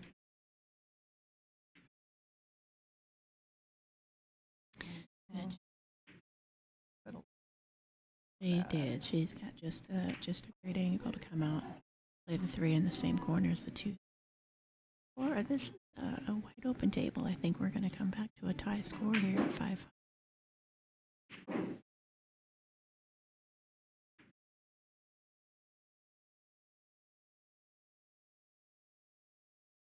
Yeah, after shooting this 3 ball, she can use a little bit of low left. We'll go back to the center view there. A little bit of low. I mean, she low could shoot left. that 4 ball in this bottom right corner where she's standing. Yeah. Unless she wants to put a bunch on it and she can come out to the middle of the table and shoot that on the Oh. side. I didn't know she had that angle. I didn't know she had either. She did have a good shot there. She did have a potential run in with the 5. I think she's. Yeah, I think she she's got good that enough to stuff. see this ball. Yeah, That was potentially disastrous. that was. That I- one didn't cross my mind at all. Yeah, I actually thought she had an angle where she would have to hit that top rail. I thought she might come on the other side of the ball, like you were saying, and play the 4 down in the corner here, but she managed to get by the 5 ball. I think we're going to see the 5 ball down in that corner. Looks like she's. Yeah. 5 ball down in that corner that I was thinking the 4 was going in. Really, all she's got to do is make this 5 ball. And then variant practically duck goose, right? Well, Stop shot. that's what we like to think. From here, Yeah. it looks like duck goose. Right. Yeah, she doesn't have to do much here. Make sure to just make that 5 ball. Avoid the scratch in the side, but very unlikely. Played a good shot here. She's got a little bit of that back angle to just come back out to the middle of the table or 2 feet If or she's so. feeling a little froggy, she can go forward and use that top rail. I don't think so. I don't think that needs to be an option at all. Right She's out not to the doing middle. that. Right out to the middle of the table. Like that. And here, like the previous mat or the previous shots, really all you got to do is stop it. She may choose to use that side rail to come back out, but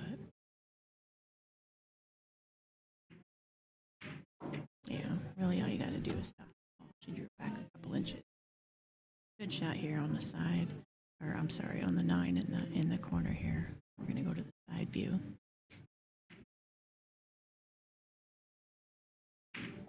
Good shot there. Tied it up at 5-5. Again, it is going back to Bean's break, though. Bean won the lag, so she breaks on the when the scores are even. The total of the scores, I should say. Is that funny how people count?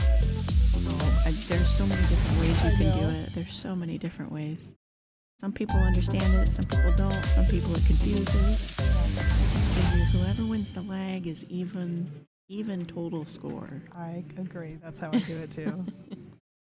I've definitely had moments where I've used my fingers, or I kind of just lose track, or sometimes I forget who won the lag. So that's just my own problem. But So update on the scores. On the Pia Filler Savannah Easton match, Pia is up 5-4, so that's real close. This one obviously is 5-5. The Lonnie Fox Raymond Kelly Fisher match is 2-0 in favor of Kelly Fisher. Wu Chen and Kaylee McIntosh. Wu Chen is on the hill on 7, going to 8. what does Kaylee score there? 4. Kaylee's got 4.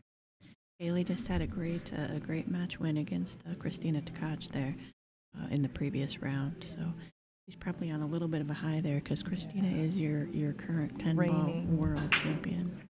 So And won the last WPBA event. she didn't did she? also Yeah. win the last WPBA event. Yeah, she is playing good, hitting good lately. So Bean did get a legal break here. She does have a shot on the 1. She'll have to stretch across the table a bit. To answer your question about Karen Core or Allison Fisher, neither one of them is playing in this tournament. Allison had previous commitments, and Karen really hasn't been playing a lot. She did show up to the Soaring Eagle event. So maybe we'll be fortunate to have her. Maybe she'll come to this next one. Yeah, she did play the Soaring Eagle, and then she hung around and watched a little bit. She hasn't been playing much WPBA in the last, I'd say, probably 4 or so years. I think she had some family things going on, so we'll see if she decides to come back up. I do think she still plays local events in her area.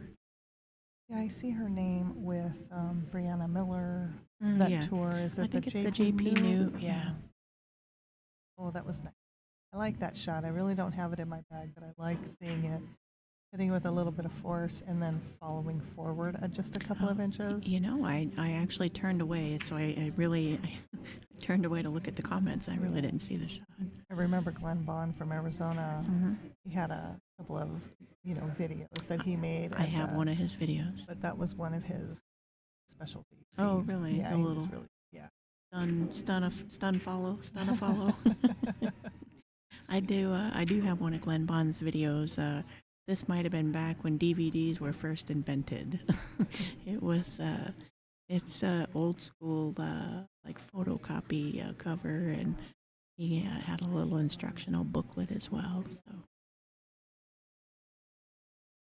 I can't say that I ever read it, to be honest, but I own it.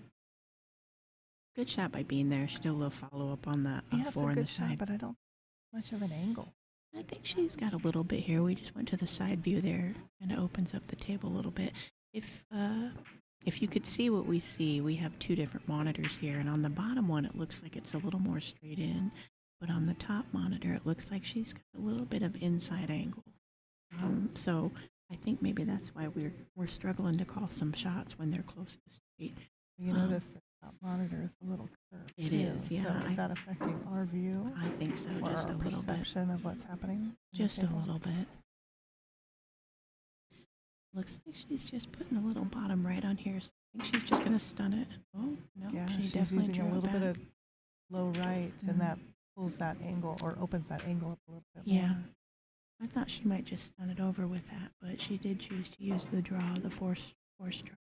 Here, though, she's got a great, I think, great shot here. Some people may not like that, but really it's kind of natural to come around just 2 rails. You could even use that third rail if you wanted the top rail as well, if you wanted. But coming around 2 rails, the bottom to the left side, back up on, just as long as she gets on the other side of the 8-ball, where she doesn't have, you know, a super steep cut.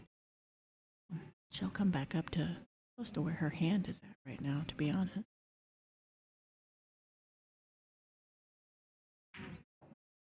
She did choose to use that top rail and the side as well, so might get a little bit straight here, a little bit straighter than she'd like.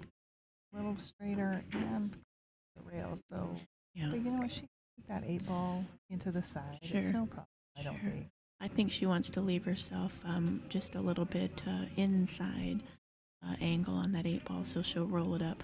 If she stops a little short, about where the 7's at now, she'll be okay because she'll be able to follow that 8-ball up and have great shape on the 9. If she goes a little farther where she's straight on the 8-ball, she'll still be okay because she's got enough space. Oh, she is She's jacking up. elevating that back end of her key. So She is she's doing jacking up. something. Oh, that's my. a risk. Oh, Yeah, that was a definite risk there. A little surprised at that shot, Joyce. She got fortunate with the roll, you know, because she didn't leave Margarita an open shot. She did. I was a little surprised with the fact that she jacked up on that and just rolling forward, but Yeah, she could have rolled forward just a few inches, and it's not enough feel. Or excuse me, on that 8-ball, but no, but she is having a shot at it. I think Marguerite's gonna look at the safety here and just skim the 7-ball and have the cue ball come down, but be behind the 9, close to. She looks like she might be lining up to make it, but but you know what? no, she's got great. She had 2 balls there to block, so That worked out great. that did work out good. We're gonna see her measure going off the rail here. She'll try to go rail first and make this ball. I will toot my own horn here. I had a great shot here where I went off of the rail and made this ball, and it was a great shot. That was my second match. Congratulations. Thank you. Thank you. I wish I would have seen it. Yeah, I wish everybody would have seen it. You looked like you just had an epiphany right there. What happened?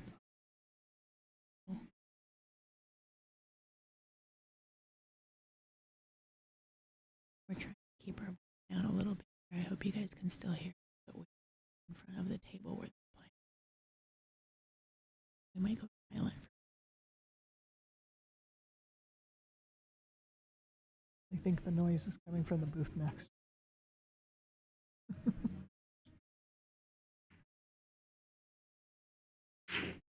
You know, when you're out there in the arena, you can be pretty sensitive to all the noise around you. Absolutely.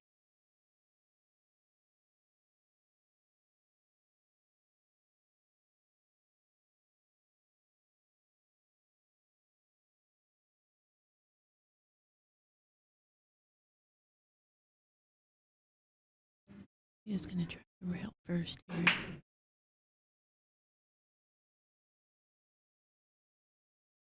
What a great shot by Oh, Bean. man, that- What a holy great cow. shot by Bean.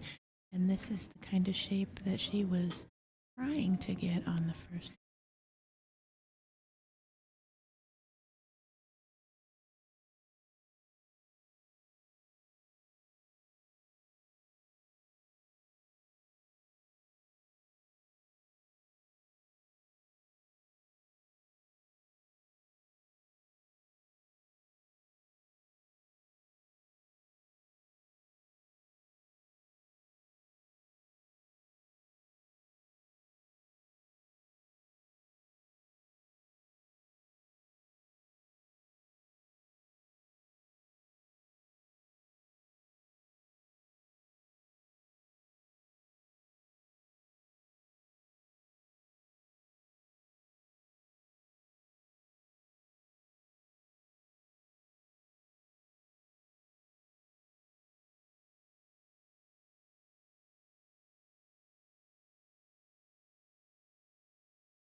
Sorry, guys.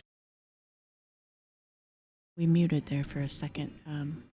They were close to the table, close to our streaming here, so we didn't want to interrupt. Yeah, we have They some were not there. comments in the chat that we need to manage, so we're going to have our moderator come over here and take care of that for us. And we're going to go ahead and mute again just for a moment.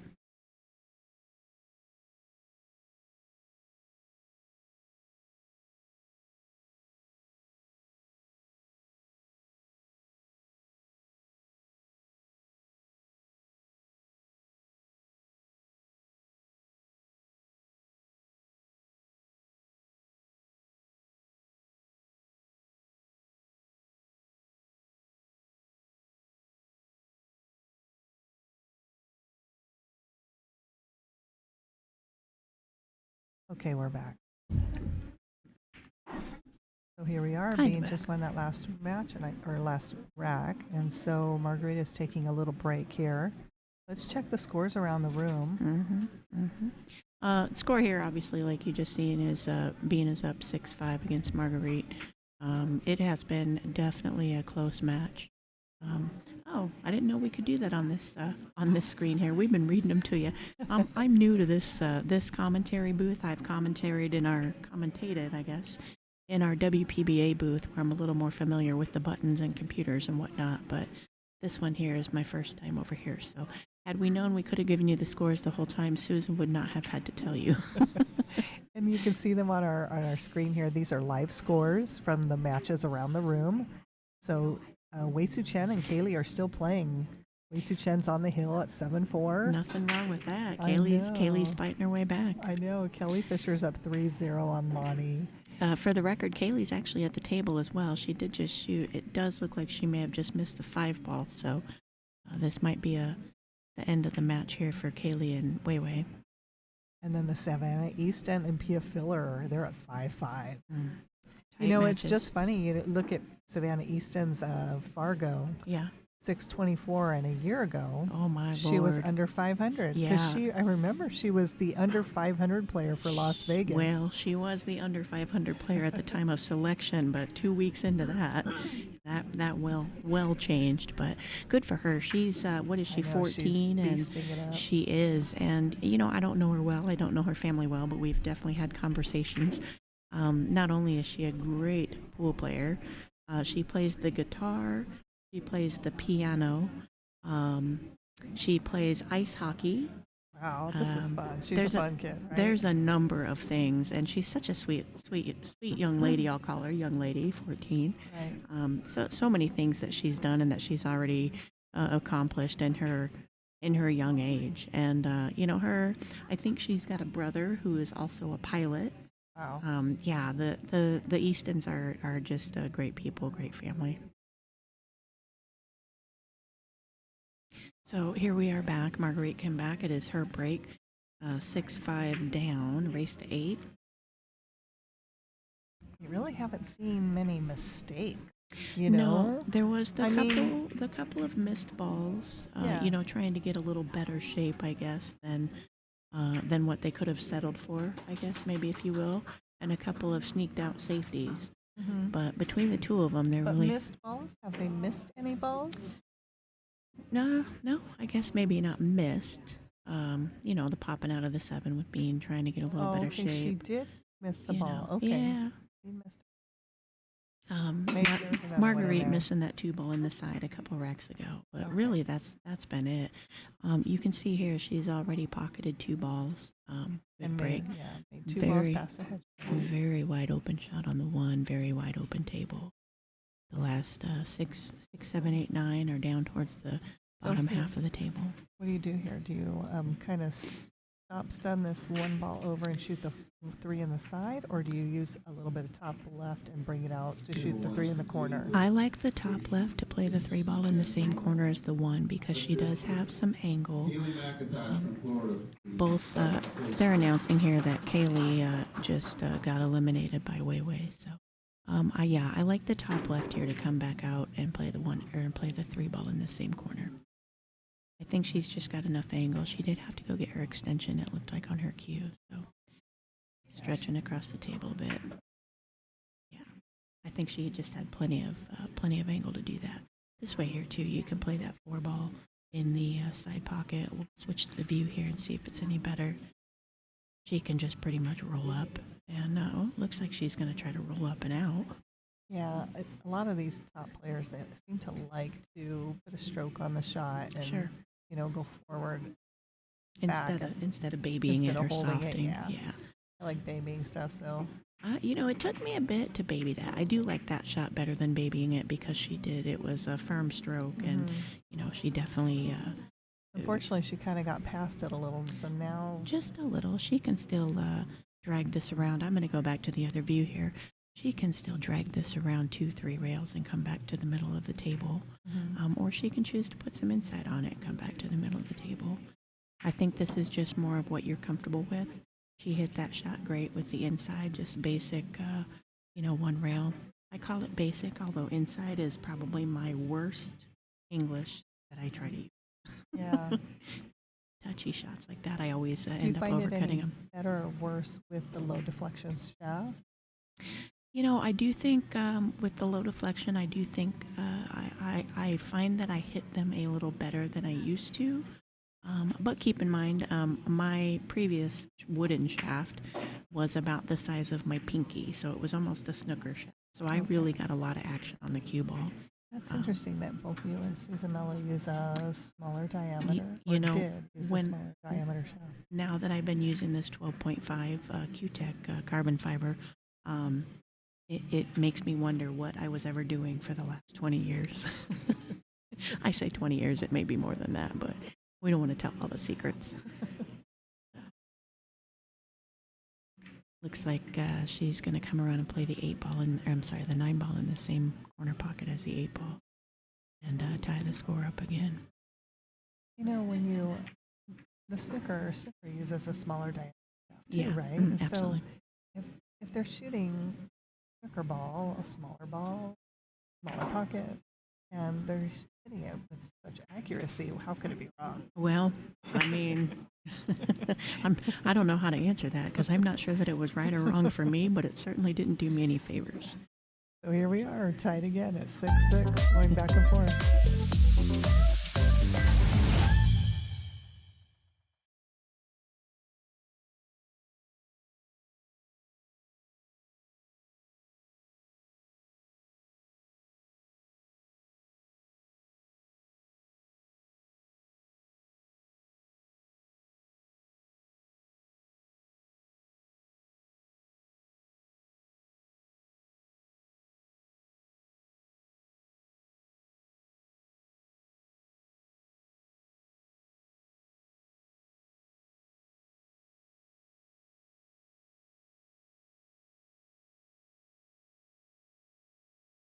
All right. We are back. 6-6. Ooh. 1, 2, 3. Oh, she did not make a legal break. I actually thought a ball went down in one of the corner pockets down table, but I guess not. She did make the 6 off of the 1, but Marguerite's going to take full advantage here. So, with this 3-point rule, Susan Mello was making the comment because each ball that goes the head string counts as a ball, counts as a Absolutely, point, and yeah. then every ball that you pocket counts as a point. Right. So she made a ball in the upper pocket. She was like, well, why doesn't it count as 2 points? I made a ball, and a ball went past the head string. Well, let's just say Susan Mello's looking for a little gimme. It's only 1 ball, Susan. It's only 1 ball. I think she has to play her option. Yeah, she's on this 2-ball down here. I actually didn't see the 2-ball. I kind of looked away again, but after making the 1, definitely playing it safe on the 2 here. I think she's going to send the cue ball over to the right-hand side. Yeah. Yeah, may have hit it a little too hard. No, I think she's open. I think, oh yeah, this is a very similar shot as the one in the first game where Bean thought she could get by the 4-ball. And I believe it was the 4-ball. A little bit different shot, but, similar setup. So I think she's going to go rail first here, yeah, and try to kick the 2 to the bottom rail and leave the cue ball kind of, by the 8, if you will. I think naturally it's going to kind of go that way. I think it just kind of depends on how much she catches that too. But Yeah. She's going to have to jack up a bit and put a little bit of left-hand English, well, kind of a lot of left-hand bit of- English on it, but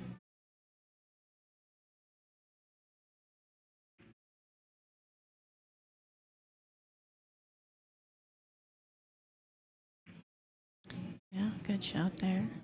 Oh, ooh, came out again, but I mean, what can you do in that situation though? You're kicking at it yourself, so just kind of hoping for a good roll at that point. Yeah, the only way she could have held that is if she would have had more left on it and hit that 2-ball more full. Sure, but then you have to hit it with more speed and or more power or a lot of different things going into that. Good hit though, not giving up ball in hand obviously is your first your first Is the goal, priority. if you will, yeah.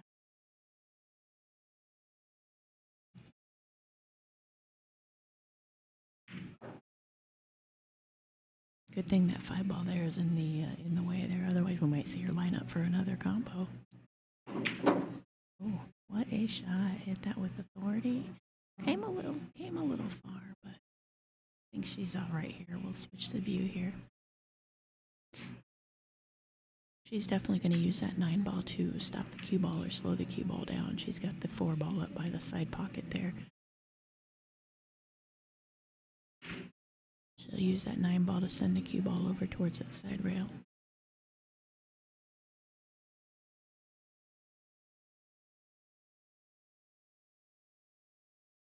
Well, she runs into that 9-ball, it opens up the 5 even more. Certainly. I think, yeah, she'll send that 9-ball down towards the bottom rail here. I don't really like running into that.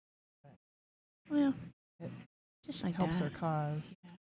The only bad thing here, if you want to call it a bad thing, is she did get a little straighter than I think she would have liked. And because where the 9-ball went, now she's got to work a little bit to get shape. She may have enough to just make the 4-ball up in the corner and slide the cue ball over on the other side of the 7. I'm not sure. Are you saying like going forward?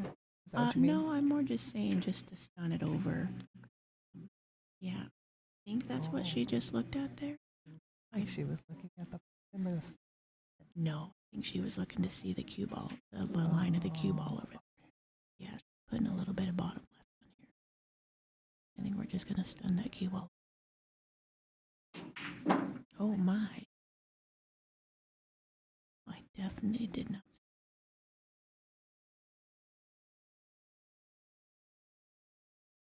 She kind of got funky roll there. Put a bunch in there. And it seemed like a little bit of she would bring the ball. Right? And it comes. She didn't. No, but I think she also maybe. Well, who cares at this point when you can make the ball like that? He ended up making a great shot on that 5-ball. She'll send the 7 into the side pocket, cue ball up table. Here again, I think we're going to see a little bit of left-hand English. Margarita might be first on the.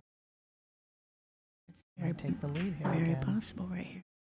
A little bit of left-hand draw. It looks like here we'll send the cue ball couple rails. 1, 2. And yeah, here she's got a great shot on the 8. Little bit of angle, so you're not straight in having to worry about just freezing that cue ball. You can follow it up some and go off of that side rail.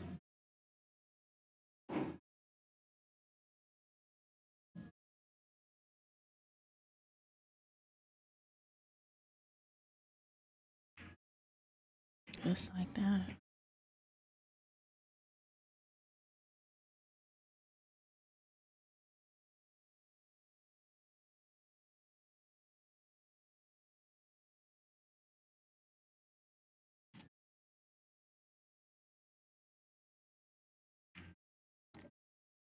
Just like that, Marguerite goes up on the hill. I'm going to try to zoom get in here and see if this is going to show us the scores.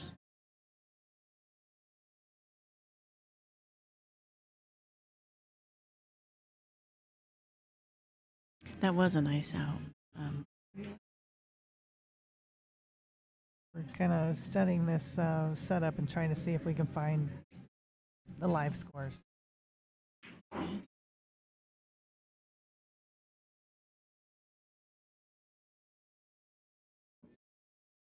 No.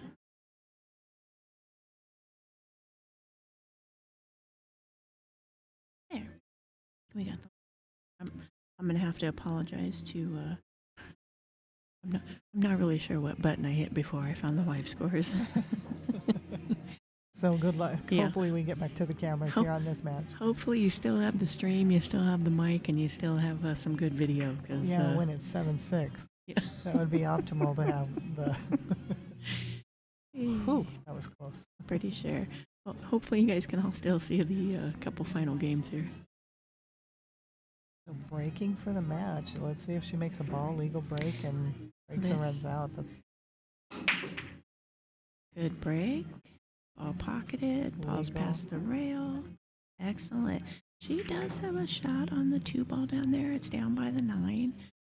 Obviously it's a long shot, but it is a shot nonetheless. I think we're gonna see her just try to go for it and kind of stun it and take a little bit of a difficult cut on the 3 up in the corner. That is my prediction. We'll see what happens. to me that's such a shot from there. I do agree. I believe it's a Oh, tough she's shot. actually at the combo. Let's go back to the other view here and see if we have. Is that combo on? I guess Does that it- 9 ball go past that? I think it might. I mean, it looks like on our flat screen down here, it looks like that 4 ball is up enough where that 9 passes it. So, what a great shot this would be for the W. You know, the backup plan is the 2 ball goes forward, potentially could go in that pocket and or out, and the 2 ball goes forward. Yeah. She could play like, you know, the 2 could go one way. But, oh my she lord, did what a go for great it. shot. What a Wow. great shot for the win. Great shot by Marguerite. I think we're gonna end here, I think. Susan, you got some finishing comments? Let's look at the live scores before we head off. Thanks we'll for go having us. one more time. Hopefully you guys enjoyed the commentating. We got a couple great commentating comments here, but you know, For the love, guys. I don't think we've ever done this together, so Yeah, this is a first. but so stay tuned. Again, you can see the live scores here. Kelly Fisher 6-1. Savannah's down 7-5 with Pia. I think this is our last matches of tonight. So make sure to tune in tomorrow. You'll get the final 4 ladies, I believe, right? Final 4 ladies. 4 tomorrow. We'll have to see who it is. So come in tomorrow and check us out. I think we start at 10 a.m. Eastern time. I'll check it out. I'll Yeah. let you know momentarily. I might Hold be that kind of thought. guessing here. We're going to check the times for everything before we actually bail out of here. So Susan will get back with the times. Oh, that match just ended there, so.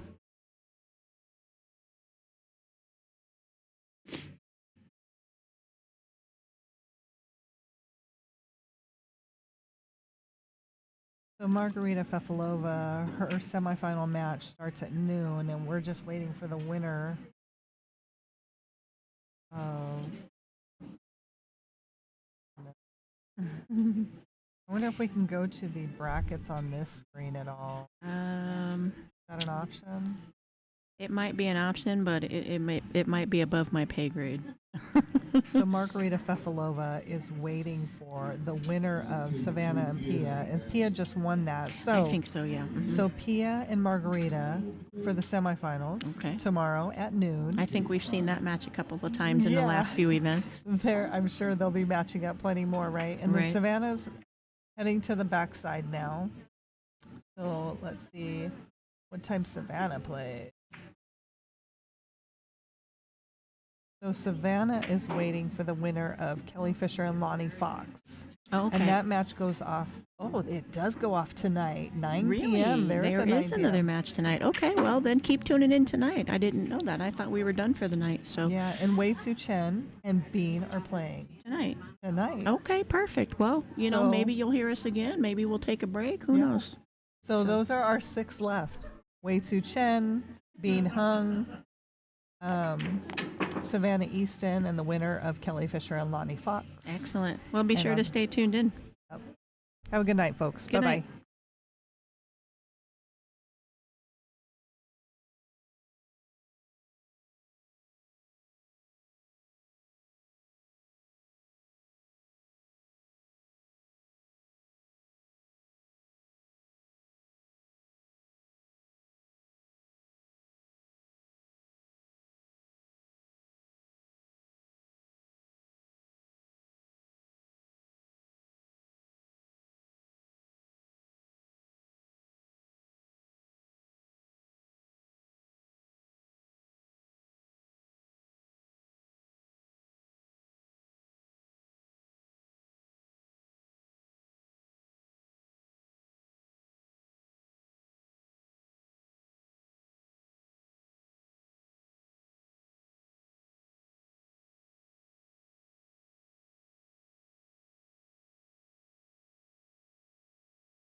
All right, good evening, everybody. This is Frank Maialetti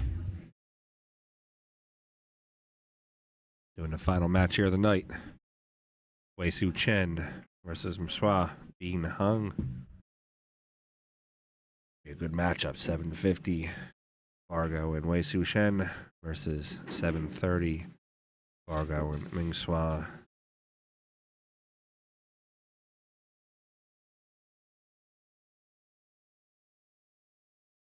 I don't think the crowd here realizes they started the match. Everybody's kind of mingling over at the bar there.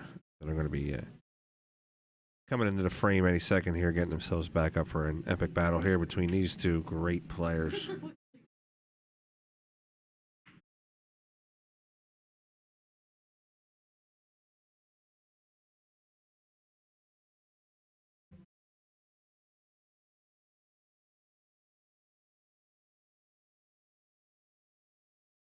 All right, way to break.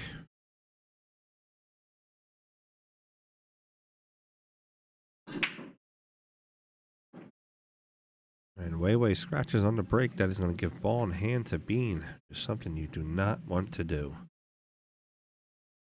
2 down on the break. Bean with ball in hand.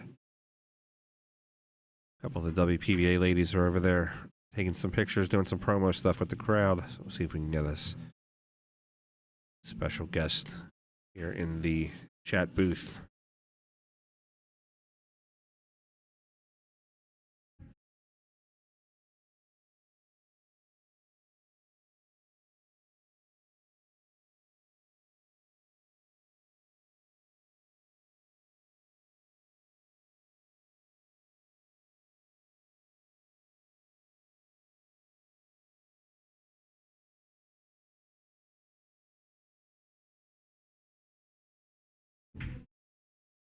Bean's going for trying to put Wei on 2 fouls. I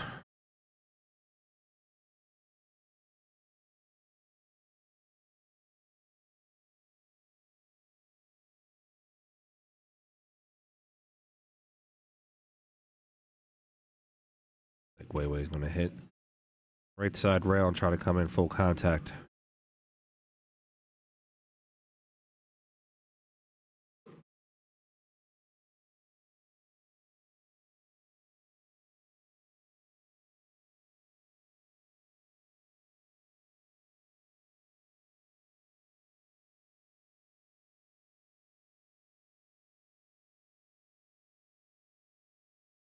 Wei's going to make a strong hit and re-safe on Bean. That is a fantastic shot.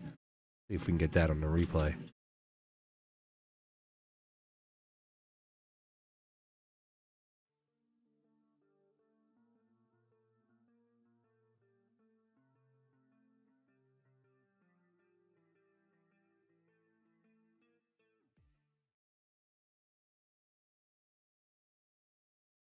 Very strong hit.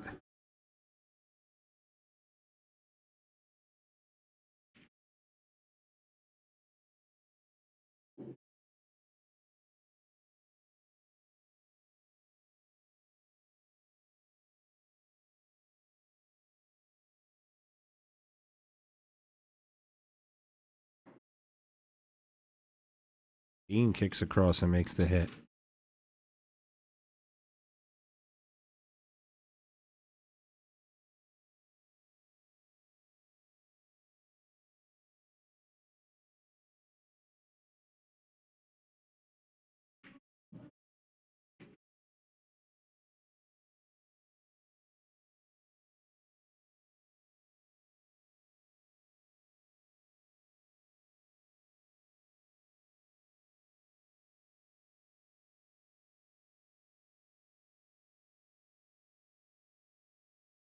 This is amazing. 3 kicks in a row, 3 hits, 1 pocketed.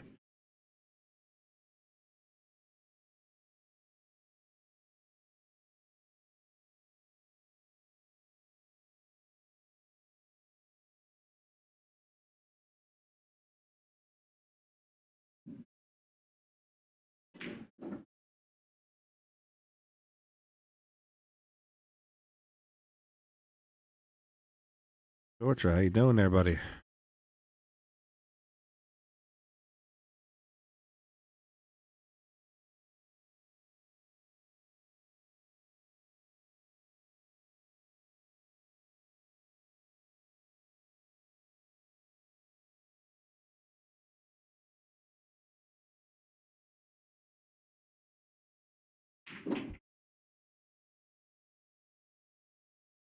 A nice draw, draws that cue right up, gets herself onto the 6. Gonna play the 6 up to the top right corner, come out 1 rail for that 7 ball.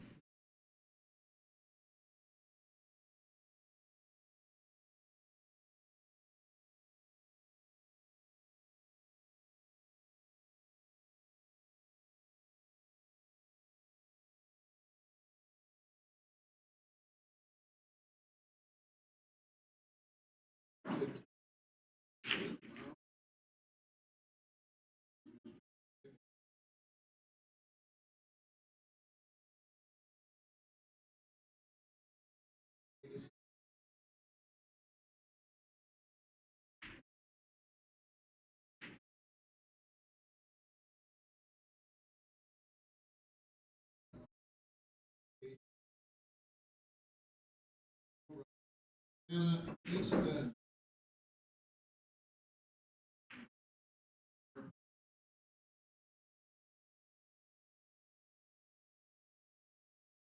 Predator.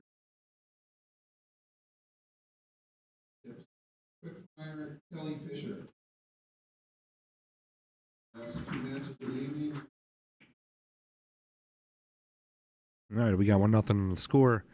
We just had Mr. Dean Rustler call the other match, which is Savannah Easton versus Quickfire Kelly Fisher. This is one of those nights, guys, where you got to have it on your cell phone and you got to have it on your television because there's 2 matches you do not want to miss. Hi, it's Chanel Rain, and you're watching the WPBA on YouTube. All right, we got 1-0 on the score, going to 8.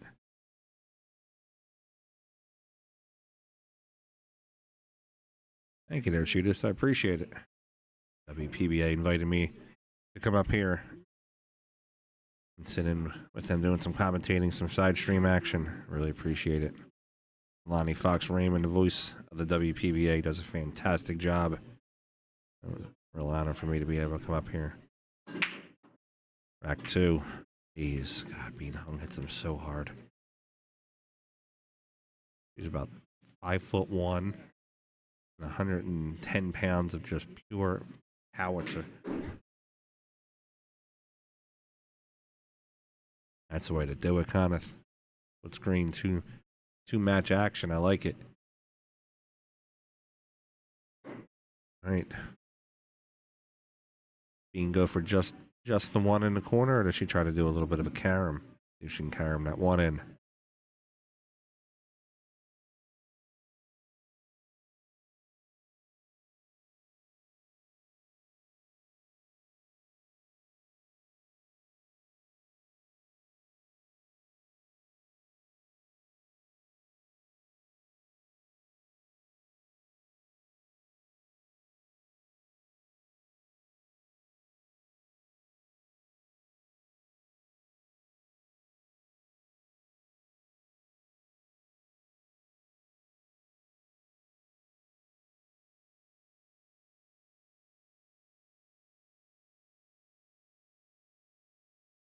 And it's like Bean's going to jack up.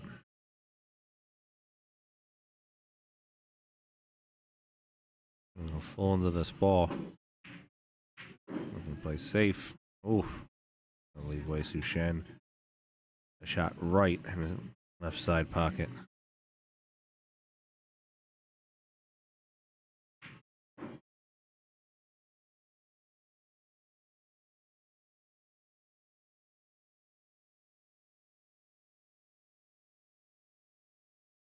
Thank you, sir. I appreciate it.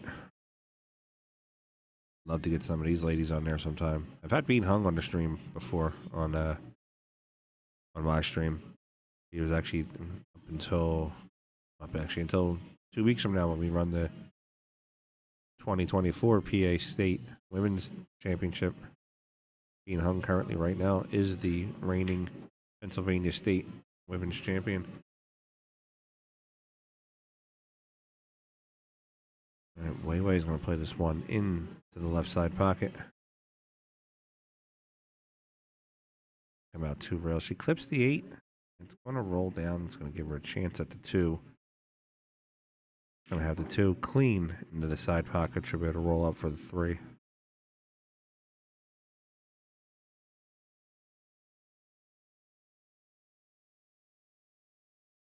After this rack here, we'll give you some information on Bean and do a nice player profile on Weiwei.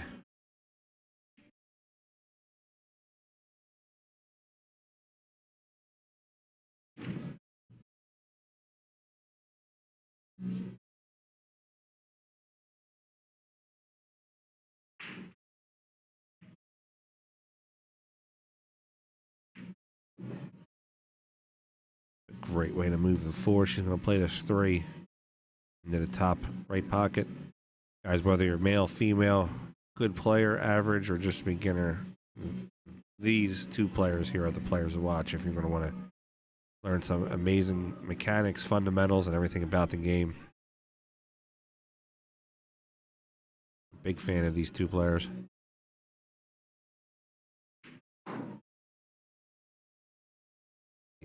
Seriously, I mean, just look at this. I mean, these players are threading a needle. It's just, if you're a pool nerd like I am, this is pretty much basically art in video form here.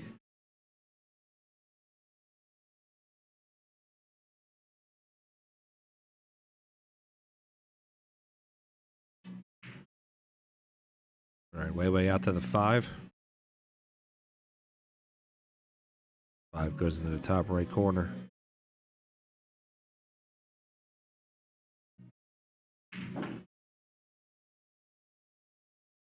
Weiwei over for the 6. She's going to play the 6 to the bottom right. Come out. She could come out 1, possibly 2 rails for the 8, depending on the amount of speed she's going to play through the ball. She's going to look to decelerate through the follow through.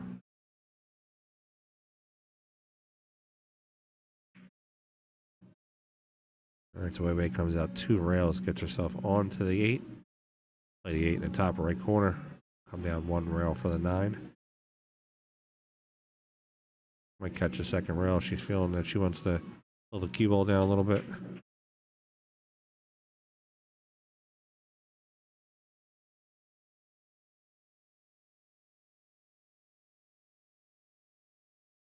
All right, Weiwei's going to be out to the 9. She's going to play the 9.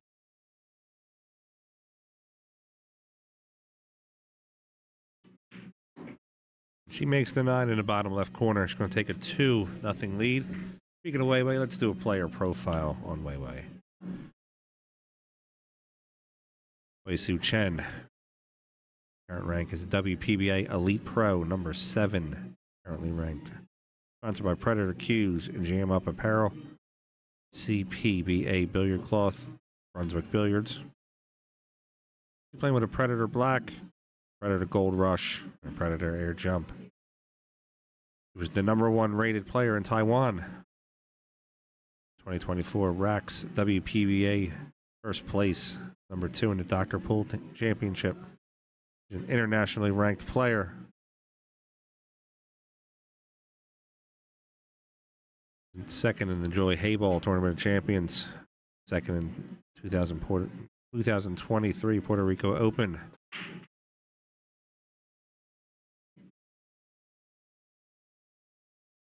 We have rack number 3. She's getting ready to break.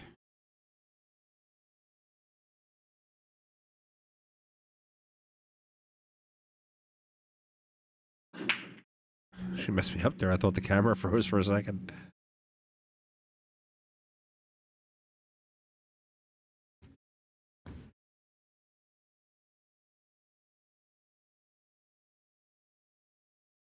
And we got 1 ball down. Qualifies as a legal break. We have shape on the 1.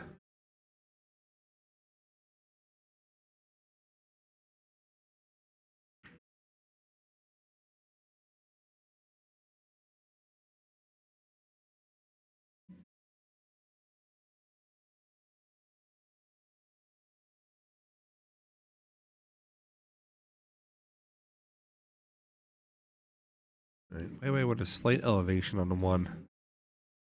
She's not really looking to draw. She's just going to come across the table.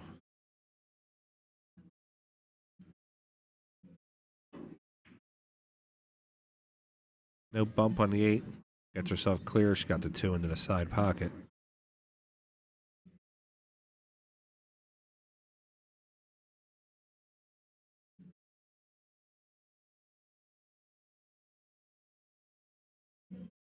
And to decide, she's going to play this one rail out for the 4. Played high right English.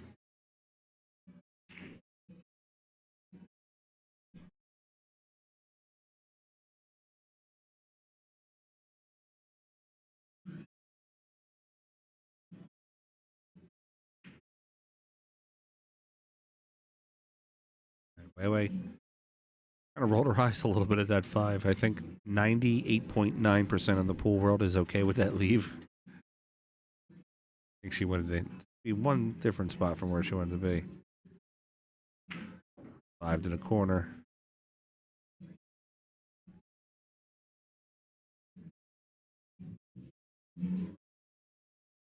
Wei on to the 6.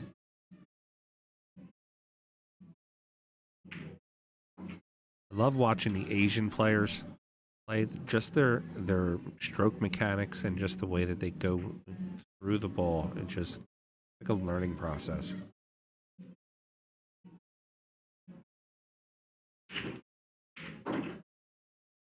Wei 3 rails around for the 8.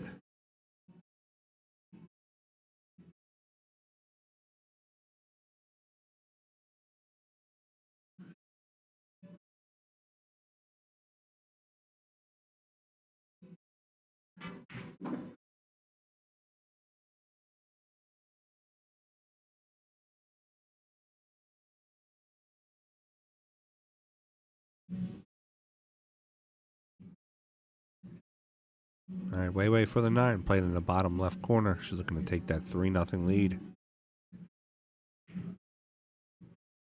All right, we got 3-0. It's a strong lead after 3 racks.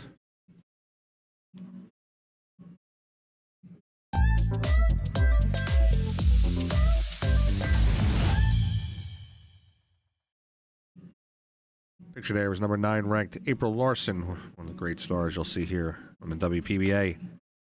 Let's talk about Bean Hung, nicknamed Magic Bean.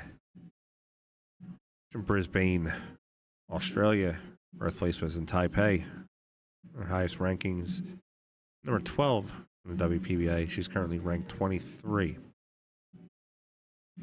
Bean plays with a Zen custom cue with a Hal tip. I've actually played with Bean's cue. It hits phenomenally.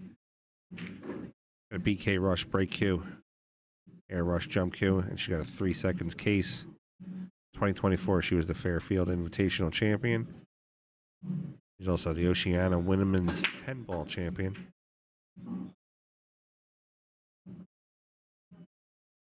She's won both the Australian Women's 8 and 9-ball championships. Won them in the same year, actually. She's sponsored by Zen Custom Cues, Hal Tips, Andy Cloth, 3 seconds billiard case, and Q9 Billiards. Her first event 2 years ago, Predator Canada Open. Her first real good look at Bean. She's going to play the 9 into the corner. She's going to come out 2 rails, play shape for that 2 in the same pocket.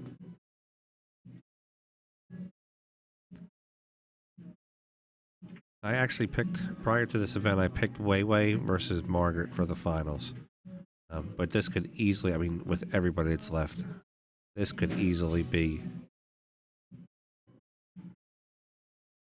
Pia versus Bean, Margaret versus Kelly. Well, Savannah's still in. I mean, any one of these players is capable of just catching a gear.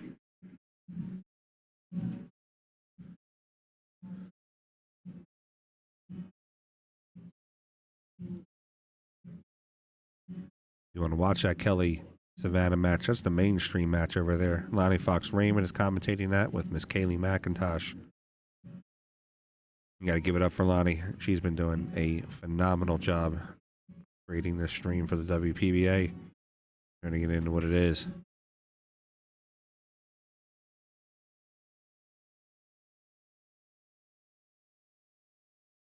Bean overshot the 3 a little bit. You should be able to play this 3 to the bottom left corner. And draw the cue ball to the right. Landing just in this area here. Should be able to eventually curl it back in. Bean is also a very conservative shooter too, so she might Opt to put the cue ball on the right side of the 8. Leave the 3 down there as a safety.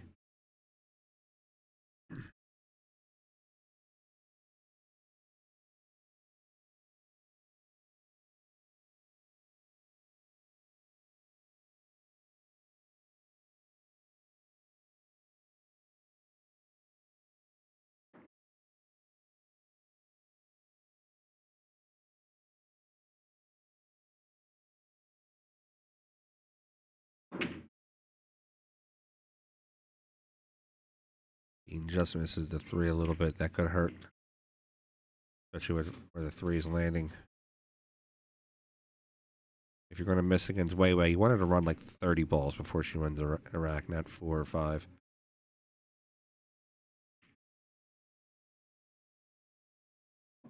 But this is one of those matches that, even though if Weiwei gets out here and goes up 4-0, this is one of those matches that could easily still go hill and be like 6 innings total.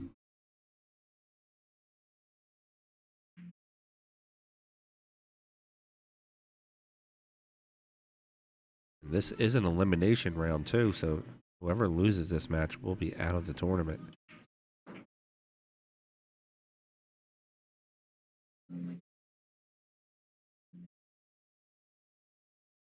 This is your 5th, 6th matchup.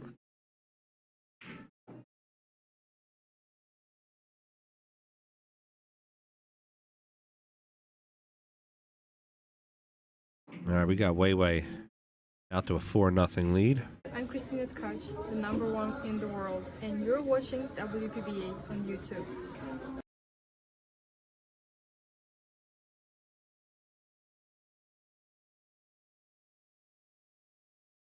That's the current reigning world 10-ball women's champion. Bean's going to take her break real quick. She wants to regroup. Since Bean's taking her break, I'll run you a little promo real quick here about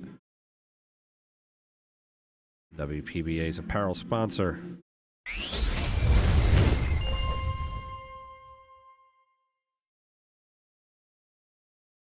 BFCC stands for Big Family Custom Creations. Game On Sportswear is their apparel company. The official apparel company of the WPBA. Pictured here is the matching jersey jacket combo. BFCC Game On is also my personal sponsor. Tay and Marie, who run the company, are just fantastic people. They can make you anything you want customized. Team jerseys, jackets, hoodies, hats, trophies, doesn't matter. They're a big supporter of women's pool and also a big supporter of my company, PA Pro-Am. I definitely got to give them some love. Check them out on bfccgameon.com. Leave a link for you there in the chat.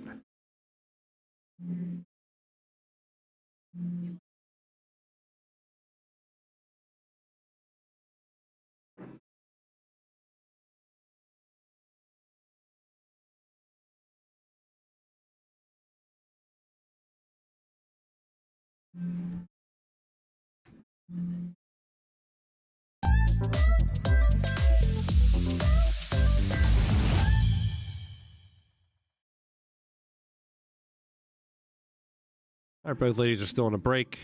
Just waiting for them to come back and continue their matches. Any questions for me? Just throw them in the chat. Let me know what's up. See if we can get you a score on that other match. Current score: Kelly Fisher 2-1 against Savannah Easton.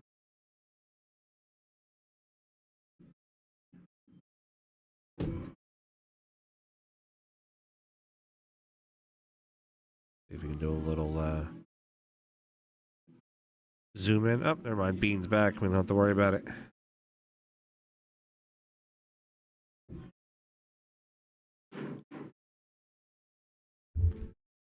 Just waiting for Weiwei to come back in.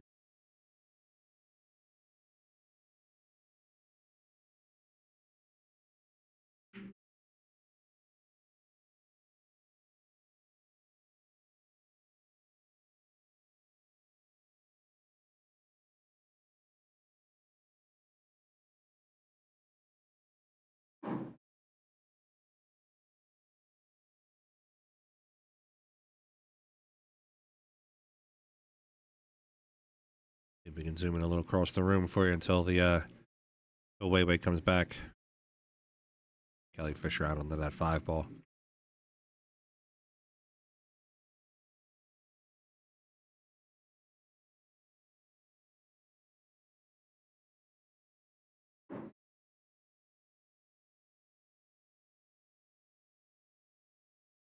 All right, here comes Wei. She's back. A little chilly here in Concord, New Hampshire. Different kind of cold up here in the New England area. My wife's actually from here, and yeah, I experienced it firsthand one of the first times I came up here.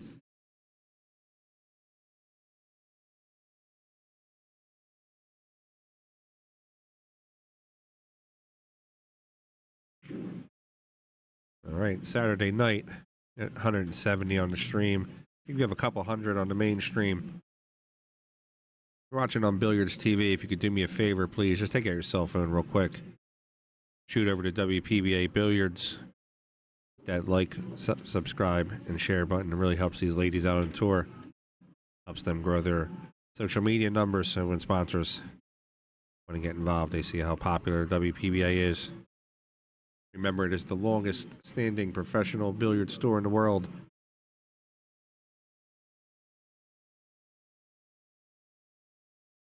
All right, rack number 5.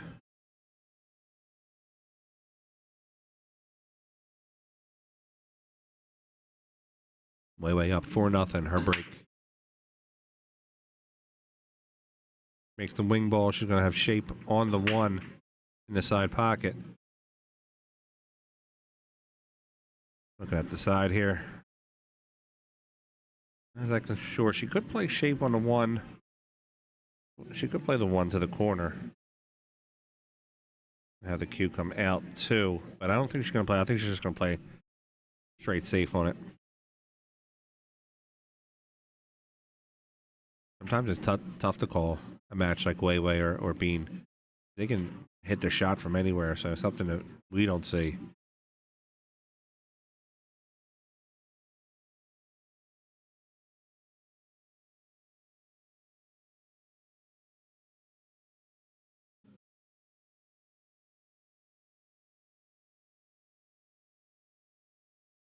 Wei does also have an option to push.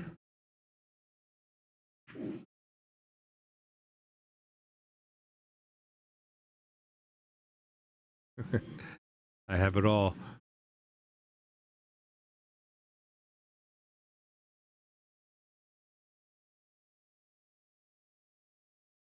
I'm not above doing that either.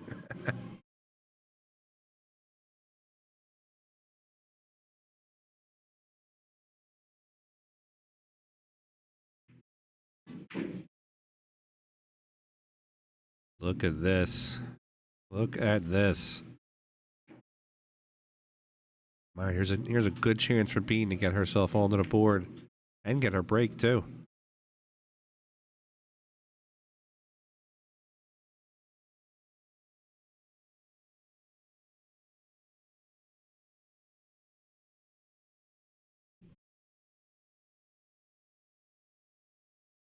What are you doing here, folks? You carrying off the left side of the 1 and making the 9, or are you just cutting the 9 into the pocket, or cutting the 1 into the 9? You just draw a line. I'll hook you up with a draw line here.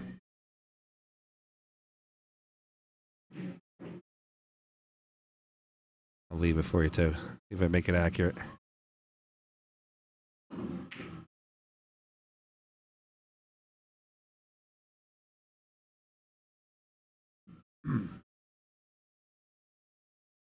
Being opted to go into it with the cue ball. I think either way is good. It's just a kind of a dealer's choice. All right, Wei with a shot now on the 1 ball.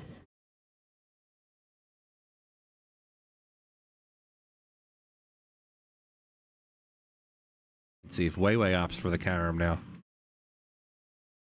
Carom the cue off the 1.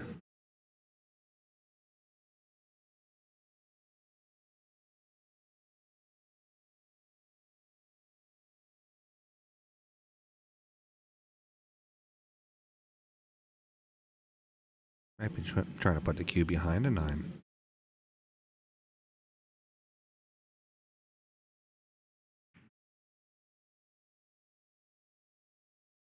That's an amazing shot.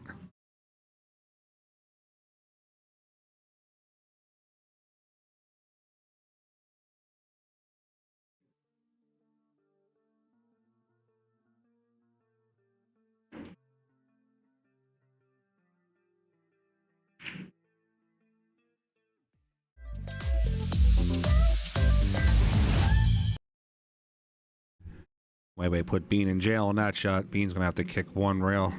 Really, the only option she has trying to hit this one ball.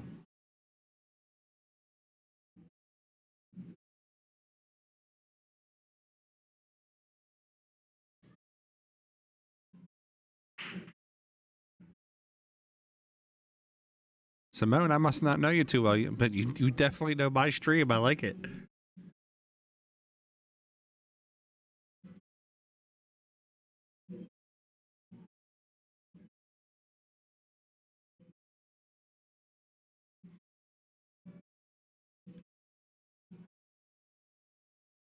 I like it. All right, one rail. Bean trying to hit this one ball. Oh, just misses the corner of it. All right, we got ball in hand. Wei. See what she does.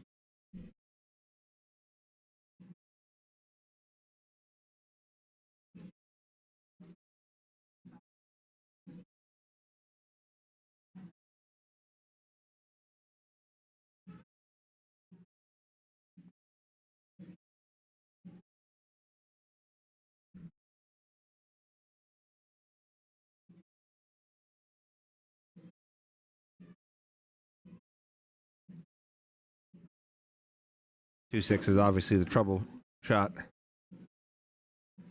She's looking at it whether or not she can play the combination, or she's just going to play the one into the corner and get shape.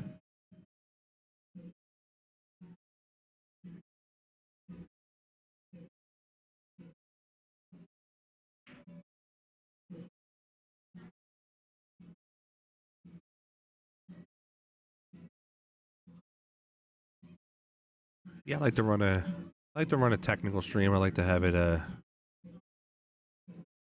look very, I mean, I'm obviously not a matchroom production or a predator production, but I try to make it as enjoyable as possible.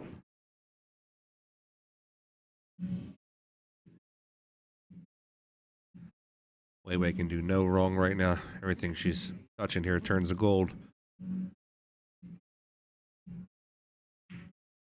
Plays a two in the corner. Up for the three.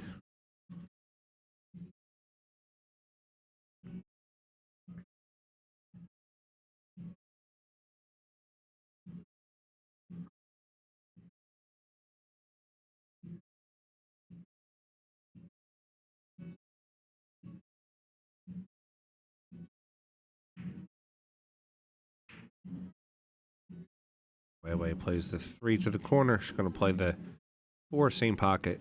Come out two rails for the seven.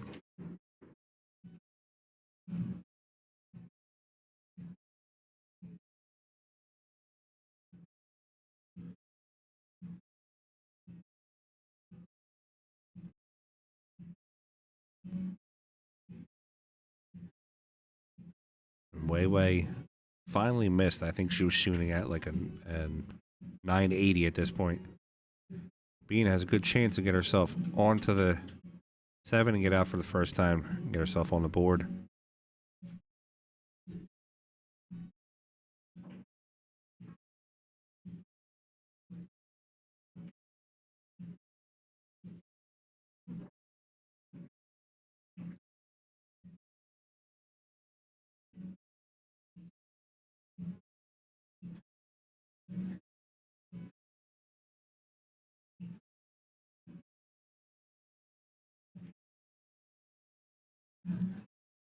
Bean's still having a little bit of a tough time getting the speed of the table down.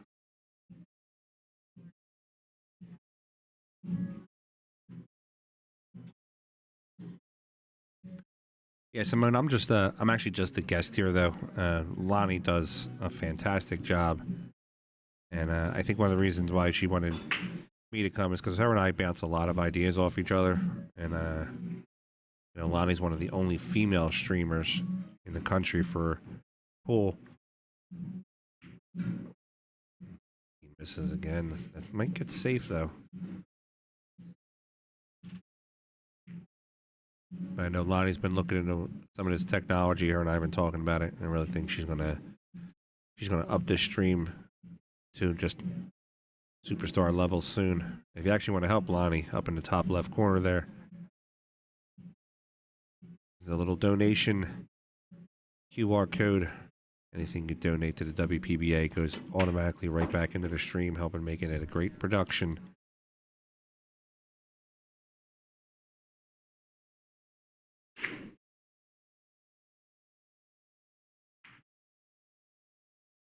All right, way out to the 9 ball. She's going to play the 9 ball to the corner.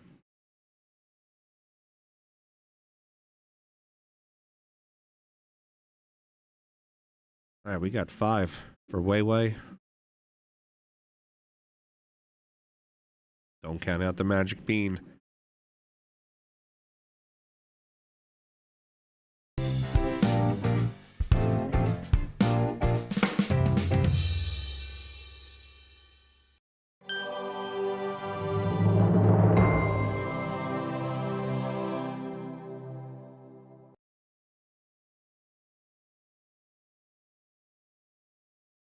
We're playing on these Brunswick Wolf Pro tables with the Aramith Pro Series balls. If you're interested in buying a set of these balls, you can. Go to WPBA.com. These ball sets are $370 shipped anywhere in the continental U.S. That's an amazing price. If you look at some of the other websites, trust me, it's an amazing price. Bean thunders that one. Oh, that 8 is going to... Come on. The pool gods are not being nice. They're being hung today. And she's a nice woman, too. All right, maybe she can play the 2 into the corner off the point.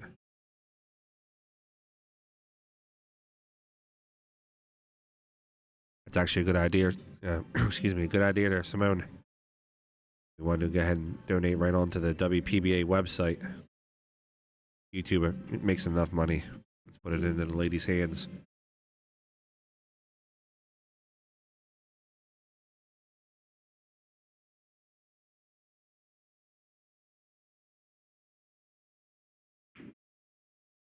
All right, Bean puts that 2 down. She's going to the 3. He's going to look to get some shape onto the 4 ball.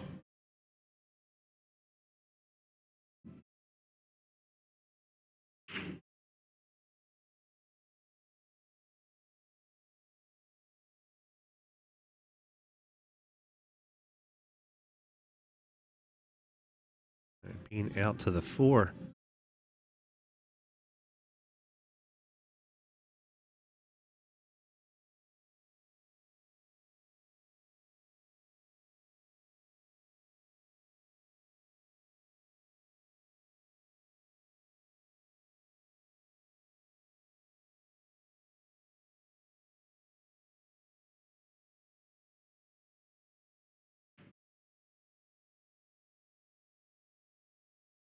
Made that shot look like that pocket was just a bucket, the way she put it right down the center.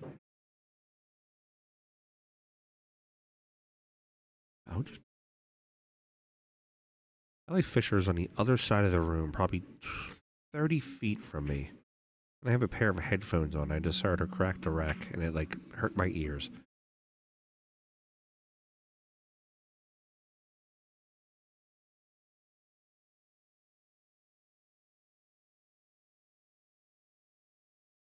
All right, Bean to play the 6 to the corner. Slide over. Play that 8 to the corner. Come out 1 rail, possibly even 2 for the 9.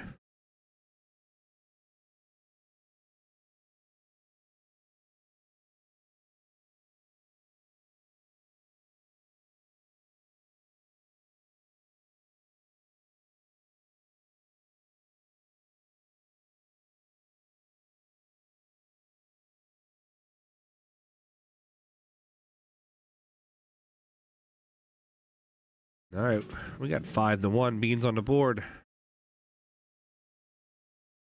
Catching some momentum We're seeing just amazing pool here on the WPBA. To be honest with you, I grew up watching the WPBA. I remember it was on ESPN on Sunday afternoons. You know, it used to have you'd always see Allison Fisher, Concord, Jeanette Lee, who's coincidentally in Philadelphia tonight, where I'm from. You can also see Awa Lawrence or Hofstetter, some of the great players. If you really don't know about the history of the WPBA, you ought to look it up. Palmer Bird started it in around 1976, 1977. You know, I've heard some stories from WPBA players when they first started playing it. They weren't allowed in the pool rooms. They got relegated to Monday afternoon tournaments.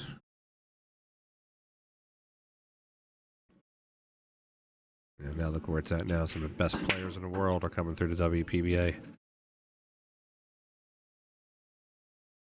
I'll be honest with you, I'm here for it. All right, Wei. Got shape on the 1, 8's in the side. Looking to get herself back out. That 3 ball in the center of the table.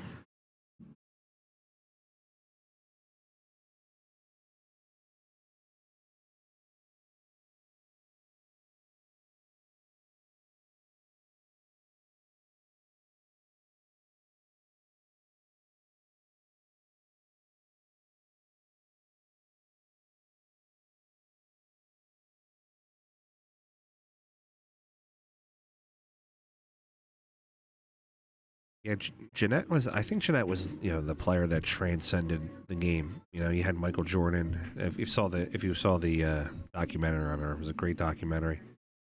Like I said, coincidentally, she's in Philadelphia tonight at one of my locations. Having a great exhibition. Back then, I used to love, like I said, I loved watching the pool on Sunday afternoons on ESPN. Every once in a while, you have the trick shot magic.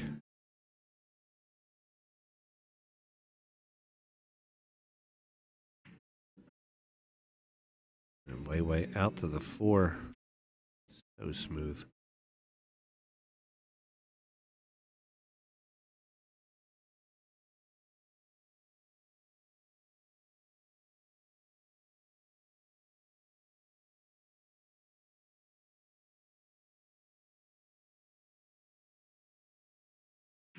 All right, Wei makes that in the corner. I'm going to play the 5. The bottom left come across for the 6.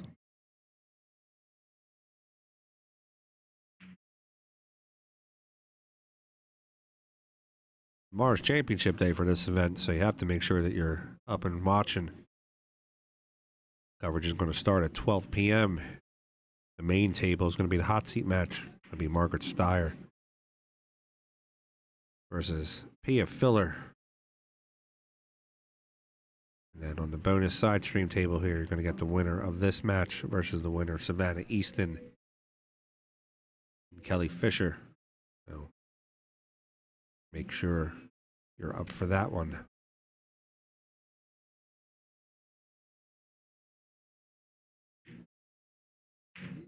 All right, Wu Chen. He's at 6-1. He's getting set up here for an epic comeback. It'll be her break in rack number 7.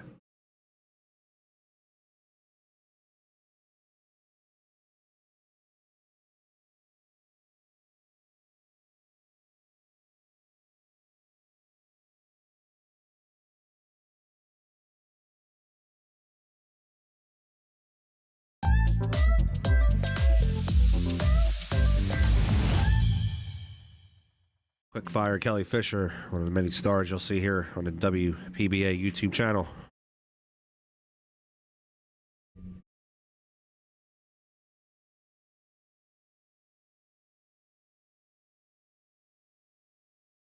All right, being hung to break. Listen to this sound.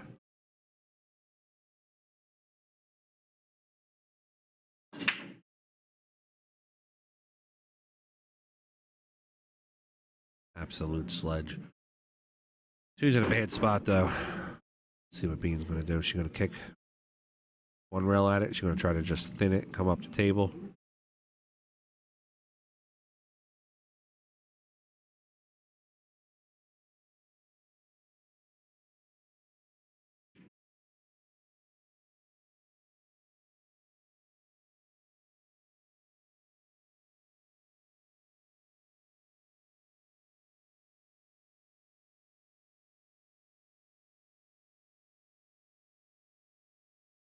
Bean pushes, puts the 3 in a precarious, tough position.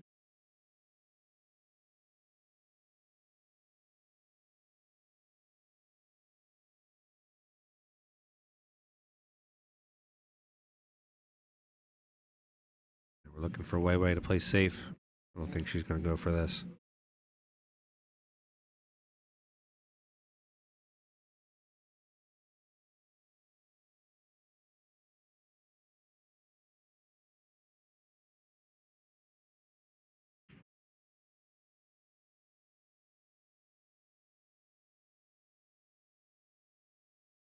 Her ball control is so great.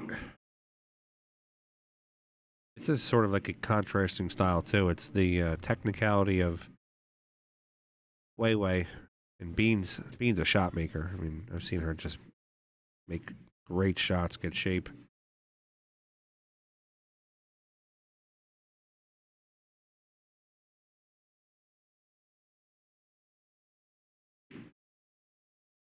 Bean looking to go maybe 2 rails.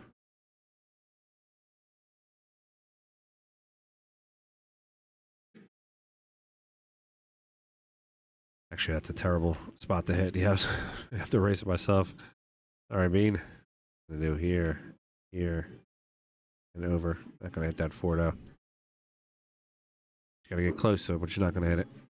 Well, at least she doesn't want to hit it, to put it that way.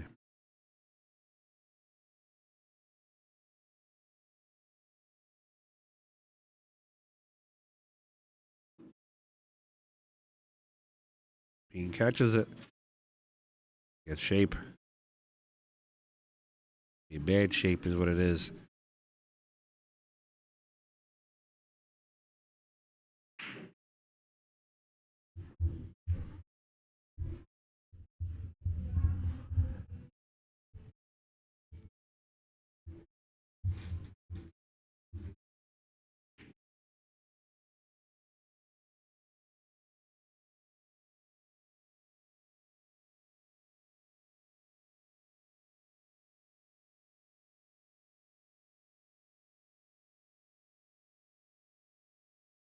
All right, Wei Wei. And the edge of the 2.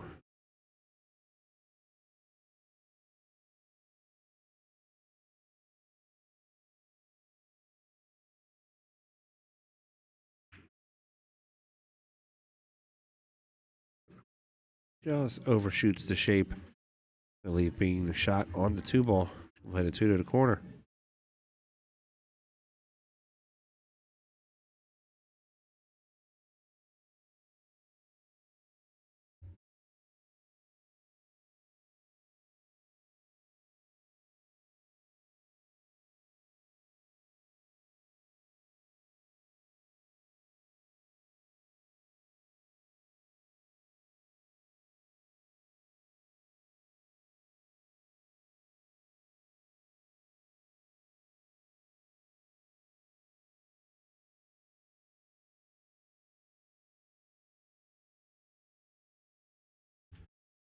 All right, Bean attempts the 2-way. She's trying to make the 2 and break out the 3.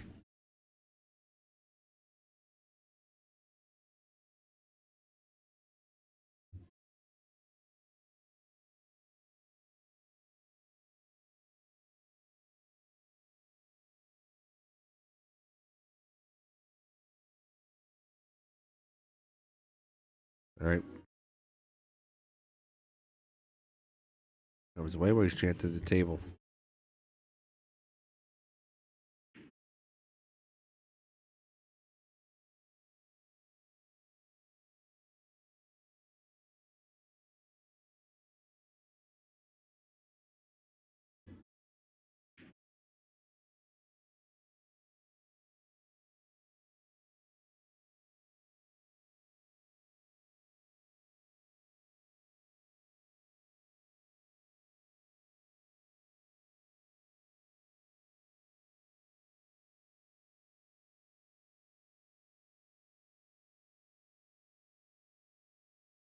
All right, guys, pardon me 1 second. I have to step away. I'll be right back.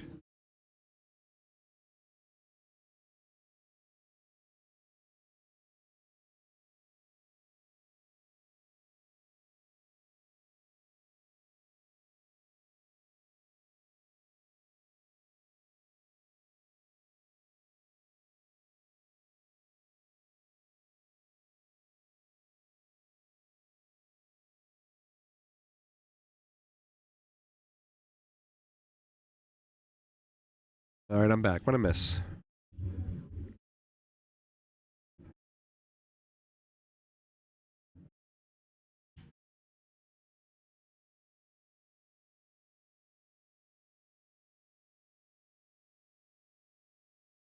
All right, Bean going to thin to 2. Look for the safe. Maybe right behind the 4.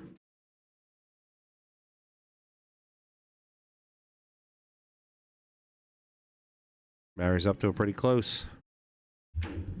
See that side angle. I do think Wei Wei can come off the top rail.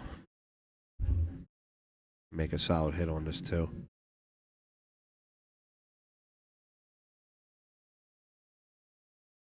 Man, there is a little bit of room there. I have to put a little bit of spin on it, but I think she's going to make a solid hit on the 2.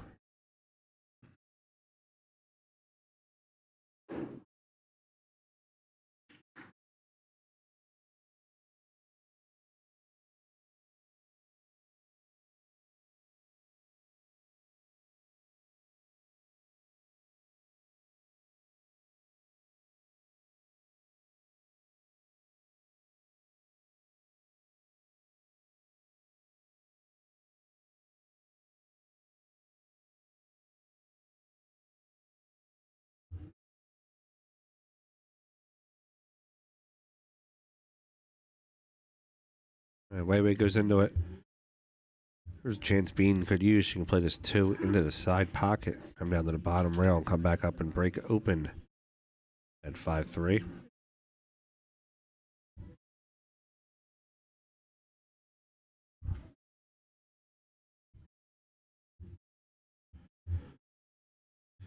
All right, no more pen tonight. Battery's dying.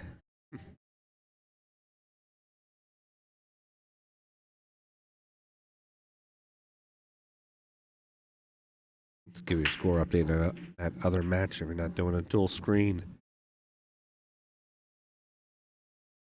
Score is currently 5-4. Kelly Fisher over Savannah Easton. Savannah trying to mount a little comeback.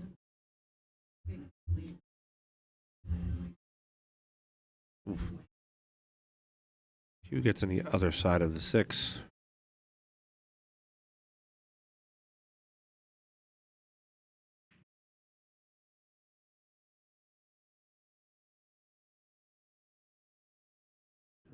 Look for Bean to make a full contact hit on this 3.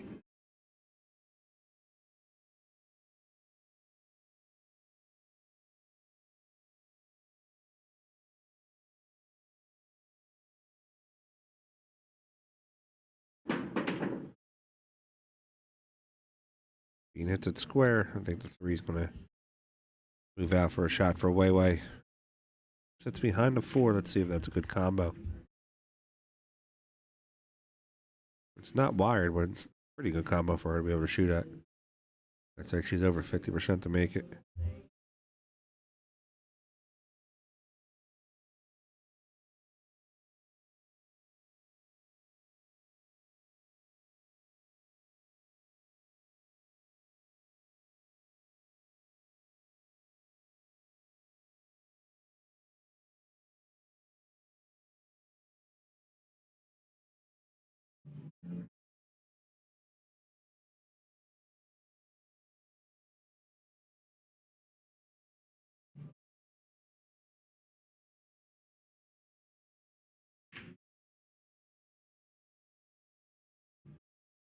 Wei Wei makes the 4 to the corner. The shot doesn't hurt her so much because look at the shape on the 5.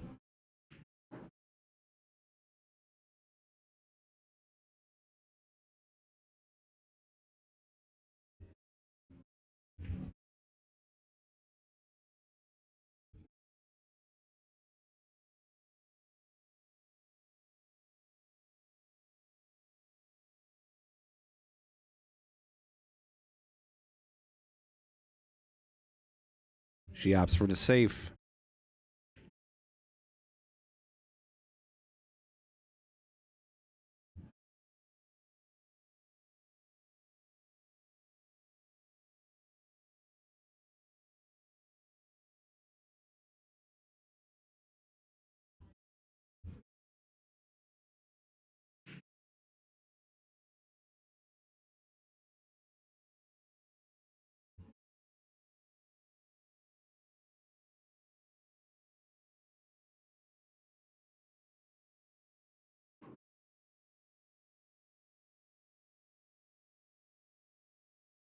Bean makes a good hit, but it just snuck into that 7. It's going to leave Wei Wei a channel.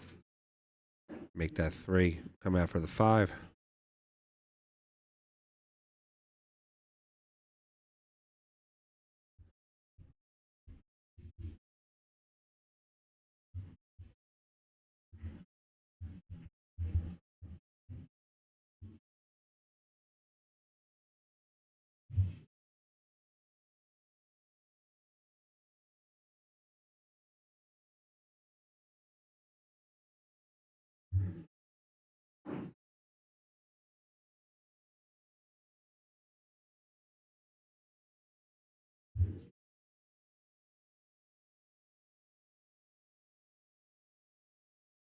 She made both balls in that shot. 3 in the corner, 7 in the corner. Here's her shape on the 5.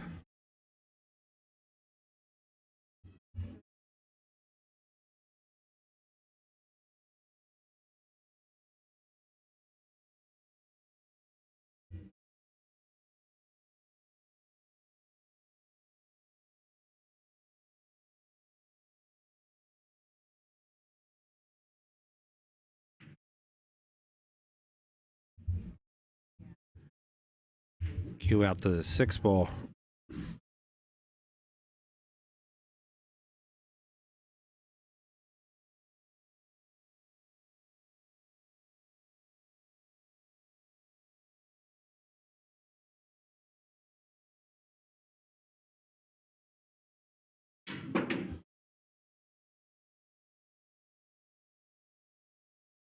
Miscue by Wei Wei.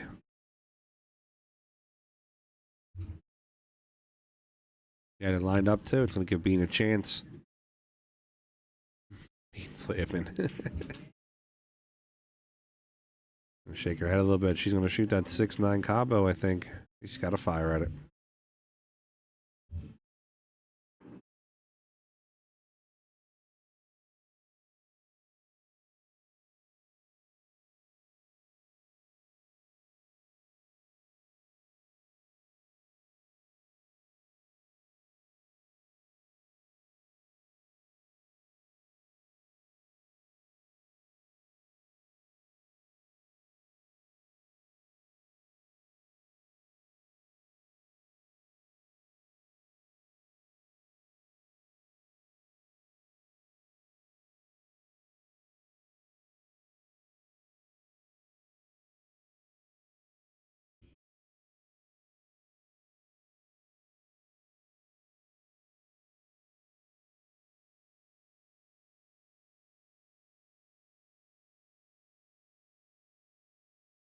Bean opted for the save. She didn't get where she wanted it to be.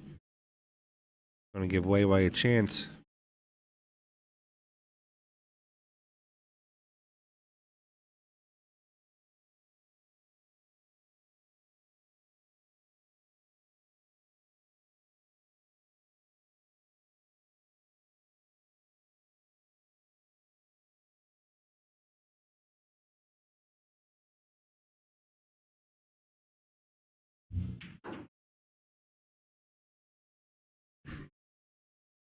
Wei Wei 4-rail shape for the 9. Got distance, so she can cut the 9, but test her shot for amateur player. Say medium difficulty for someone of Wei Wei's speed.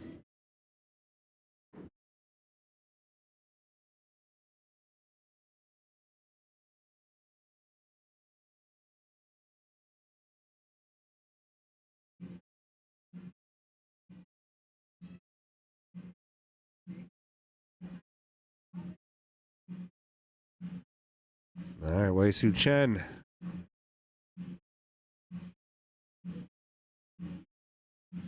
She gets out. She's going to get herself onto the hill.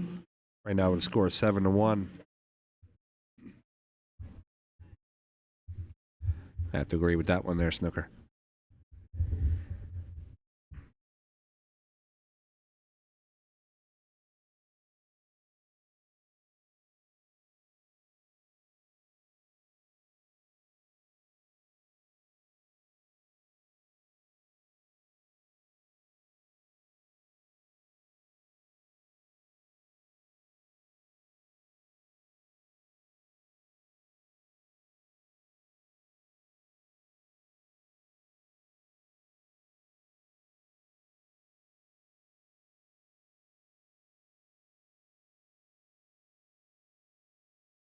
All right, way breaking. She's on the hill. She needs one more.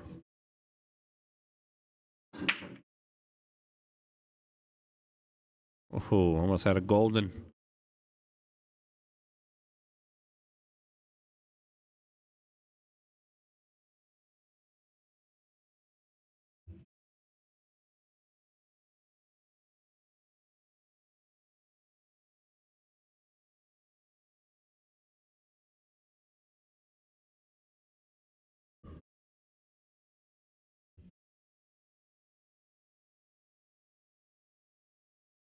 All right, way out to the one ball. I think the one balls are toughest shot. I want to look at this 5 though.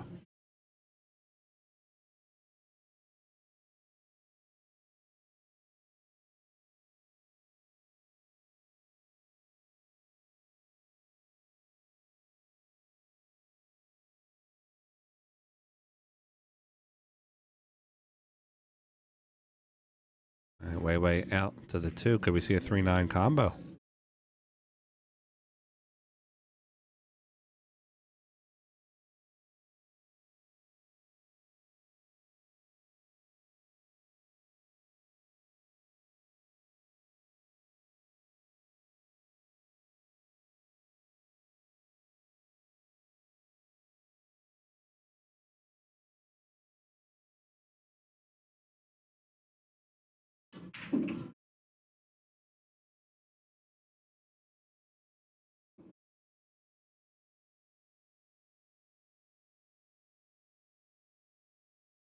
I think Weiwei's just opting to run the balls. It's going to make it easier for her to just secure the win. Sorry, I'm stumbling my words here. Plays the 3, comes back up for the 4.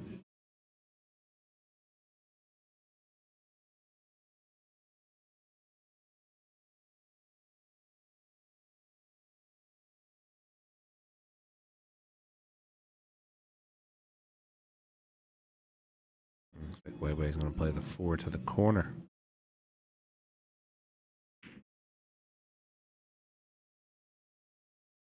Now for the 5-5-7, same pocket.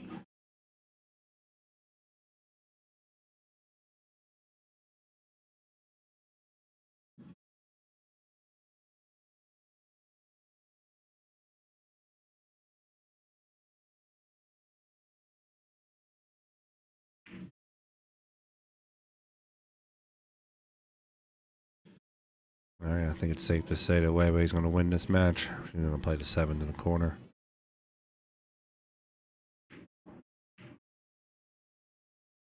And Weiwei's on the 9 in the side pocket. She's going to secure herself a spot in the top 4. She's coming back here tomorrow morning at 12 o'clock. It's going to be Weiwei versus the winner of Kelly Quickfire Fisher and Savannah Easton. Kelly's currently up 6-4. Ladies and gentlemen, thank you for spending the entire day here on the stream with us. There's still more pool though. Jump right over to the WPBA main page where you can finish the rest of Kelly Fisher and Savannah Easton. We'll see everybody in the morning.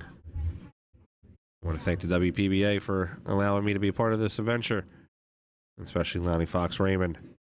So I'm Frank Miletti, the cue ball from the pool hall, and I'll see you in the morning. Thanks a lot.